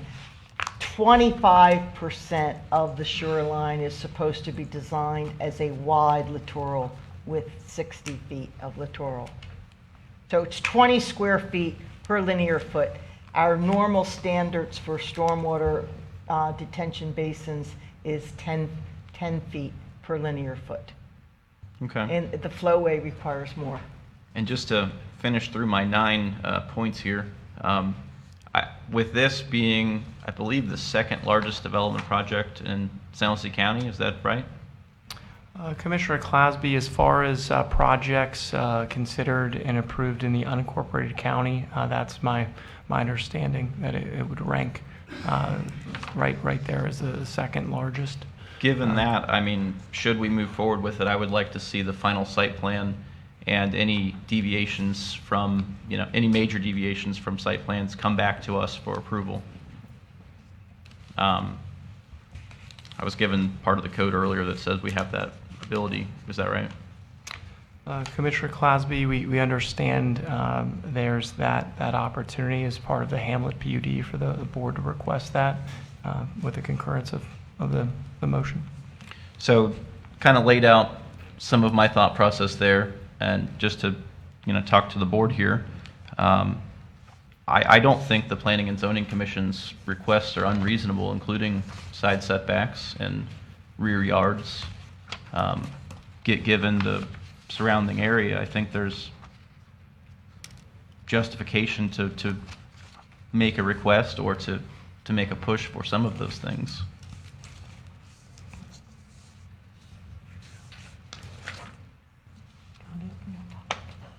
Madam Chair. Commissioner Lowry? Just want to chime in for a minute here.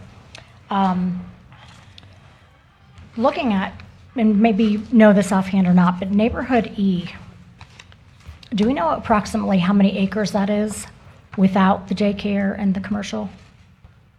Like in the top portion where we have, you have a lake there and 24 those townhomes. Plus 10. They're on the preliminary development plan. trying to There find is a table, I believe, for each. Provide a calculation. Commissioner Lowry, you're looking for area east of the vegetation, north of the commercial, and including the flowway, or just the Yeah, the whole area, approximately, including the commercial? excluding the commercial. Excluding for the everything commercial. behind it, yeah. Just that little, Like on average. I'll say, Go. if you include the flowway, 40 acres, I'm Okay. guessing. Couple things. Commissioner Fowler brought up a good point, talking, if you can scroll down to where the, all the way down to the bottom of the Yeah, property school where it says section. county, yep, future county community park. One of planning and zoning's recommendations was considering sports fields. And to me, this is really important because as a growing community, especially with something this large, this plan is 2 miles from top to bottom. It's going to make it very difficult for parents that have kids at the top of this neighborhood to travel 2 miles to go practice football or baseball. Consideration for me looking at acreage size would be, if you went back up to that neighborhood, that space in there would be a much more realistic position for sports fields where all three or all sections of these neighborhoods could access. That's a thought. Secondly, I'm with Commissioner Clasby on the setbacks. As far as proposed 5-foot setbacks to the side, in the staff report, it mentions it's typically considered narrow for detached single-family dwellings, and if the side yard is fenced, it's even difficult to get a lawnmower through. With the accessory. Yeah, so that's concerning to me when we're, I love the concept of an agri-hood. I know other counties are doing that, but other than just sticking a barn on there and some 4-H space, which I think is amazing, I think we really need to consider the setbacks. And I feel like we should be doing this in conjunction with the development agreement because it's new. And I've spent a lot of time going over this the past day, and I feel like I need a little more time to make some really good decisions. Thank you. Commissioner? Okay. Okay, so a couple comments. Had a really good conversation with a representative from the school board today.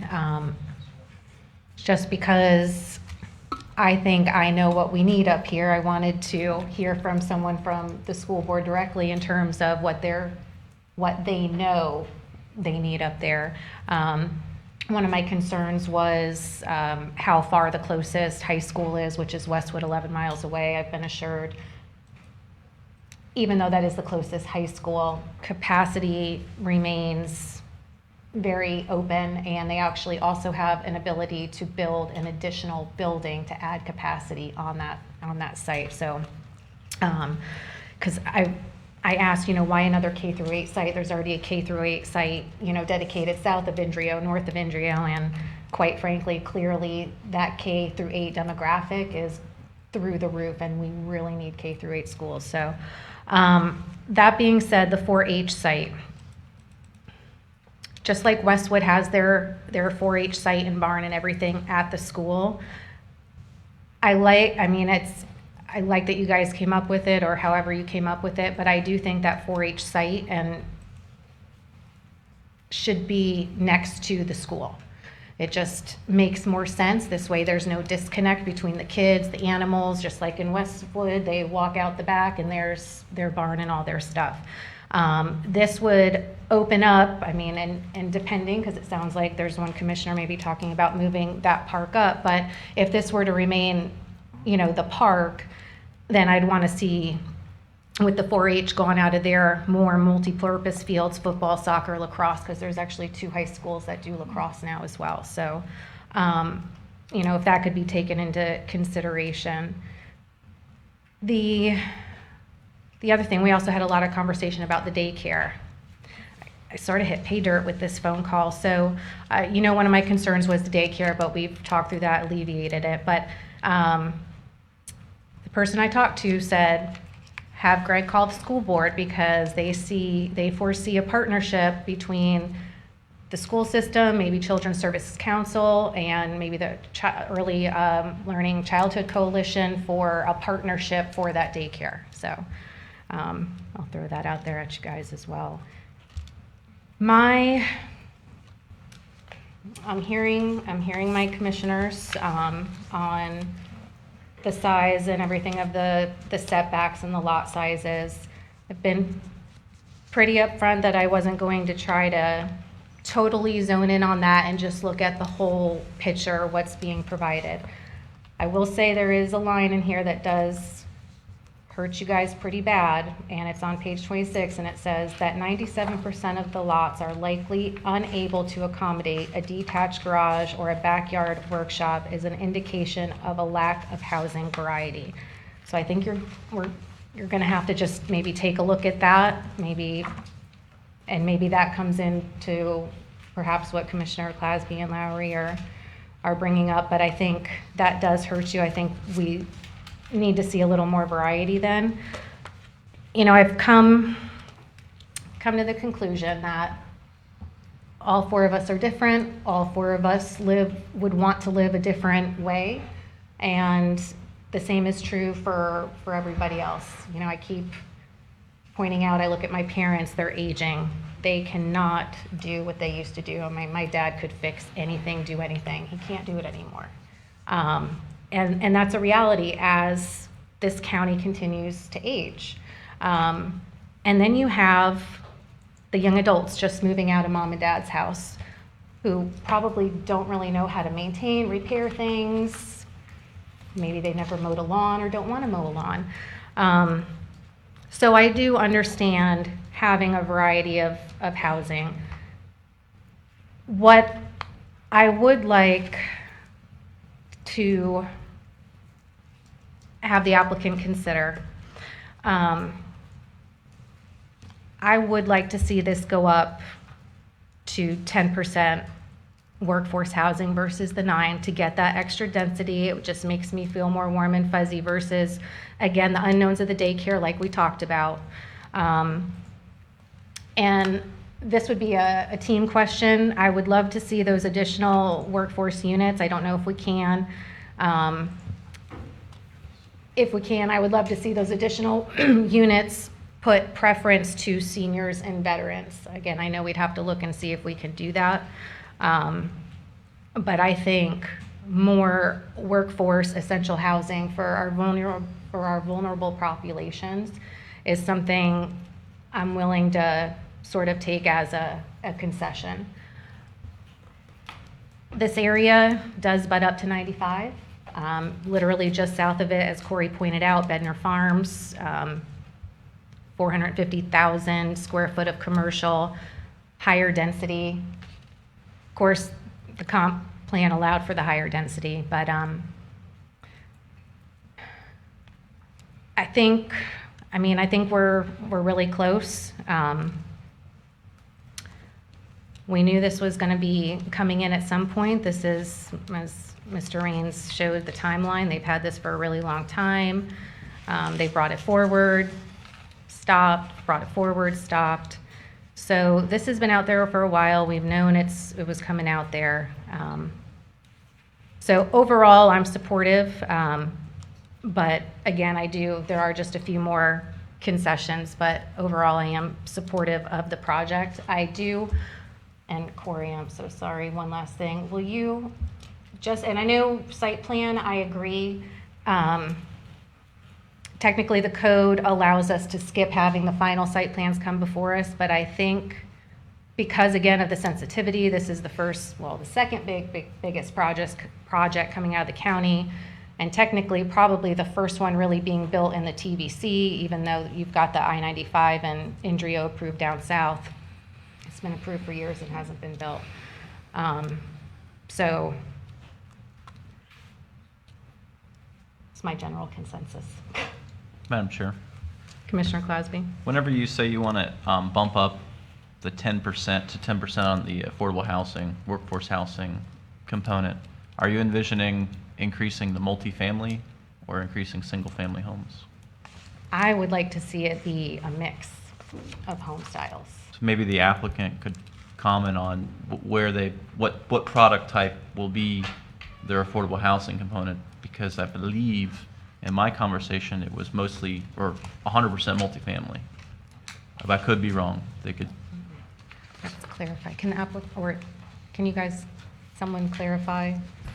I do think they were all being proposed in the workforce housing apartment. is all multifamily. But Commissioner, I'm sorry.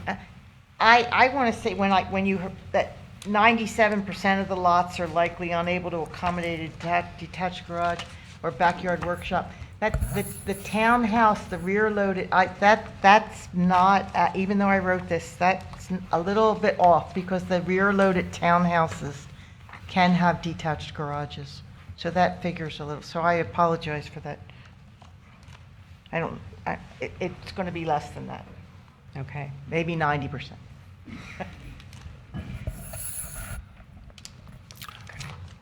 Hi, Greg Pettibon. I'm Hey, Greg. not sure if it's the appropriate time to possibly respond and speak to some of Absolutely. these points. Again, I would like to point out that, Lennar and our partners have been patient for a very long time. And, there's no,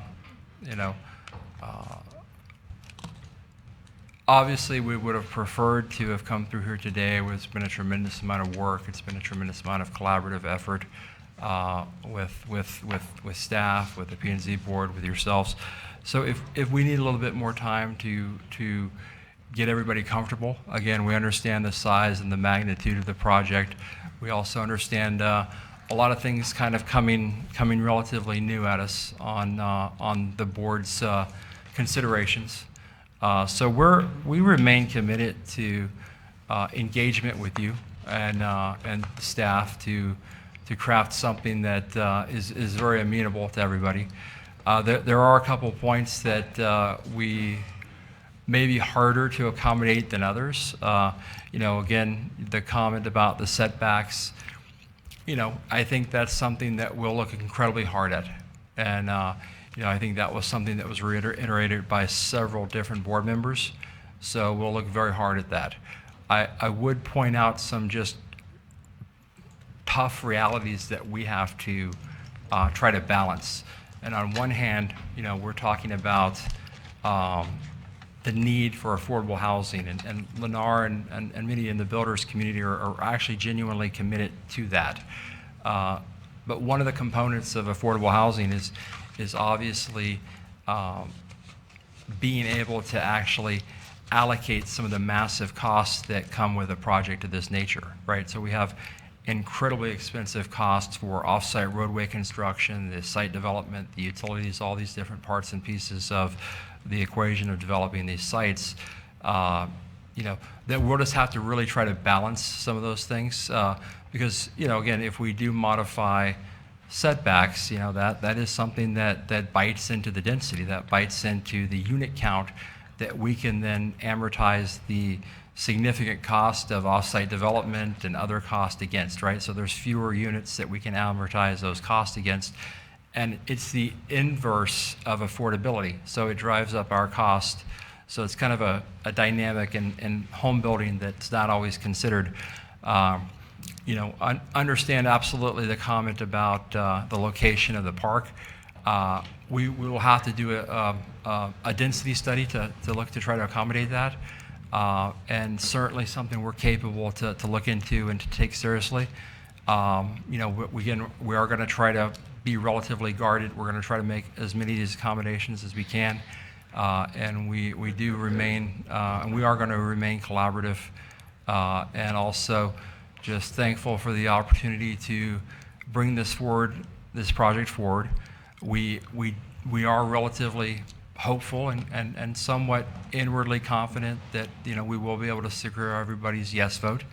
And so I'm not sure if I touched on everything or if there's anything in particular that we might want to speak to tonight, or if I've hit all your questions, or at least from an initial response.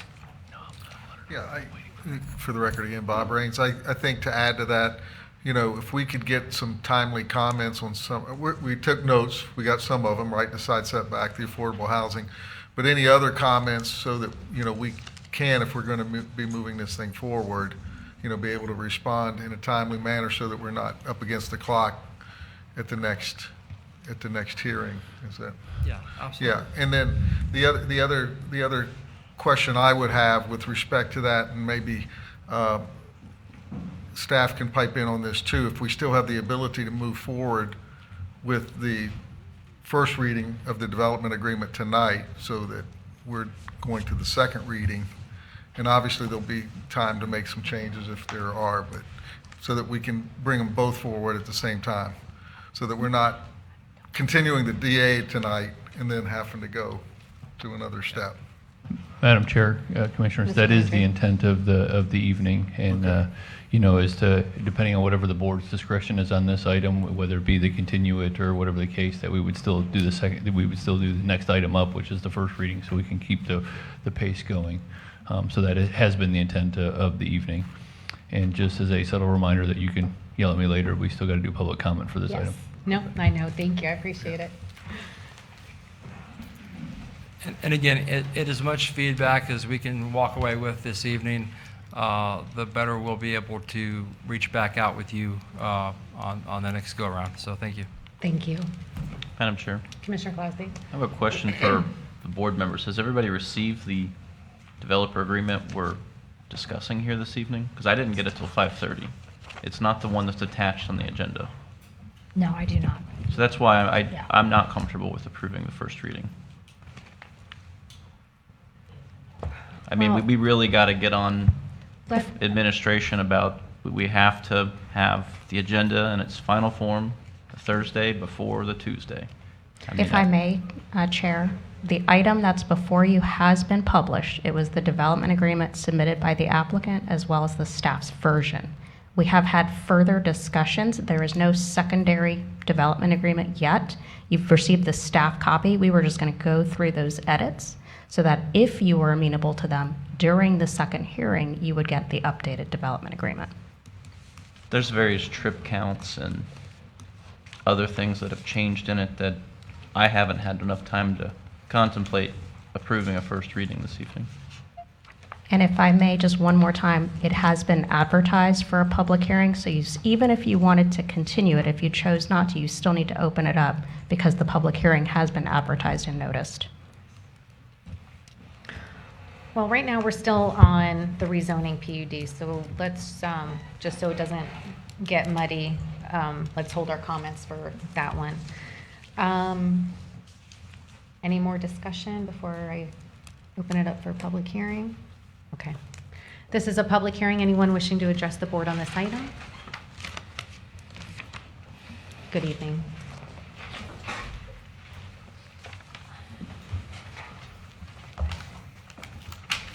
Good afternoon, all. Thank you for the opportunity to speak and offer my support of Indrio Groves. My name is Nick Kramer.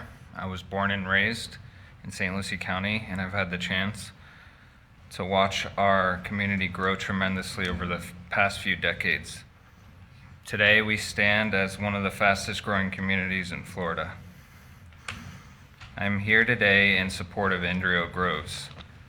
After reviewing the project, I see the plans offer a strong balance of housing diversity unlike the numerous communities around.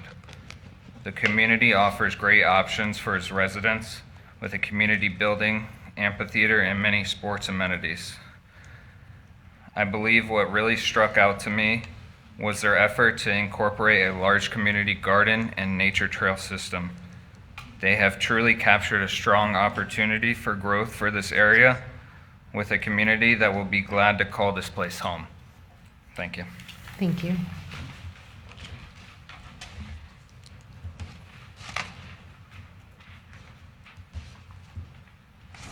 Good evening. Good evening, Madam Chair, County Commissioners. I'm Charlie Canginelli, resident of St. Lucie County, former St. Lucie County building official, and a resident of St. Lucie County for over 10 years, and I've been in Florida 50 years. I enjoy construction, that's my life.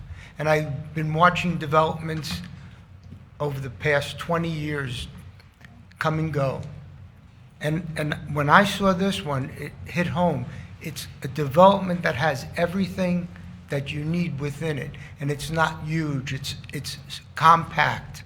And it gives the residents, again, it's from the housing for the employees that are needed. The gentleman that got up earlier this evening, you need workforce housing. And this has everything within it, a whole community. And I just see it as being beneficial to St. Lucie County. It'll develop the market, the market for housing, and I see it in Port St. Lucie. And it's nothing like that. This is something beyond that. It's a development that is offering everything from the families, the young families, to the older families. Like the chair was saying, you know, as people get older, they don't want big yards. They don't want, believe me, I don't. And even in the young families, it gives them an opportunity to start somewhere and get started. And I see this having everything that you need. It's something that's needed in this area, and it's a perfect spot for it. It's got the transportation. You hop right on 95. If you work south or north, it's right there. And I think it's something you really should consider. I know we talk about setbacks. You know, again, when you really look at it, you talk about a foot or so. But there's so much green area in this development. It's giving you so much. Everything's so wide. It's not like you're trying to put 10 pounds of feather in a 5-pound bag. It doesn't work. They're giving you so much. And I know you're up there and you're looking at it, but I see that in some areas you see that the developers are just trying to squeeze everything in. Look at this. They're giving you everything. And I just think I know you want things, but again, they're giving a lot more than I've seen a lot of developers give. And I just think you should consider that when you're looking at the overall picture. And again, they're looking for approval tonight so they can go forward at number 2. At number 2, you can beat them up, but at least give them the opportunity to start moving forward. And that's my personal opinion, for whatever it's worth. Thank you for your time. Thank you. Perfect timing. Anyone else wishing to address the board? Good evening. Madam Chair, Commissioners, wasn't sure I was going to talk. I feel kind of like I'm sneaking in because I live about 8 miles away from this, across the county line, Indian River County.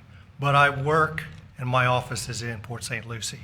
So I'll be driving on Indrio and passing these folks as my neighbors in the community down there as we're going to the Buc-ee's. But I think it's a fantastic, well-planned, thoughtful, smart growth opportunity. And I say that because I've seen areas that aren't smart growth, and I've seen areas like Tradition. I've seen areas like Tradition down there where it is packed, and I can't imagine having a Tradition here. This is not that. This is way less than that. So I think it's, and as a father, I'm jealous of the families that are going to grow up over there, because all of those walking trails, the community garden, anything to get our kids outside nowadays, because I tell my son every day, better outside than in, is a fantastic opportunity. But, you know, if you want to take everything down to the grassroots level, it's beautiful, it's well thought out, it's not too crowded, and I like that they've taken the opportunity to talk to their neighbors about the impact that they're going to have. And I am thrilled about the interchange and the road improvements that are going to help bring smart growth development into this area. And I think this is a fantastic example of that. And thank you, commissioners, for taking the due diligence and time to look at this. Commissioner Clasby, thank you. It's great to get all the T's crossed and the I's dotted. But I'm thrilled. I can't wait to see this hit the ground. Thank you for your time. Sir, before you leave, can we get your first and last name for the secretary? Thank you. First name Frank, last name Sakuma, S-A-K-U-M-A. Thank you. Thanks for letting me come down to your county. Anyone else wishing to address the board on this item? Seeing no movement, I'll close public comment and come back to the board on this. Madam Chair. Commissioner Clasby. So with this, given that the parameters are kind of open-ended, a hamlet, as this board, before I got it approved, I believe with this same team that's now applying, to get density, you need to be innovative, right? And so I recommend watching the Planning and Zoning Commission meeting because I thought they had a lot of great points.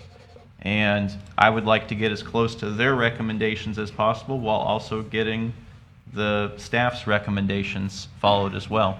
And I think a portion of this that has been punted over to the developer agreement does involve Russo's Road. But since that's in the next one, I don't think it's really worth commenting on at this point. But and even to that point, I haven't had enough time to kind of look at the changes that were made to that. So that's one of the reasons I was asking for a continuance, and I see them as being together. Another thing to kind of keep in mind is this is outside of the urban services boundary.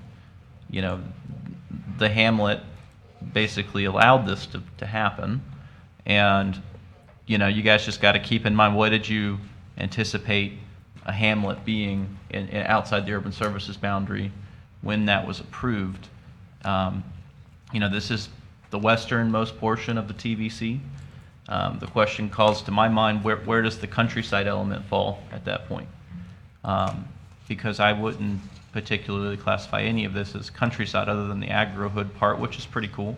I don't really understand how it works, but I like the idea that we maintain some element of agriculture in the area. You know, lot size is big for me for long term, you know, but we're talking about today affordability. The market may crash, right? It all may become really affordable.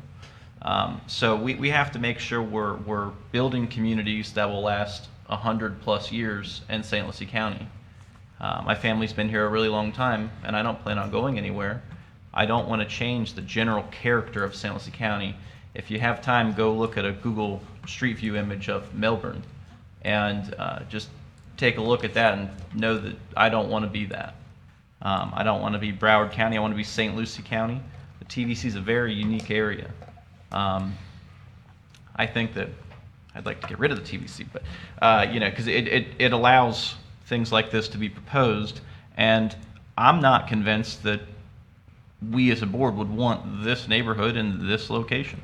I don't know. I could be wrong, but I do think that there's more room for negotiation in this to get to a place that we can come to an agreement. But I would like to see you get as close to the Planning and Zoning Commission's recommendations as possible. That's basically my comments. Okay. All right. Does anyone else have any other comments? Commissioner Lee, you thinking about it?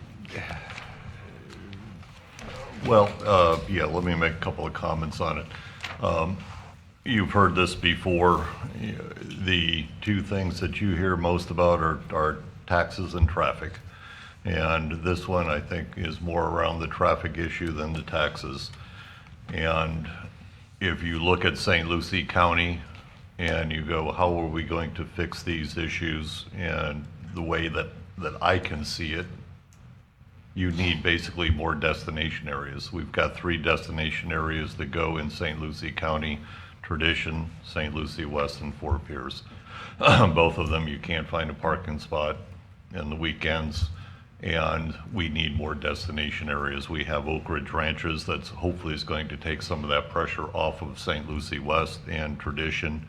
This particular project, along with Buc-ee's and the other developments that are considering in this area, I can see as becoming another destination area for people to go shopping.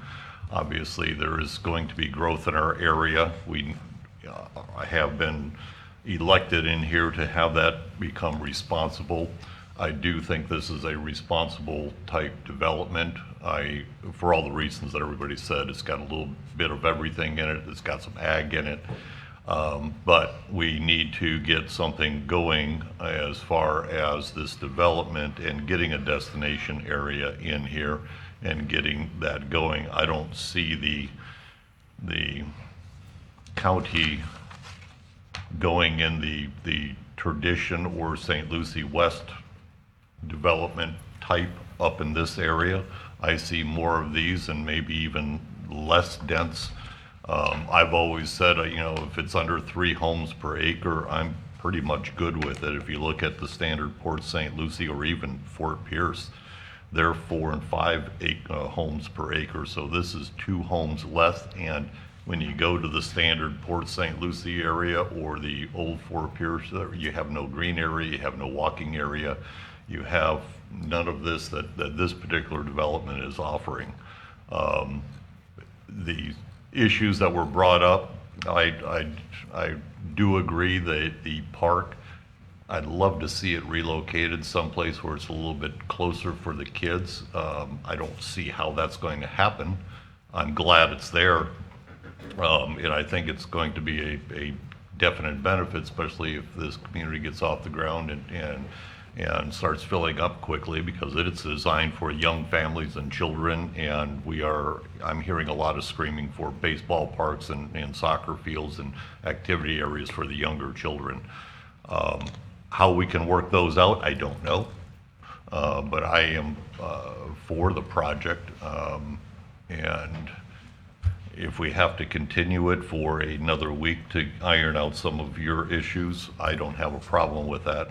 But as far as a community as it is, I could go with it as is, and work out some of the smaller details in the developer agreement as we get to that. But obviously, I'm only one of 4 here, so those are my opinions. All right, thank you, Commissioner Lee. Did you I have just, some com- if I could just take Absolutely. one opportunity, I'd be remiss if I've been doing this for almost 30 years now, and I've been involved in, God, I can't even count the number of projects, and some of the most controversial ones all up and down the Treasure Coast without question.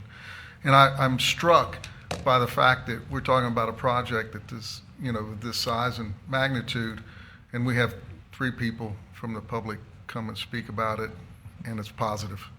And I think that speaks to the character of what we're doing here on this project. And so I think it speaks volumes as to where we are. And it's not from a lack of transparency, because we had tons of meetings, which obviously helped, and but I think it's just really important to note that a project of this scale has hardly anybody here tonight, and the people who spoke are in support. So I think it shows you that this is a great project. Madam Chair, I would have to Thank you. agree with that. It's the first time I've had 3 people come up and actually compliment. It's always been negative. Exactly. Wait till you see online.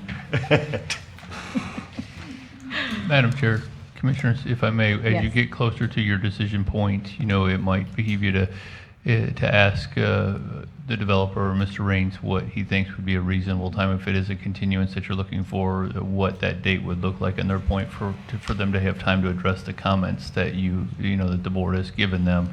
Because if we set it too early, then all we're doing is having to continue it again. So I'm just wanting to, see we have the April 7th meeting, the April 21st meeting. So, just from my perspective, after hearing some of the comments, April 21st might look like a better option, but it's not my call. It's your call in whatever they think is appropriate. Well, thank you again. Appreciate the opportunity to speak on that. Again, what we were hoping for tonight is if we're going to have a continuance that, again, we get the first reading of the developers agreement done tonight, and that we come back on April the 7th. If we can get any other comments that you may have, we already have quite a few of them that, we can work on between now and the April 7th, and hope to do both the development agreement and the PUD then at the April 7th meeting. And again, even with the DA, and we can get to that in a little bit, there really weren't that many changes between, I don't believe, from what was originally submitted in the packet. So we can talk about that when we get to that point, obviously. But our hope was to get to the next meeting. We think we're close enough on this project that we can address some of the comments we got. And if there's any other comments, the sooner we get them, the better. Got it. So that would be our request, is to First meeting in April then. First meeting for DA tonight, second reading DA, and the PUD on April 7th. Okay. Because we're already scheduled for the April 7th for the second. Understood. I was just going to ask, and if at all possible, I know everybody has very busy schedules, very, constraints on everybody's time. We're going to try very hard to evaluate each and every one of these points as quickly as we can. And, we might ask if it's at all possible for as much latitude as you guys can provide us to come back in, get certain things in front of you. Like I said, some of the things I think we can find really strong opportunities to hit, probably with real precision. Some things we may have to hybridize or compromise on, but I think that most of the points brought up are things that we'll put our collective thinking caps on to try to find solutions for, so quickly. Thank you. Yep. All right, so again, we're on item 4 of the rezoning. What's the will of the board? Are we going to be pushing this out so that it can be heard at the same time with the, sorry, I'm going to try to take number 5 out of the equation. Would we like to not vote on number 5 and hold off on number 5 at this point? Remind me what number 5 is. The rezoning to PUD and TVC Hamlet. You're speaking of the agenda Oh, item. it's number 4, I'm sorry. Yes, number 4. Number What you're on, 4. the item you're on right now, if Sorry. the consideration of the board is to continue, you need a motion with a date of continuance. Understood. If somebody would entertain that. We have any other comments? I have none. I don't. You have comments? Yep, no. I'll make a motion to continue till next meeting for item number 4. April 7th? Okay.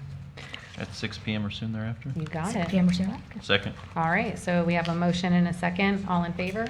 Aye. Any opposed? Motion carries. Okay, so now we're going into number 5. This is quasi judicial. Commissioner Clasby? My disclosures are the exact same as the last one. Understood. Same as well. Likewise, same as previous disclosures. And likewise, same as previous. Okay. All right, and so Commissioner Clasby, just, I didn't quite understand your comment. So I did read the backup for this agenda item. I misunderstood you and thought you got something totally fresh and new that wasn't on here 30 minutes ago. So when I said no, I didn't have it, I wanted to clarify. Yes, I did. I have read what's been attached to the agenda item all this time. So, all right. Good evening. Good evening again. Chair Fowler, members of the Board of County Commissioners, Irene Settlemyer, Senior Planner with the Planning and Development Services Department. This is the public hearing on the Indrio Groves PUD proposed development agreement, and it has been continued from the March 3rd meeting, and therefore the advertising and public notice that took place for the March 3rd meeting, because it was continued to a date certain, suffices for this meeting. The only difference is you're not required to put up a sign on the property.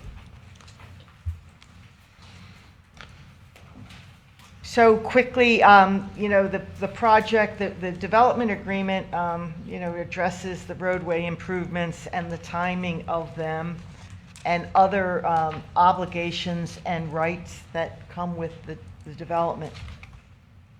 The roadway improvements are a big part of the proposed development agreement. This is a trip distribution from the traffic impact report that's under review.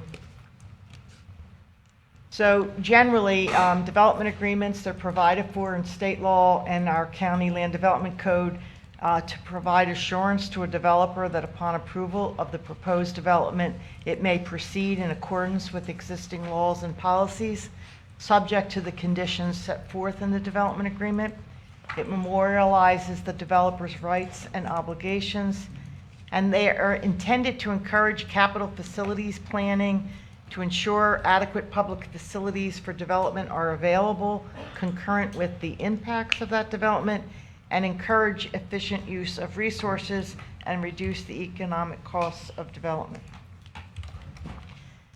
The staff draft, in the agenda packet, there was two draft development agreements. One was called the staff draft, and one was called the developer's application. The staff report mostly addressed the staff draft. It sets forth the uses and densities and height, the 3,081 dwelling units, so many detached single family, so many townhomes, so many apartments, 328 apartments, of which 277 shall be workforce housing. Up to 40,000 square feet of commercial space, including a local store and childcare center, at least 426.5 acres of common open space, and dedication of 24.4 acres for a future K-8 school site. Development agreements are required to specify maximum building height. So this draft did for the detached single family, 2 stories or 35 feet, townhomes up to 3 stories and 40 feet, multifamily 4 stories and 50 feet, any other structure 4 stories and or 50 feet, is what is proposed. The terms of the agreement are that it will cover 10 years. It will be valid for 10 years. It can be extended at the mutual agreement of the parties, meaning the county and the developer. No single extension may exceed 5 years. That's what this is what our land development code provides. And the certificate of concurrency has a 3-year lifespan. So on some of these two, state statute does provide for longer periods, like state statute provides that a development agreement can be for up to 30 years, but because our local code is more conservative, that's what we're bound with. It provides that there'll be a child care center constructed prior to the 128th dwelling, and it addresses the roadway improvements. The roundabout at Spanish Lakes Boulevard is required before 1,000 trips. Coblegard Road is required before 8,601 trips, or the certificate of occupancy for the 1,028th unit. Coblegard Roundabout is, this is Coblegard and the entrance to the project before 11,633 trips, and the intersection of Indrio and Johnston Roads The improvements there include change signal timing and lengthening of turn lanes. That's required before 7,481 trips. Improvements to the intersection of Indrio Road and Kings Highway that include lengthening turn lanes. Those must occur before 1,465 trips. And lengthening of turn lanes southbound off of 95 and southbound onto 95 before 21,296 trips. Regarding Russos Road, it provided that the developer shall initiate and document efforts to acquire right-of-way before 20,024 trips, and potentially sooner. With the phasing, the developer intends to dedicate 14.8 acres to the county for fire, library, park, or similar purpose, such use to be determined by the county. It'll be subject to a separate agreement. Impact fee reimbursement may be available pursuant to county code. If the county declines to accept this dedication, the property may be sold or leased for civic use or uses as civic use is defined in our land development code. No timeline or development threshold was identified for this dedication. The staff draft provide for impact fee credits. Consistent with the code, the impact fee credits are available for the capacity that is being provided that is not being consumed by the project. So the developer is entitled to 39.7% of the cost to acquire the right-of-way and to design, permit, and construct improvements for Coblegard Road. Impact fee credits equivalent to 80.3% of the cost to acquire the right-of-way and to design, permit, and construct improvements for Russos Road, and 50% of the cost to design, permit, and construct improvements at Kings Highway and the Indrio Road intersection. So now that was the development agreement that was circulated previously. So some proposed alternatives to that include the following. One, specifying a minimum size for the child care center and a minimum size for the local store. So 4,000 square feet for the child care center, 1,500 square feet for the local store, and before issuance of a building permit for the 2,054th unit. The idea was that for the child care center to be viable and the local store to be viable, there needs to be sufficient rooftops, there need to be sufficient residents in the vicinity to support the child care center and the local store. With regard to the roadways, the Coblegard Road and the Coblegard Roundabout need to be completed before 8,601 trips, or the 1,028th dwelling. So roundabout was added to that timing. So more detail is being proposed as for your consideration, more detail with regard to the Russos Road item. So what is being proposed for your consideration is that the developer shall initiate and document efforts to acquire the right-of-way for road and stormwater prior to approval of a site plan that exceeds 1,027 dwellings. So again, that 1,027 dwellings is tied to the base density of 1 dwelling unit per acre times the acreage. The developer is authorized to offer up to 150% of the appraised value, including attorneys and consultants' fees. If the county and the developer agree that the developer is unable to acquire the right-of-way, the developer shall pay to the county 150% of the appraised value.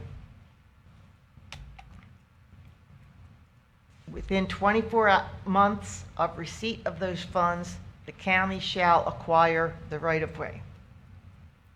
If the county successfully acquires the right-of-way, the developer then shall complete the final design, permitting, and construction of a 2-lane rural road and reimburse the county for all costs associated with acquisition.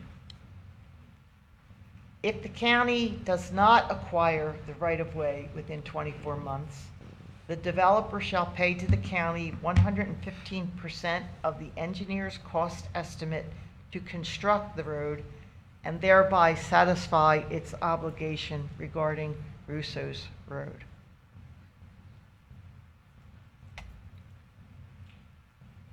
Upon payment to the county of 150% of the fair market value of the right-of-way, that's if they're unable to acquire it and they pay the county the 150% of the fair market value, the Indrio Groves development may proceed up to 2,054 dwellings. Only upon acceptance by the county of the completed Russo's roadway improvements or acceptance by the county of funds equivalent to 115% of the roadway construction costs, development may proceed past the 2,054th dwelling. So here again are the comparison of the what was published in the agenda packet and as alternatives that we are presenting tonight. So with regard to Russo's Road, it had provided that Russo's Road would be designed, permitted, and constructed between prior to 2024 trips or potentially sooner, daily trips. And now the timeline has been moved substantially earlier, so the right-of-way must be acquired prior to approval of a final site plan that exceeds 1,027 dwellings. If the county and the developer agree that the developer is unable to acquire the right-of-way, the developer shall pay to the county 150% of appraised value of the land. The county shall acquire the right-of-way within 24 months of receipt of the funds. If the county successfully acquires the right-of-way, the developer shall construct the 2-lane rural road and reimburse the county for all costs for acquisition. If the county does not acquire the right-of-way within 24 months, the developer shall pay to the county 115% of the engineer's cost estimate to construct. Upon payment to the county of 150% of the fair market value of the right-of-way, development may proceed up to 2,054 dwellings. Only upon acceptance by the county of completed roadway improvements or acceptance by the county of funds equivalent to 115% of roadway construction costs, development may proceed past the 2,054th dwelling. So staff recommends that the board explore and evaluate the development agreement and any appropriate refinements and adopt a motion scheduling the second public hearing on the development agreement for April 7th, 2026 at 6 p.m. or soon thereafter, and the motion to schedule the second hearing and guiding any suggested changes for further consideration. Thank you, That Irene. concludes my presentation, and we are happy to answer any questions. Thank you. Questions from the board? Madam Chair, Commissioner Klasky. I have some questions for the planning staff and potentially public works staff. There's a couple different numbers used in here just to start with, right? There's units and then daily trips. Are the daily trips directly tied to number of units? Madam Chair, Commissioner Klasby, yes, there's a correlation between the Institute of Transportation Engineers' average trip rates on a per unit basis. We tried to link it to single-family detached units since that is the predominant percentage of unit types that they're proposing. So when you read 1,027 units or let's take the equivalent of 8,600 daily trips. That's the correlation. So what's the point of using them interchangeably and not consistently? The Institute of Transportation Engineers, of course, those are observed averages, and there's a lot of different variables in traffic patterns, movements of cars, household sizes. So it really could capture both. Of course, it's more timely and easier to track quantity of units. We can run reports of building permits and understand specifically how many homes are physically That's kind of my ground. point here, is why are we Whereas- using traffic counts? I mean, and where are we measuring the traffic from if we're using traffic counts? Typically, there's strategic points and best practices to put the count strips on the roadway. But Are we able to just use unit counts? Because that seems like a more concrete number. that's certainly guidance that we look for the board, and that's an acceptable option. So, I mean, if that's legal and kosher, I would prefer to just standardize our developer agreement to have unit counts, because that's something that I can understand as a Fort Pierce resident. And also, so we have 8,601 daily trips. That represents basically one, right? That's how many units per acre there is today. So that's 1028 units. Is that right? That's correct. Okay, so then we have 2,054 units. Am I to believe that that's related to the 11,633 number? There's a different correlation there. If we were to do the math, the 2,054 is the 2 dwelling units per acre, one of the tiers of asks as part of the Hamlet PUD. The 11,000 trips and change, I believe, was recommended by the applicant's traffic engineer as to a particular threshold. Okay. Commissioner Clasby, if I can just chime in, once we get into when we're up around 2,000 units, there will be a mix of townhouses, maybe multifamily, single family, and they do have different trip generation rates. Right. Right. Well, I mean, so we could distinguish between townhouses and single-family residents to account for that in the developer agreement, right? Well, I didn't realize the trip counts were going to be based on actually counting roads. I thought we were going to be using, There's- townhouses times 8.5 trips and Yeah. single family times 9.5 trips. So that's a detail that maybe we should address. And this is one of my points as to why I think that we need to continue this specific thing, because there's not clarity as to what we're counting. And then the term initiate and document efforts, what does that mean? So Commissioner, I think that would correlate with them providing willing seller notices, outreach, certified letters to adjacent property owners. Once it's clear and defined the best route for Russos Road, the geometry where it would traverse nearby properties, and to actively pursue that from those landowners. Could initiate and document efforts be sending an email? I don't believe that could be a component of it, but initiating appraisals, understanding what the value offered to those adjacent property owners would be. I mean, it's more comprehensive than simply a 2-sentence email saying, hey, would you like to sell a portion of your property? There's another portion in there that mentions 150% of appraised value. What is that referring to? That would be the appraised value of the right-of-way needed to achieve Russos Road. So if we accounted for a standard county roadway at a 70 or an 80-foot wide right-of-way, accounting for stormwater drainage as needed, it would be the appraised value of that quantity of land. And I guess we should clarify this. Is Russos Road required for this development?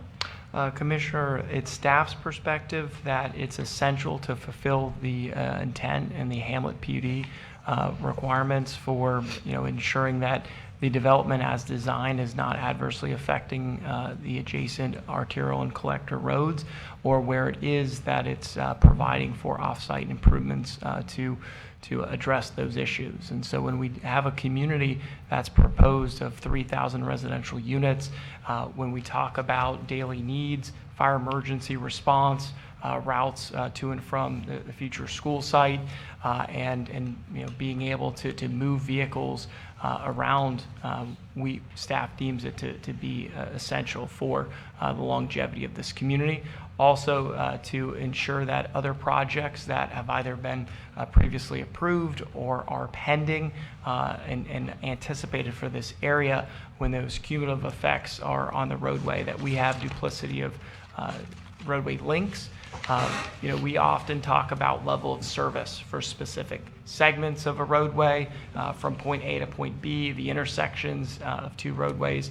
But the TVC has a prescribed future street network, and the intent is to provide interconnectivity of roadways, alternative options to get from point A and point B, so we don't experience the same congestion that we're often seeing in the state of Florida or in portions of the county, and making sure that we have more, for instance, more two-lane roadways instead of relying upon one 6-lane roadway like Virginia Avenue or Crosstown Parkway. And so having those relievers, those additional east-west networks, roadway corridors that are parallel to Indra Road is going to be critical as the North County area grows. Let me ask you this. How many units would they be able to build today with the zoning that they have right now? I mean, theoretically. So the maximum density would be one dwelling unit per acre, or 1,027 units.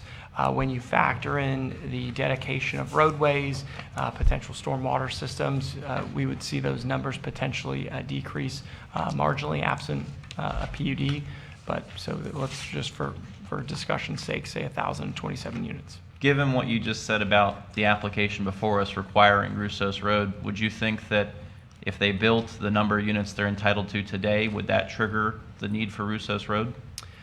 Commissioner, I think that staff would be advocating for it as part of a major site plan, but some of the standards of review aren't parallel to that of a hamlet or a PUD, a hamlet PUD for that matter. I think that the applicant with past traffic analysis would be able to demonstrate that they meet the base concurrency requirements at 1,027 units at this stage in a preliminary setting.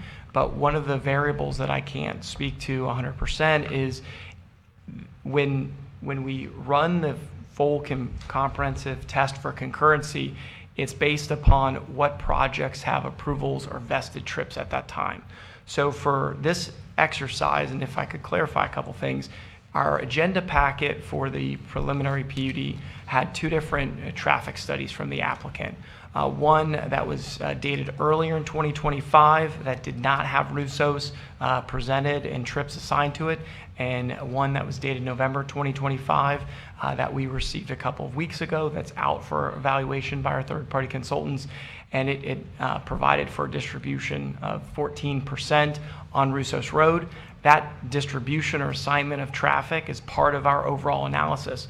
But both reports that the applicant provided, it assumed certain traffic related to other projects for background traffic and other background improvements. So if Buc-ee's is coming online, if a portion of Bednar Farms, those units are coming online during the build-out period or the timeline for this project, they are required to assume some of those trips or those trips on the road, but they can also assume some of those improvements that Buc-ee's would be making for the interchange or to the intersection of Indra and Cobelgard.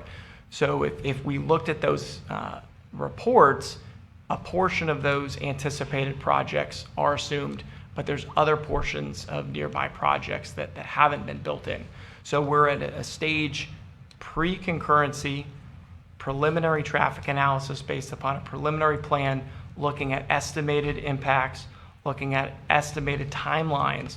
Where the rubber hits the road for a test of concurrency and final obligations is often with that final site plan when we know with certainty what projects have garnered approvals in the background, what projects are actually moving forward to building permits, and who's completing what on the adjacent roadway.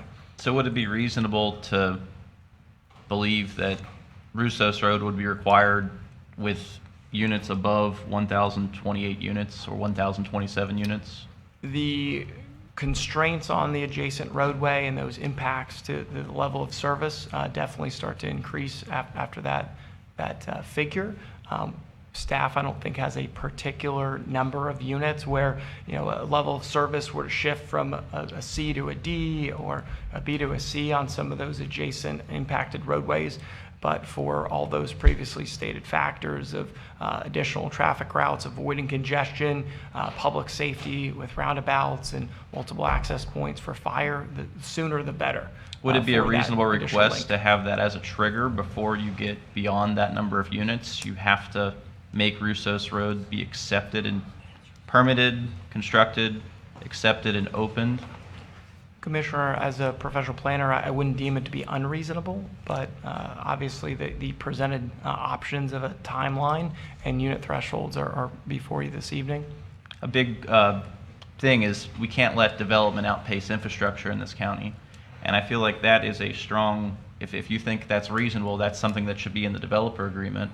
And then on top of that, is there anything, since you've said this road is required for the neighborhood, is there anything that would compel or require us to proceed with an eminent domain proceeding if all other options failed? Or do we have the right to not go through eminent domain?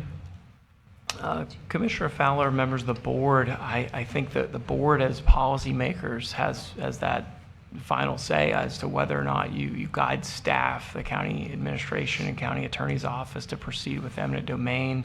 Obviously, terms of a development agreement kind of set the stage for this or future boards. As far as different parameters, we've documented that the site is outside of the urban service boundary, but the adopted policy, both in the Land Development Code and Comprehensive Plan, allow for development to be pursued of this density and scale.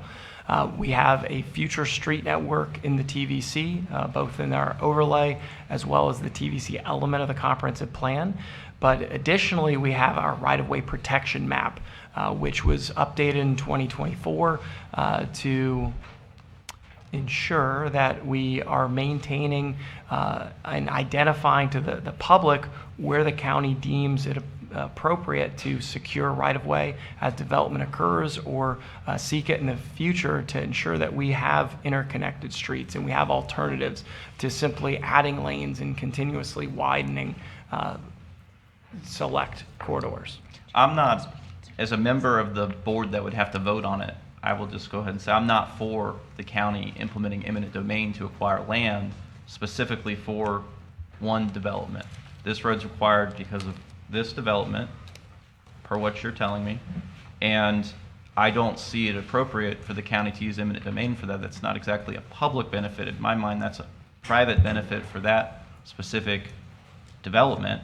So is it possible to craft the development agreement in a way that wouldn't ultimately rely on us using eminent domain as a means to satisfy the requirements in the developer agreement? So, Madam Chair, Commissioners, that's option A. Right in front of you here. That's- Option A is basically the developer has to take care of Russo Road all on their own, or they can't move forward past a unit count or a traffic count or a trip count or whatever you'd want to put in there. If you want to switch it to a dwelling count and legal, and Maite says you can switch it to a dwelling count, but that's option A.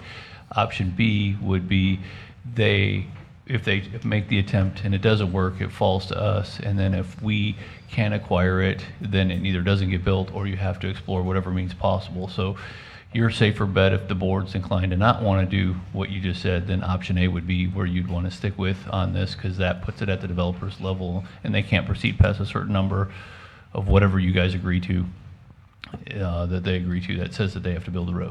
So that's why we gave you both the choices there and kind of showed you what staff's original recommendation was A, but after talking with the developer, we provided a option for you to consider, but that is, again, there's inherent risk with that. Given what I just heard, it sounds like option A would be the option, but the number of units should be 1028, given that that's when it triggers the necessity for Russo's Road based off of what I've just heard. Quick question. Oh, I'm sorry. Were you? Go ahead. Okay, thank you. Sorry. Corey, quick question. In a perfect world, where would PDS be at for this road being built? I see in the developer agreement, developer wants to do it at 83% total build out, but then it refers to prior to 20,000 25 daily trips. Madam Chair, members of the board, I'm not certain that I have a particular number or threshold that I would be offering for a recommendation. I think that's a collaborative approach between planning, this body, as well as the applicant and the county engineer. The county throughout this process has had the services of a third-party traffic engineer, Salman Rathore, who is tuned in via Microsoft Teams. We might seek some qualitative or quantitative input from him as to what a potential alternative recommendation might be as to a trip threshold or a unit total. But again, there's definitely that balance overall where if you have that experience of a car crash or other developments come online sooner than some of the development, that's where some of the constraints and impacts in close proximity to that interchange can be more severe. Therefore, having Russos Road, as I said qualitatively, sooner rather than later is helpful to disperse those trips, have duplicity of options, and allow additional mobility, especially if other projects do come online during the lifespan of a project of this scale. And then do we know when the third-party review is going to be finished? Madam Chair, typically we're in about a 2 to 3 week review period, and so that was provided just over a week ago to launch that review. We do look for additional input on occasion from the St. Lucie County Transportation Planning Organization, sometimes from FDOT if it correlates with any changes to how things might approach the I-95 and Indra Road interchange. So the hope is that within the next week or soon thereafter, we would have any additional input. But again, this is at the preliminary stage of the traffic impact evaluation, in which we don't know some of the timing of adjacent developments. Okay. And you said we have our third party on Zoom? Salman, yeah, if we good can, evening. let's ask from their perspective what they would suggest.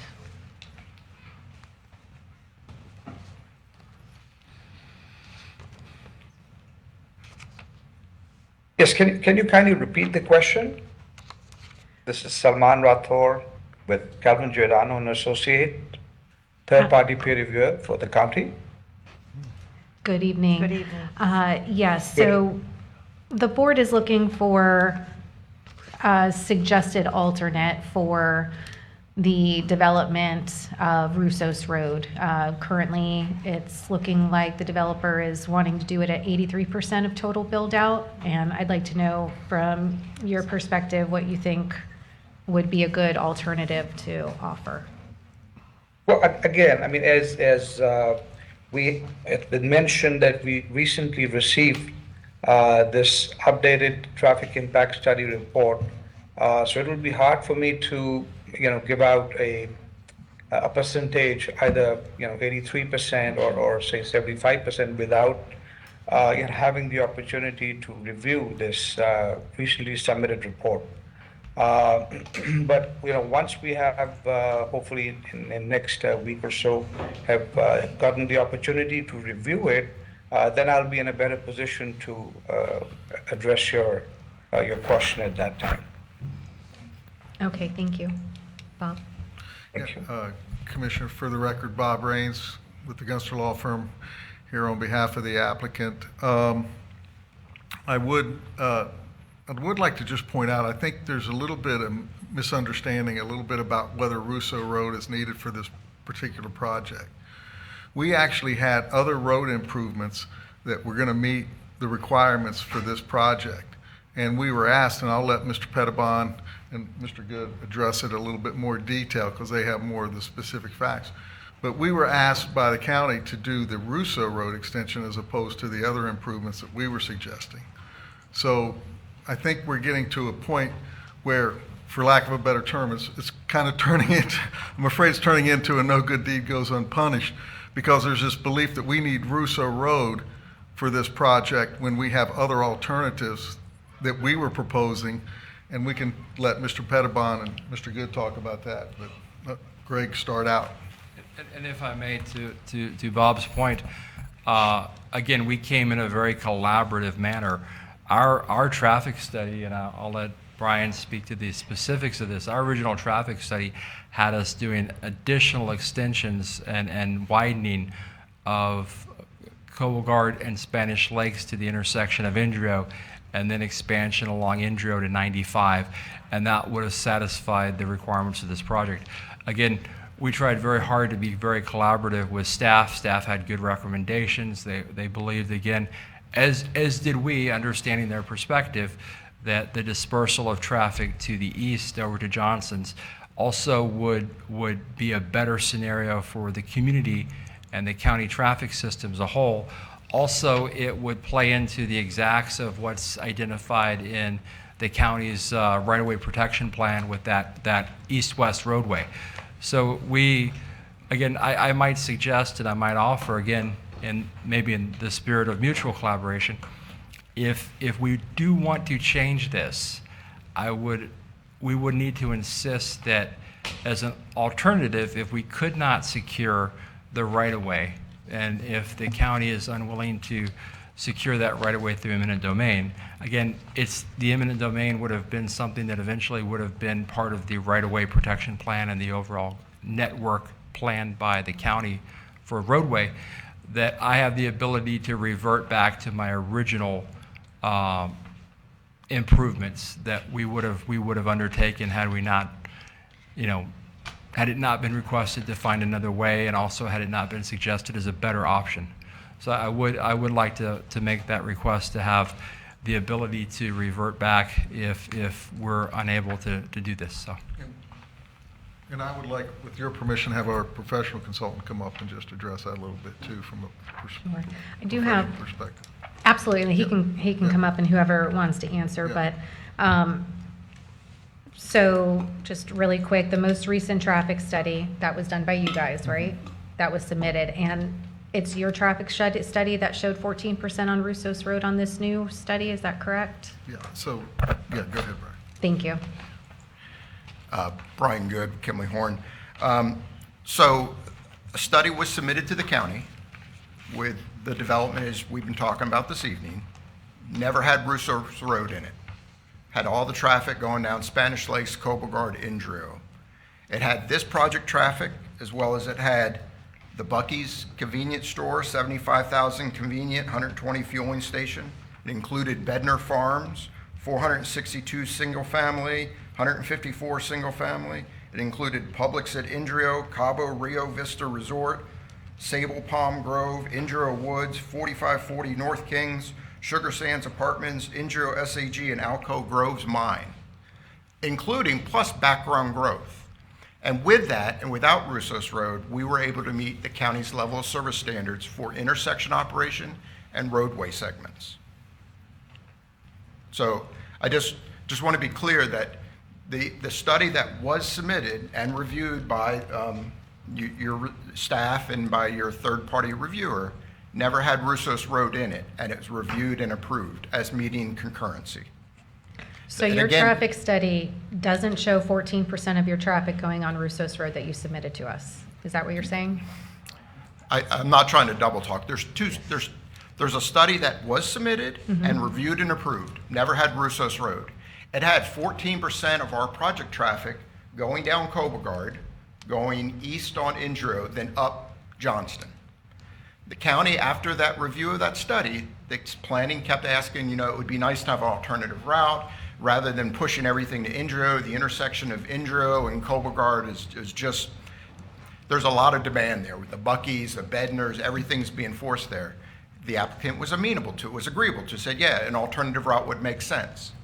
So what was done was that 14% that was going to come down, it was just pushed on to Russos, to use Russos to go over the Johnson rather than going south. So the study that was submitted to the consultant right now that's being reviewed is the exact same study. The only difference is that 14% is shown to go over on Russos Road over to Johnston. because the original traffic projection that was reviewed by DOT, the county, the third-party reviewer, agreed on 14% of the project traffic going over to Johnston Road. So it's virtually the same study. That was the only difference. And the only reason that was done is, again, because the county asked for Russos Road, the applicant, to consider the inclusion of it. So we had to project how much project traffic was going over onto Russos Road. Okay. And the reason I think that's important was there were some comments made that, well, you know, our project couldn't move forward without Russos Road, and that, you know, for instance, we don't want to do we may not want to do eminent domain because it's for our project specific, right? Which is, we have alternatives. We have, you know, we don't need it, but we want to partner with you guys and we want to work with this. I just again want to make that point. So aside from Russos Road, what were the other roadway improvements that you offered that the county said no to? So in the study that was reviewed and approved, the additional improvement was an additional westbound through lane from Coblegard to the interchange of I-95. So That was the project that, with the inclusion of Russos Road, that project now came away because it wasn't required, because we were taking that 14% of the traffic and we were no longer sticking it through that intersection. Gotcha. So that the reason we preferred that is because it didn't require right-of-way acquisition. And as you know, the applicant doesn't have the ability to acquire right-of-way. You can ask, you can get appraisals, you can make offers, but if someone doesn't want to sell their right-of-way or doesn't want to sell their right-of-way for a market rate or a reasonable price, the applicant has absolutely zero ability to acquire that right-of-way. And it becomes a dead stop. With that as a condition, you can't move forward. And that's the reason why you see the conditions written as the way they are, is that, you know, we'll make all good faith efforts to get appraisals, to make offers, but if you can't acquire the right of way, you can't build the road, and the applicant doesn't possess the power to acquire right of way. And we're not talking, for Russos, we're not talking a small amount. It will be approximately 14 to 15 acres of right-of-way acquisition through multiple owners to build that, to get a corridor that you can build that road. So we're not talking an insignificant amount of acquisition to get a county road that's identified on the roadway protection map, right-of-way protection map, is the Russos Road extension. So that's always been the applicant's concern, is that to assume a condition that requires the acquisition of right-of-way when they don't actually possess the ability to acquire right-of-way. It's not their property, and you can't force someone to sell it. Thank you. If I may. And again, I might just suggest that, you know, a lot of different ways to skin that cat, but again, we have the ability to revert back to our original study if we can't continue. We genuinely, in the spirit of strong collaboration, we looked at staff's position, we looked at what was suggested, and we believed in it, right? We understood that, and we thought it would be a better thing for our project, for the community as a whole, for that north end of the county. It would also let us, you know, take advantage of sending trips, and also would open properties east of us too for future development as well. But again, if we could, you know, maybe it's a scenario where if we get stuck on this point, that we could just agree in a high level concept, and I might ask smarter people than me to help me craft this statement, but that it's almost that we maybe have the ability to approve it tonight with the notion that we include and I'm going to probably misspeak, but some form of reverter, that if we can't secure the right of way for Russos Road, that we would just revert back to the original improvements that had us going south and making the improvements on Indrio to 95. I think that's a very fair situation to you know, offer. Madam Chair. Commissioner Gillespie. So I don't want to take Russos off the table, but I think that we I mean, I think I've already established that I'm not comfortable approving the developer agreement tonight. I think that we need to standardize the language in it, first of all, as far as trip counts and units. And then we also need to wait for our third-party consultant's traffic analysis as well. So that way we can come to the table with what number would we be acceptable to, to trigger the construction and opening of Russos Road. Because at this point, I don't think that we have that number. We have their number, but that's not our number. So, I think that also the pathway to getting to eminent domain, that has to be an absolute last option. Like, we need to see actual, offer letters and things like that, and negotiations happen, because to my knowledge, that hasn't happened yet. And, these people ought to be given an offer, because it's their neighborhood. They're the ones that have to live next to this wonderful new development. And, ultimately, if it did somehow go to an eminent domain, everything costs more when the county does it versus when private people do it.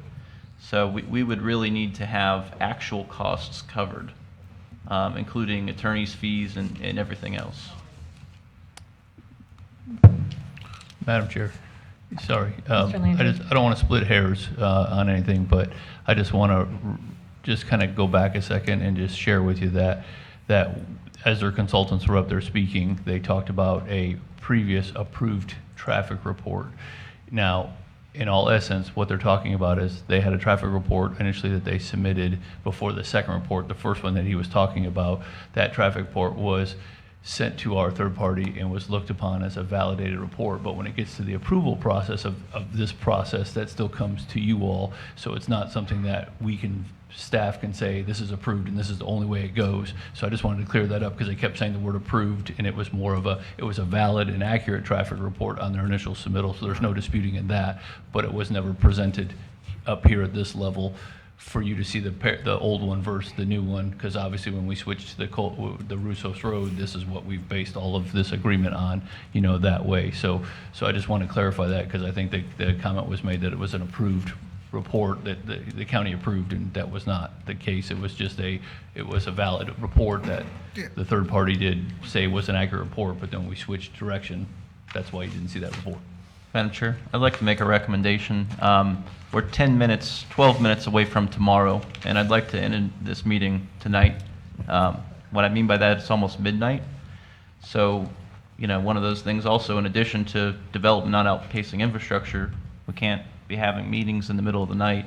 And I think that we ought to wait for our consultant to tell us when he can get a number for us, when he thinks Russos Road would be triggered, so that way we can bring our offer to the table of the developer agreement, because that's a negotiation. It's not hard and fast, and the developer agreement may be part of what's we tolerate for the site plan and other things, because maybe things that show up in the developer agreement make things make sense in the site plan. I don't want to say anything I'm not supposed to there, but I feel like they go hand in hand. And I know that they do, because staff's conditions reference the developer's agreement. So I think that we ought to hear from our consultant when he thinks we should continue this to. That way we can have reasonable time to have him finish his study, us present our offer, and we can go from there. So I know we're all excited for the meeting to end, but because this is quasi-judicial, we have to make sure that we follow the due process. And so I need to make sure that I don't step on their toes and that everything is done appropriately. I hear you. I've been up since 4 o'clock this morning, but this is quasi-judicial, is a little different than our regular items. Now, I will say, Commissioner Clasby, I was not in agreement with you on moving this. However, now after hearing our third party hasn't finished reviewing it, and not saying they're different things, but the way my conversations went with the team and then with you guys, I'm feeling like I'm getting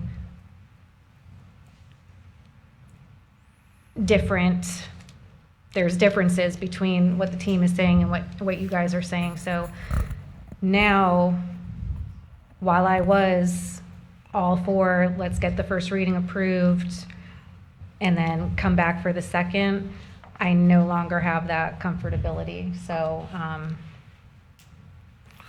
I do think we need to have more of this wrapped up at this point, but that's just me. Yeah, again, for the record, Bob Raines, a couple of things. One, first of all, we're in agreement with what's being proposed tonight. So, we're still okay with what is being proposed tonight, what staff was recommending and the language that we worked on. So I wanted to be sure that we're clear. We're not disputing that. We believe that works, that option. We're still okay with that. The only thing that we were pointing out and that I wanted to make clear was and you're right, if you take Russo Road out and you don't include the other improvements, then the project doesn't meet the requirements. But what we were trying to point out is that we can meet concurrency, we believe, and we have a report that shows that, should we not be able to get Russo Road. So that's what I wanted to be clear about and the point that we were trying to make. And that Russo Road wasn't necessary for this project, but it was a request that made sense with the county and we wanted to try to work on it. So I want to be perfectly clear on that. And again, we're not approving the development agreement tonight. You're only moving it forward to a second reading when all of this can be hatched out. So Bob, you're saying that you guys are good with the staff development agreement or the staff development agreement augmented with your guys' changes? Actually, it was the changes that were presented tonight we agree with. So it's the staff changes. We don't have any changes in the agreement. The changes that you're looking at tonight were proposed by staff and we agreed with them. Okay. We were fine. We submitted a development agreement. Staff came in, they made some significant changes. We accepted almost all those changes, and then there were some more edits that we received the other day. And part of it was dealing with this Russo Road issue, and that's when this language came in. That was proposed by the staff, and we agree with that. Madam Chair, we can't approve a developer agreement with terms like potentially sooner. So that's why I think that we need to wait for the traffic study. Any comments from? I don't see why we can't change the potentially sooner to the unit number. Trying to figure out how to verbalize all of this. When it all comes down to it, Commissioner Claspy is concerned about the eminent domain, right? If they can't get Russo Road. I really don't like using eminent domain, but So that's all I need to know. So you don't like eminent domain. If that's the only option, because I do want Russo's Road. So do you okay. You want me to confuse it some more for you? So just so I. So that would put you over at B. No. Well, if you want Russo Road, and there's no other way to get it but eminent domain. So I want Russo's Road.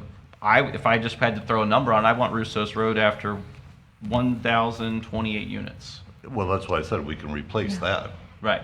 So, but we need to have something that establishes why that's the number, because I don't know that they're going to agree with that unless they do. We're agreeing with option B. Is that what because that's what I was just trying to get. Yeah. I know, and that's why I didn't mean to interrupt, but I was just getting confused myself.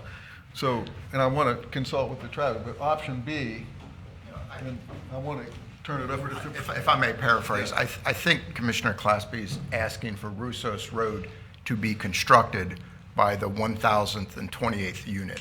That's what I heard you say. Yeah, I mean, I'm basing that off of what I've heard our staff tell us tonight. So I don't know that has been presented or agreed upon by the applicant. I agree. And I would say I think we would have very significant challenges to execution of that, to be quite frank. To be honest, I've built a number of different significant offsite roadways. Think about county roads and municipal roads that you all have approved and built and that are being built by the county as well. The design, acquisition, and construction takes longer periods of time. we were accepting to what was presented here based upon the functionality of road construction and construction permitting and other things in general. It was going to be a very difficult thing to try to achieve that. And I, again, as a business coming here, we keep trying to collaborate and put our best effort forward and be a partner. And to some extent, I would ask for that partnership back. And as we presented with B, I think we can achieve that. And would humbly request the continuation of this with an approval as we've suggested with B and as we've agreed to with staff. So, thank you. Madam Chair. And so that's why I've said that there's a disagreement there with the applicant with what I'm saying. And I don't know what the number should be to replace 20024, but it definitely should be potentially sooner.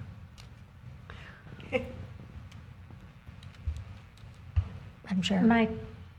Commissioner Lowry, go ahead. Quick question, because my brain is getting a little fuzzy for math right now. How many approximate dwellings is 20,000 trips? Madam Chair, Commissioner Lowry, typically, just for a round number, as a planner, I would take that number, 20,024, divided by about 9.6, and that's 2,085 units. Again, that's one iteration of ITE's average rate for a single-family detached home. They publish manuals every few years, and that upticks, downticks.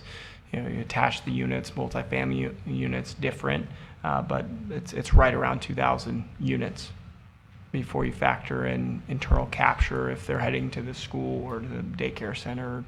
Commercial, should it be built prior, things like that, going to visit a neighbor, but I definitely think the language, we should be, like Commissioner Clasby said, if we're talking about trips here and dwellings here, it just makes it a lot easier if we're using the number of dwellings. And like before, maybe we can meet in the middle somewhere there. Maite, I was going to ask you a quick question here on this. How open-ended, if you will, can this be? How much, so let's just say we have 3 that say, yes, let's approve and move on and give everyone time for the traffic study to be reviewed and all of those things. How much can the developer agreement change if it were to be approved? Let's say we approve whichever one, doesn't matter. We approve an option tonight. How flexible is it to change the parameters? I believe as long as it's published accurately, people have an opportunity to speak, you are still the policymakers, so you can make adjustments between hearings. You may want to ask Catherine the same question, but that's my opinion. County Attorney? Yes, as long as we're publishing it and you're talking about it and there's notice and they have due process, it can be changes made. Now, you're talking about after it's all signed, like in 2 No, like years? tonight, if we were Between to move hearings. forward Oh, yeah. under the first reading, it's going to come back for a second. We could at that point make trip make- count or dwelling unit changes or Yes. anything like that, correct? Those items can be done, yes. Okay, And Chair, just as a reminder, this has a public comment as well. yes, yes. I wrote it down this time, I know. Okay. Madam Chair. More, Commissioner Clasby? So, I mean, can we at least get a consensus among the board if we're A or B? Because I'm definitely A, and keep in mind, what we're looking at there is not the entire developer agreement. There's many pages and other language in there too. But if we were to go to A, I'd like to convert the trips to units tonight because it's unclear to me where you count the units from. I'd like very precise and clear language. So maybe we ask staff on this, because you know me, I look up everything and research everything. So from my understanding, and feel free to correct me if I'm wrong, but From my understanding, dwelling counts are an easier, more accurate way for municipalities to keep track. However, your trip counts are actually most accurate because they're accounting for all those extracurriculars. Stanley Steamer coming to clean, your rugs, Lyft, Amazon, whatever it is, it's counting for all of those extra trips that might not be accounted for in that 8.5 or 9.5. I have to imagine if the applicant wants the trips, it's probably better to have the units. I'm just sharing with you what I learned. County Attorney Barbieri, so you popping your head up? No. Okay. But Madam Chair, Commissioners, that's one of the things that between the third-party reviewer that's reviewing everything, staff, the board, collectively, the consultant, that is something that could be discussed between now and the next meeting and have that ironed out. And obviously, it would be published before the meeting, well in advance, and then can be finalized in the final discussion that way. Obviously, it's the will of the board if you want to pick something tonight as well, just to continue it to the next meeting. You can do that as you have that prerogative as well. So you could do what Commissioner Glasby suggesting, or you can have that as still that has to be ironed out, in advance of the next meeting. It's one or the other. You have that autonomy. But Madam Chair, I want to be clear because I want to put some of the cards on the table here. Option A, it just is not acceptable for us, and the reason is, as you look at it, again, it's the same point that we had in the problem and the reason we had the meetings in the first place. We're not in control of option A. In other words, if we can't get the right of way, what that's saying is we can't go any further. So how does it benefit us to go all the way down this project and get it so far down the road, and now we stop dead in our tracks and we can't move forward because we can't effectuate what needs to be effectuated to make Russo Road happen? That was the point of option B. The other option is what Mr. Pettibone was suggesting is, okay, or we can do option B. We're in agreement. We came forward tonight agreeing to option B. Or we can go back to what he suggested, which is to, some kind of reverter that gives us another option to do the other right-of-way improvements that we believe will address, the concurrency. But option A is just, if we're not successful in it, we're done. And there's a huge investment being made, and I'll let him address that. And if I may too, one of the challenges again is trying to actually operate a business as a home builder, as a developer, as landowners. And we've owned the property for a very long time. We've paid an awful lot of taxes. We've it's a very challenging situation for us here. But option A is different. We had been progressing the developers agreement for many months actually, under a scenario that actually presented very close to B. And then that was changed. We had a meeting, we reconvened with staff, we came up with option B that tracked back to some of the things that we needed. So again, trying to progress this project and also to operate a business, it's again another example of a very challenging positions that we consistently are being put in. Option B is what we've been progressing this project, something very similar to B, and I'd have to ask our attorneys, but very close, largely, that we had been progressing a set of discussions for many, many months on the developers agreement. It then was changed. We then had that was our main sticking point on the conditions of approval, and on the developers agreement is we must have coverage relative to this point. We simply cannot assume the risk, the capital outlay, all those different parts and pieces without having coverage from the scenario where a seller won't sell us the right of way.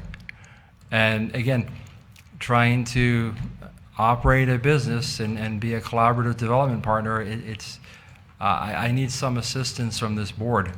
It's just, it's very difficult on this part to balance different parts and pieces and everybody's interest and efforts, which we continue to try to do. So, Madam Chair. Thank you. Commissioner Clasby. So I'm a reasonable political animal here. Administration or attorney, when's the last time the county acquired right-of-way by eminent domain? Commissioner Clasby, I'm not aware of us ever using the eminent domain. So do we know that we would be able to acquire right-of-way via eminent domain in 24 months? Do we have a timeline on what that would take? I do not. Like I said, I'm not aware that we've ever used it.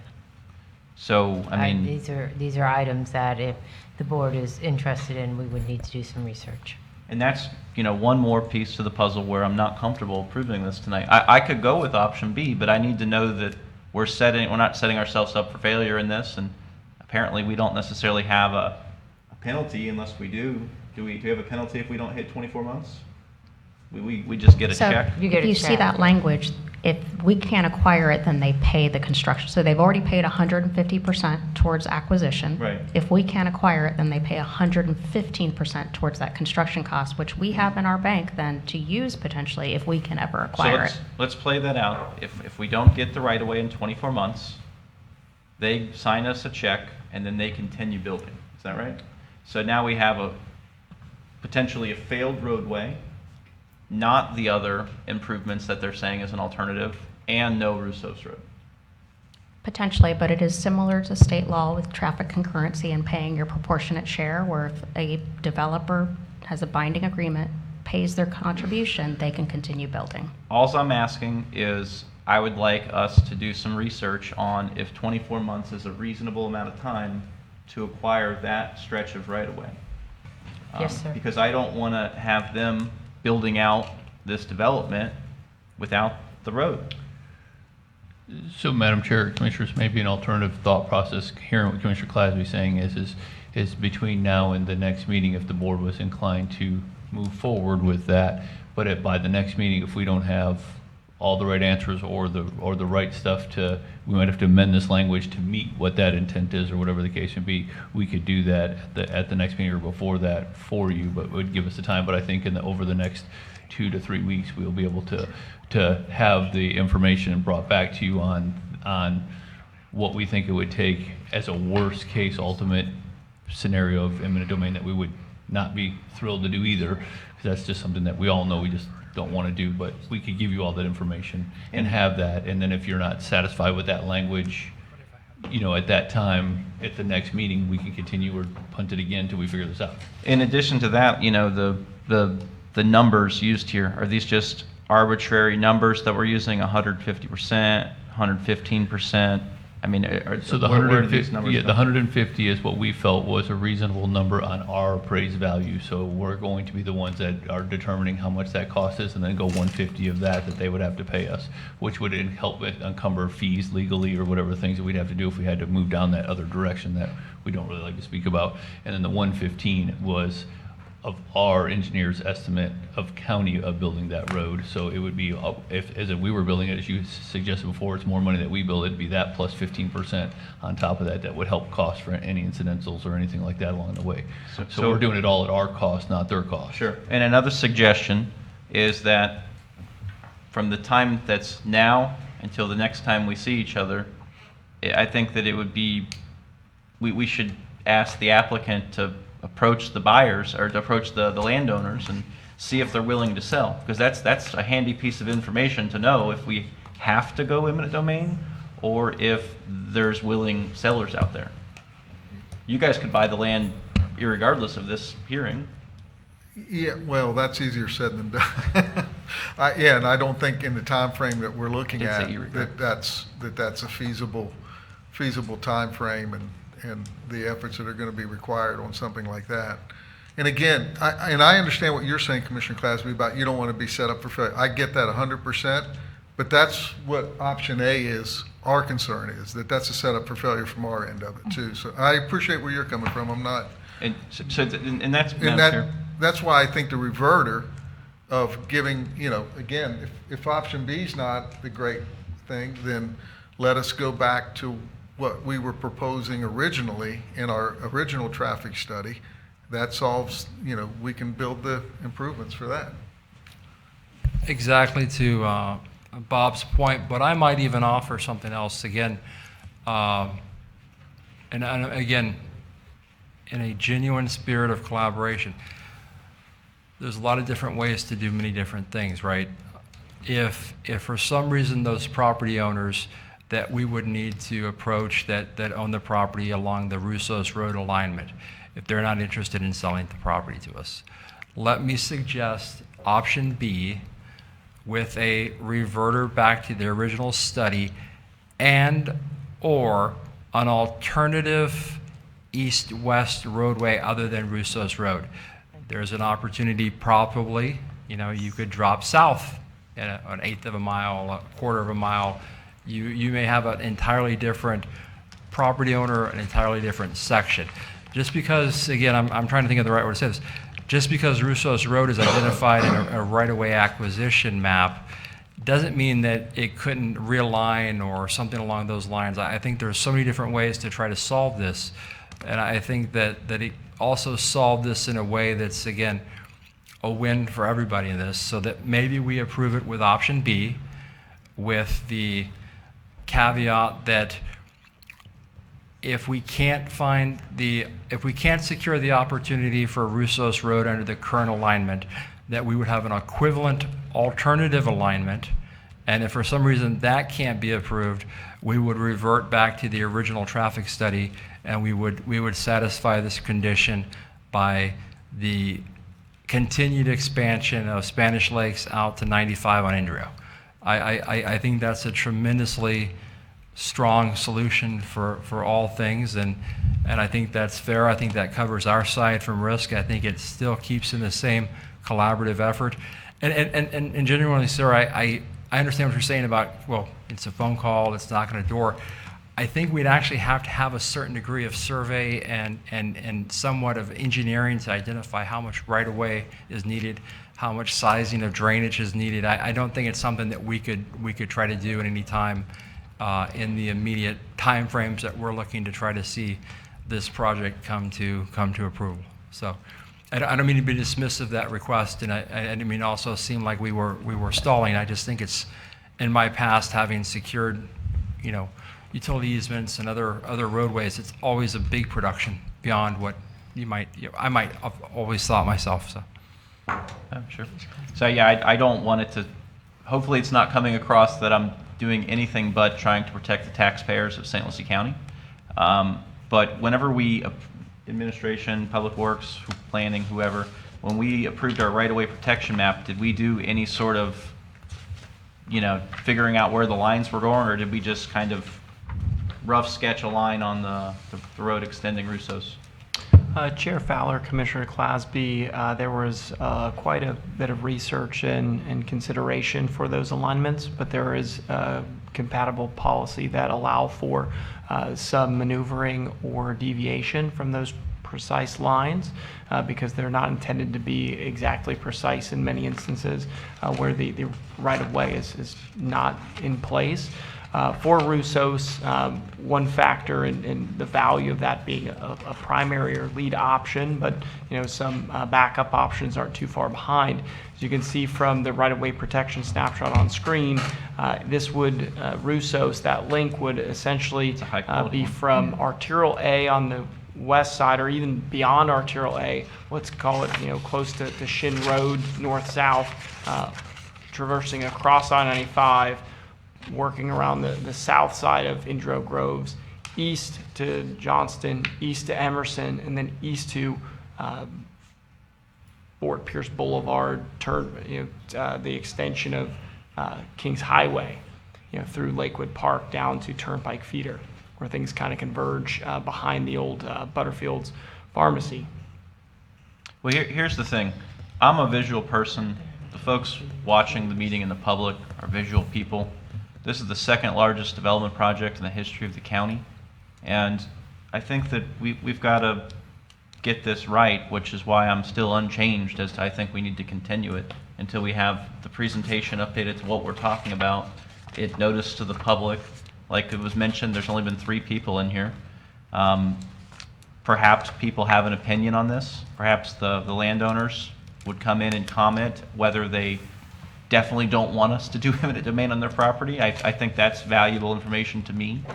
I want to be able to have the chance to contact them myself, potentially. I don't know if I'm allowed to do that, but, you know, these are constituents of ours, just like you guys are, you know, I don't know if you're constituents, but it doesn't matter. I actually am. but Okay, yes, you're I am a constituent, you're constituent, applicants. I and mean, many we people on the owe team are. the people that put us here a fiduciary responsibility and to do the due diligence to make sure we're not just approving things to get it to the next meeting. I mean, we have to make sure we get this right because this is setting the stage for other development in the area. If I may, and I don't disagree, again, I'm sorry to keep saying it, we remain collaborative on all these parts, right?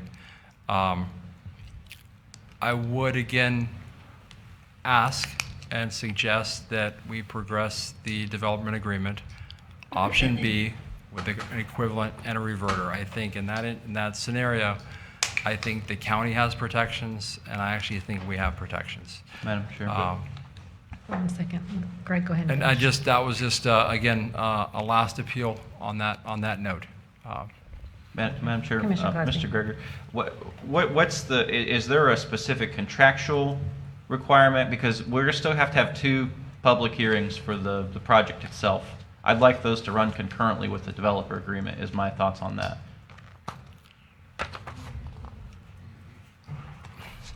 I might ask Bob to help me answer on this, but again, and maybe it's, you know, the question is the urgency, right? And to be quite honest, I don't feel like we're exhibiting extreme urgency on this relative to the board. I think we've been amazingly collaborative and patient. I think we've tried genuinely in so many different ways to agree with conditions of approval, changes to development agreement, timelines that track back to 2004. We've exemplified a patient, collaborative partner in so many different regards. And I'm not trying to force the issue because I don't want to alienate people that I want to have earned your votes. But we do need to try to move this along. And I would just ask, you know, as a business trying to operate in the county and actually create an attractive, elegant neighborhood that checks boxes for everybody, you and us and others. I don't necessarily see the same level of risk to the county that you do under the scenario I proposed. And it does let us move the ball downfield. And again, I think I might let Bob help me answer some of that question, if I could, with timing. Yeah, well, no, we only need one reading for the PUD, which we were hoping to do tonight, which we've continued to the April 7th meeting. So, and we need 2 readings for the development agreement, which we were hoping that's occurring right now, the first one. And then the second one would be on April the 7th with the PUD at the same time. PUD only required 1 reading?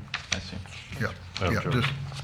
Commissioner Lee. I personally like your last resolution. I think that protects the county. I think that protects the constituents.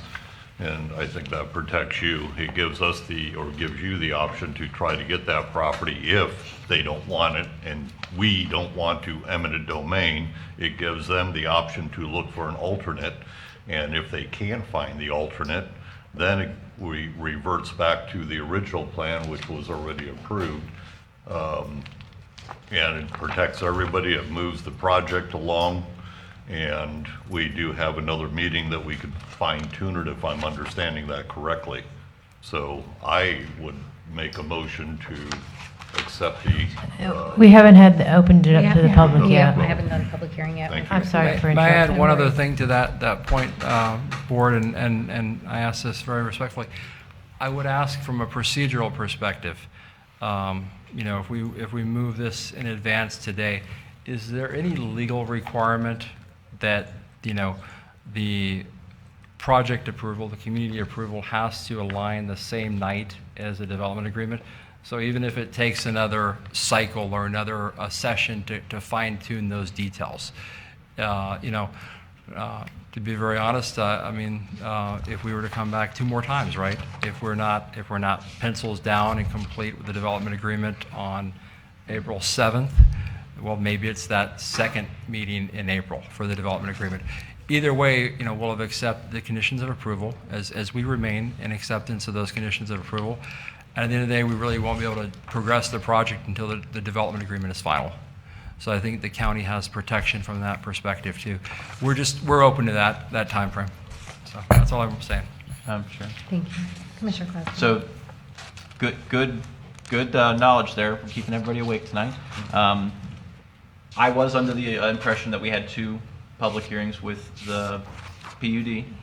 Given that we don't, I would be open to moving forward, but since this is a placeholder, why would we not up the numbers in this so that way they can actually be negotiated and we don't just get stuck with the same thing?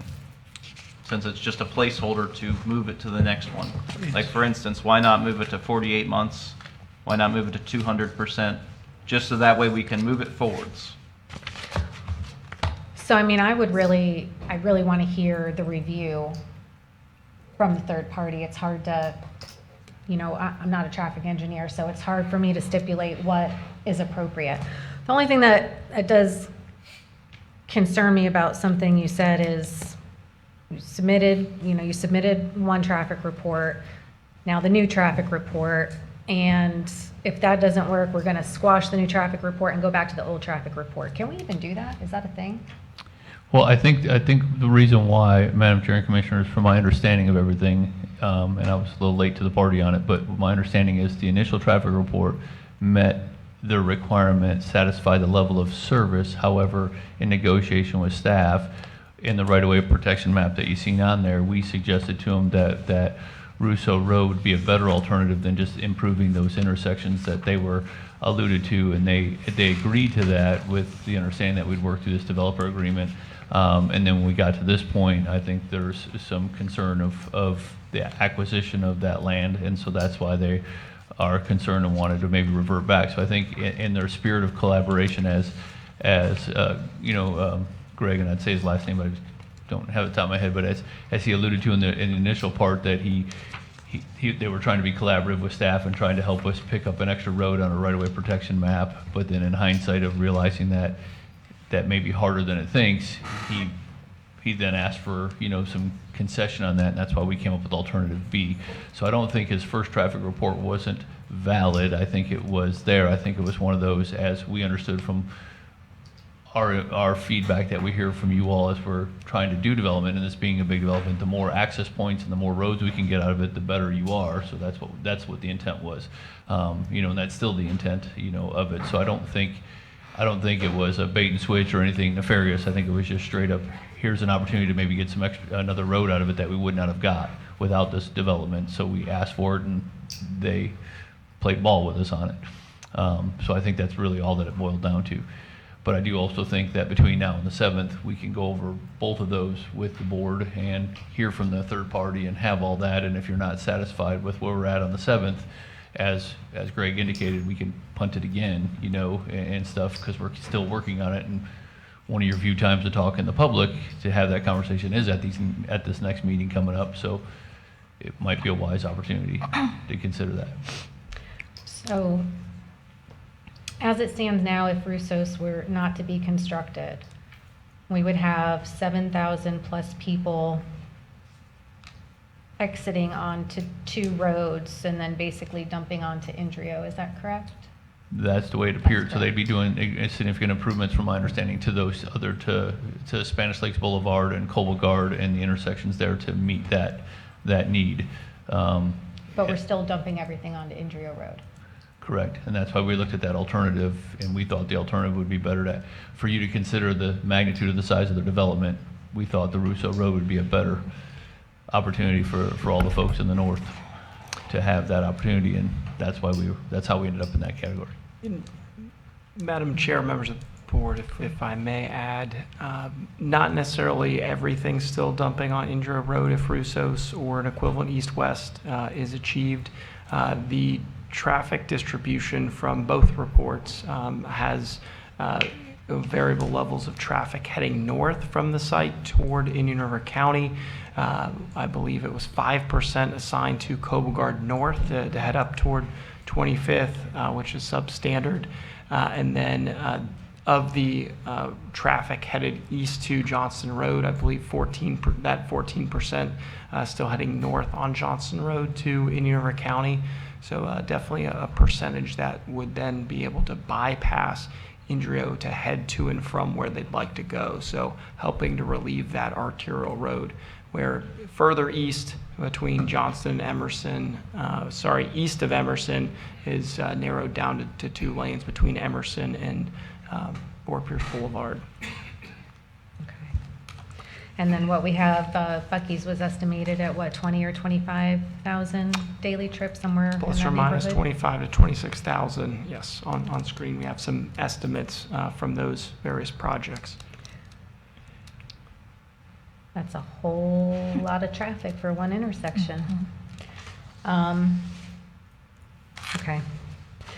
Let's go ahead and open it up to public comment.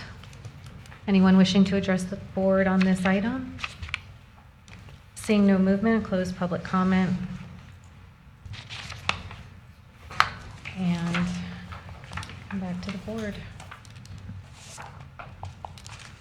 So let's have a discussion before a motion's made. Absolutely.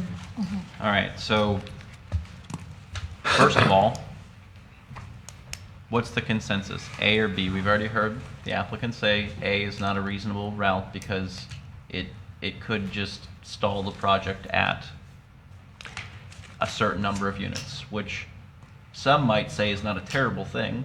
I'm not saying I'm saying that. The option B has a backup option that ultimately could end up in the county doing eminent domain to guarantee that it is acquired and built. I'm questioning on option B the percentages and the time frame because I asked administration and the county attorney if those were historically accurate numbers, and we don't know the answer to that.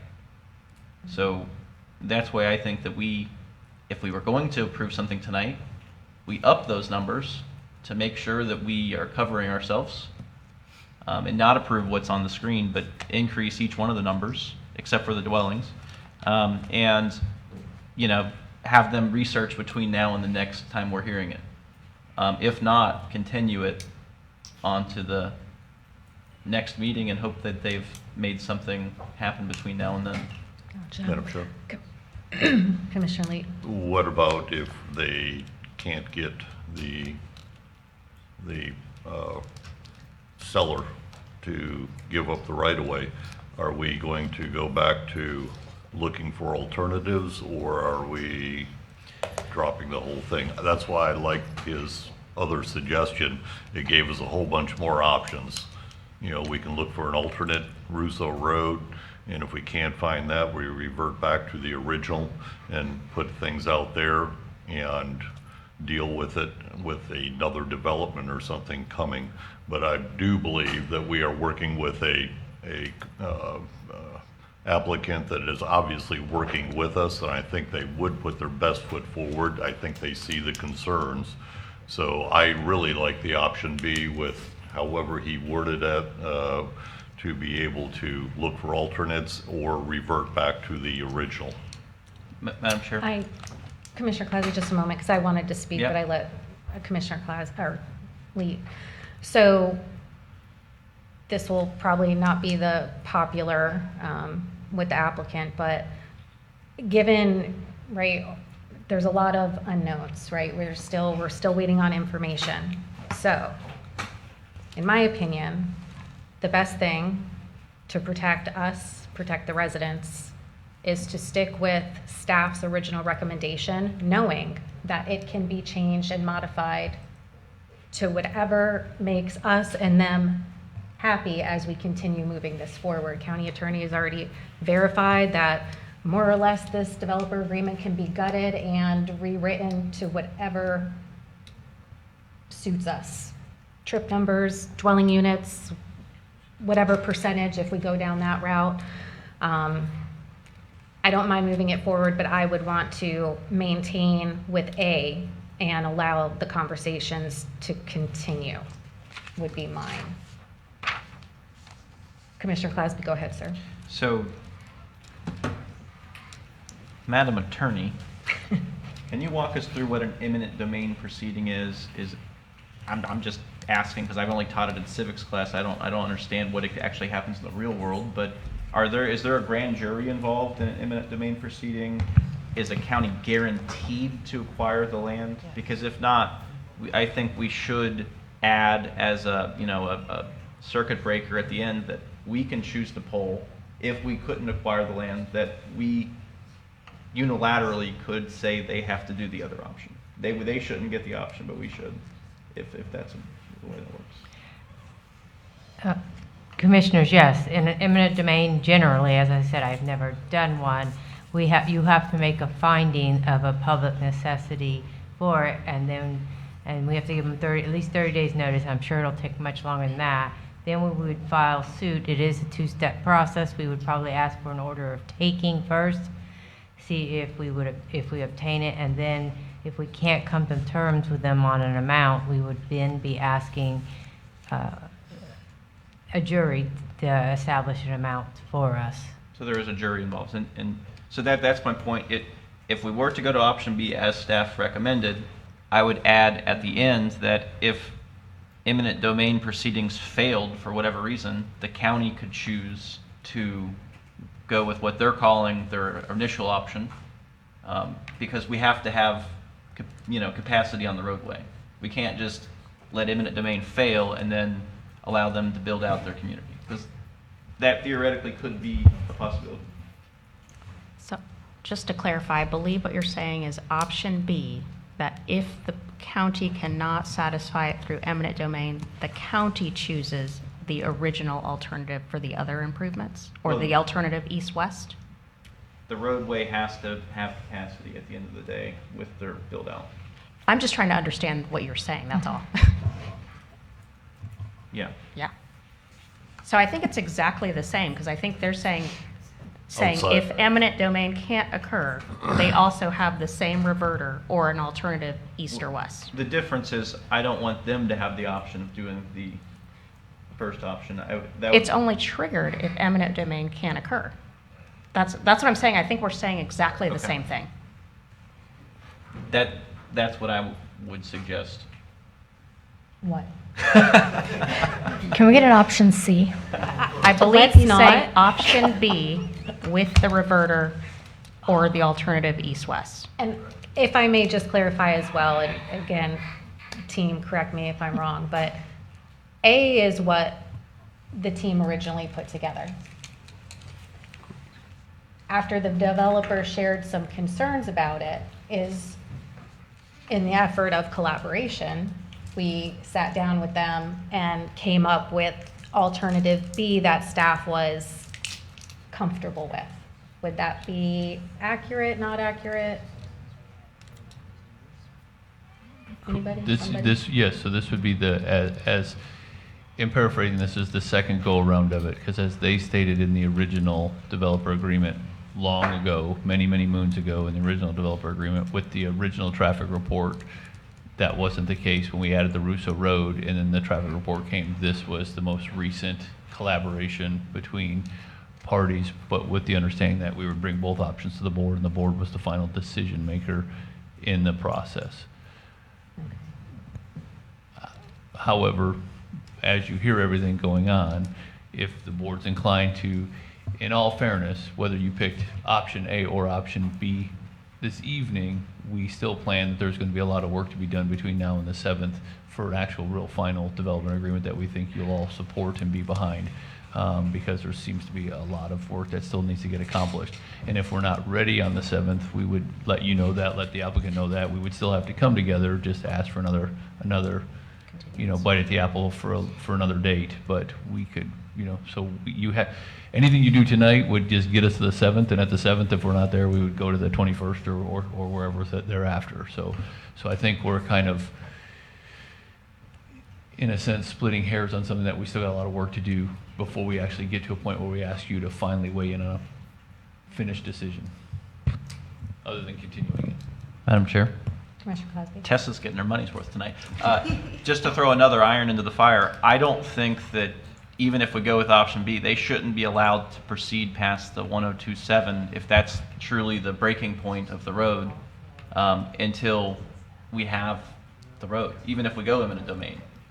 Like, just because we've established that process, it's unknown how long that takes, because we don't know. We don't know that 24 months is even long enough. Even if it was 24 months, imagine the road being broken for 2 years. That would be terrible. That defeats the purpose of infrastructure, or development outpacing infrastructure. Great, 100%. So, I mean, there should be a total stop until this road's acquired, whatever method that is. I mean, I think that that's a reasonable thing. Madam Chair. Commissioner Lee. If we go back to his last proposal, or Maite's proposal,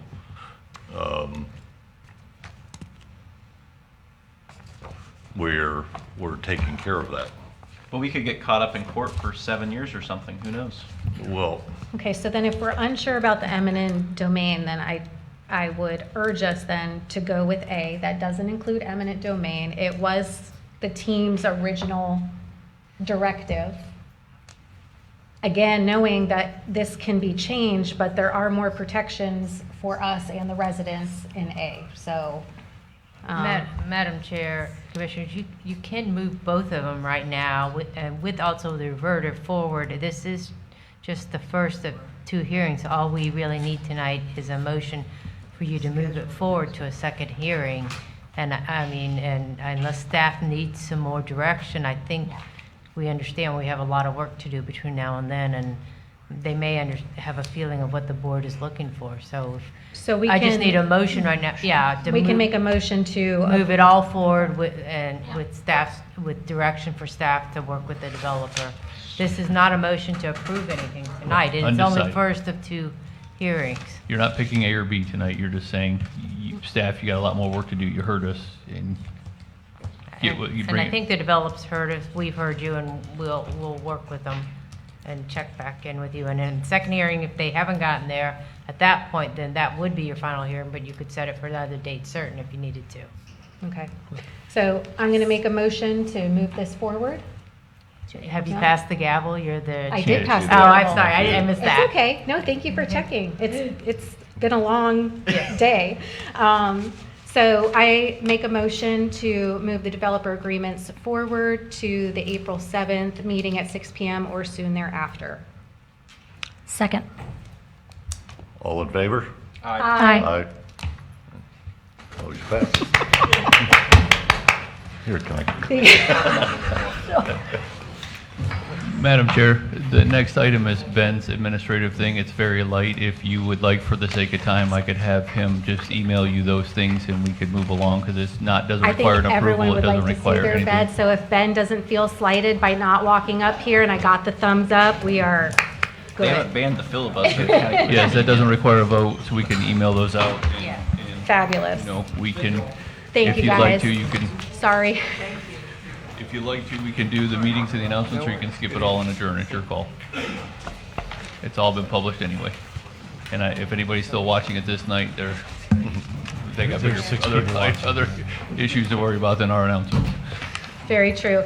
Eric, are you going to be upset if you don't do announcements? No, ma'am, I'll I have some commissioner comments. You do? Okay. No commissioner comments, and one has already went for the restroom, so meeting is adjourned. Go get some sleep.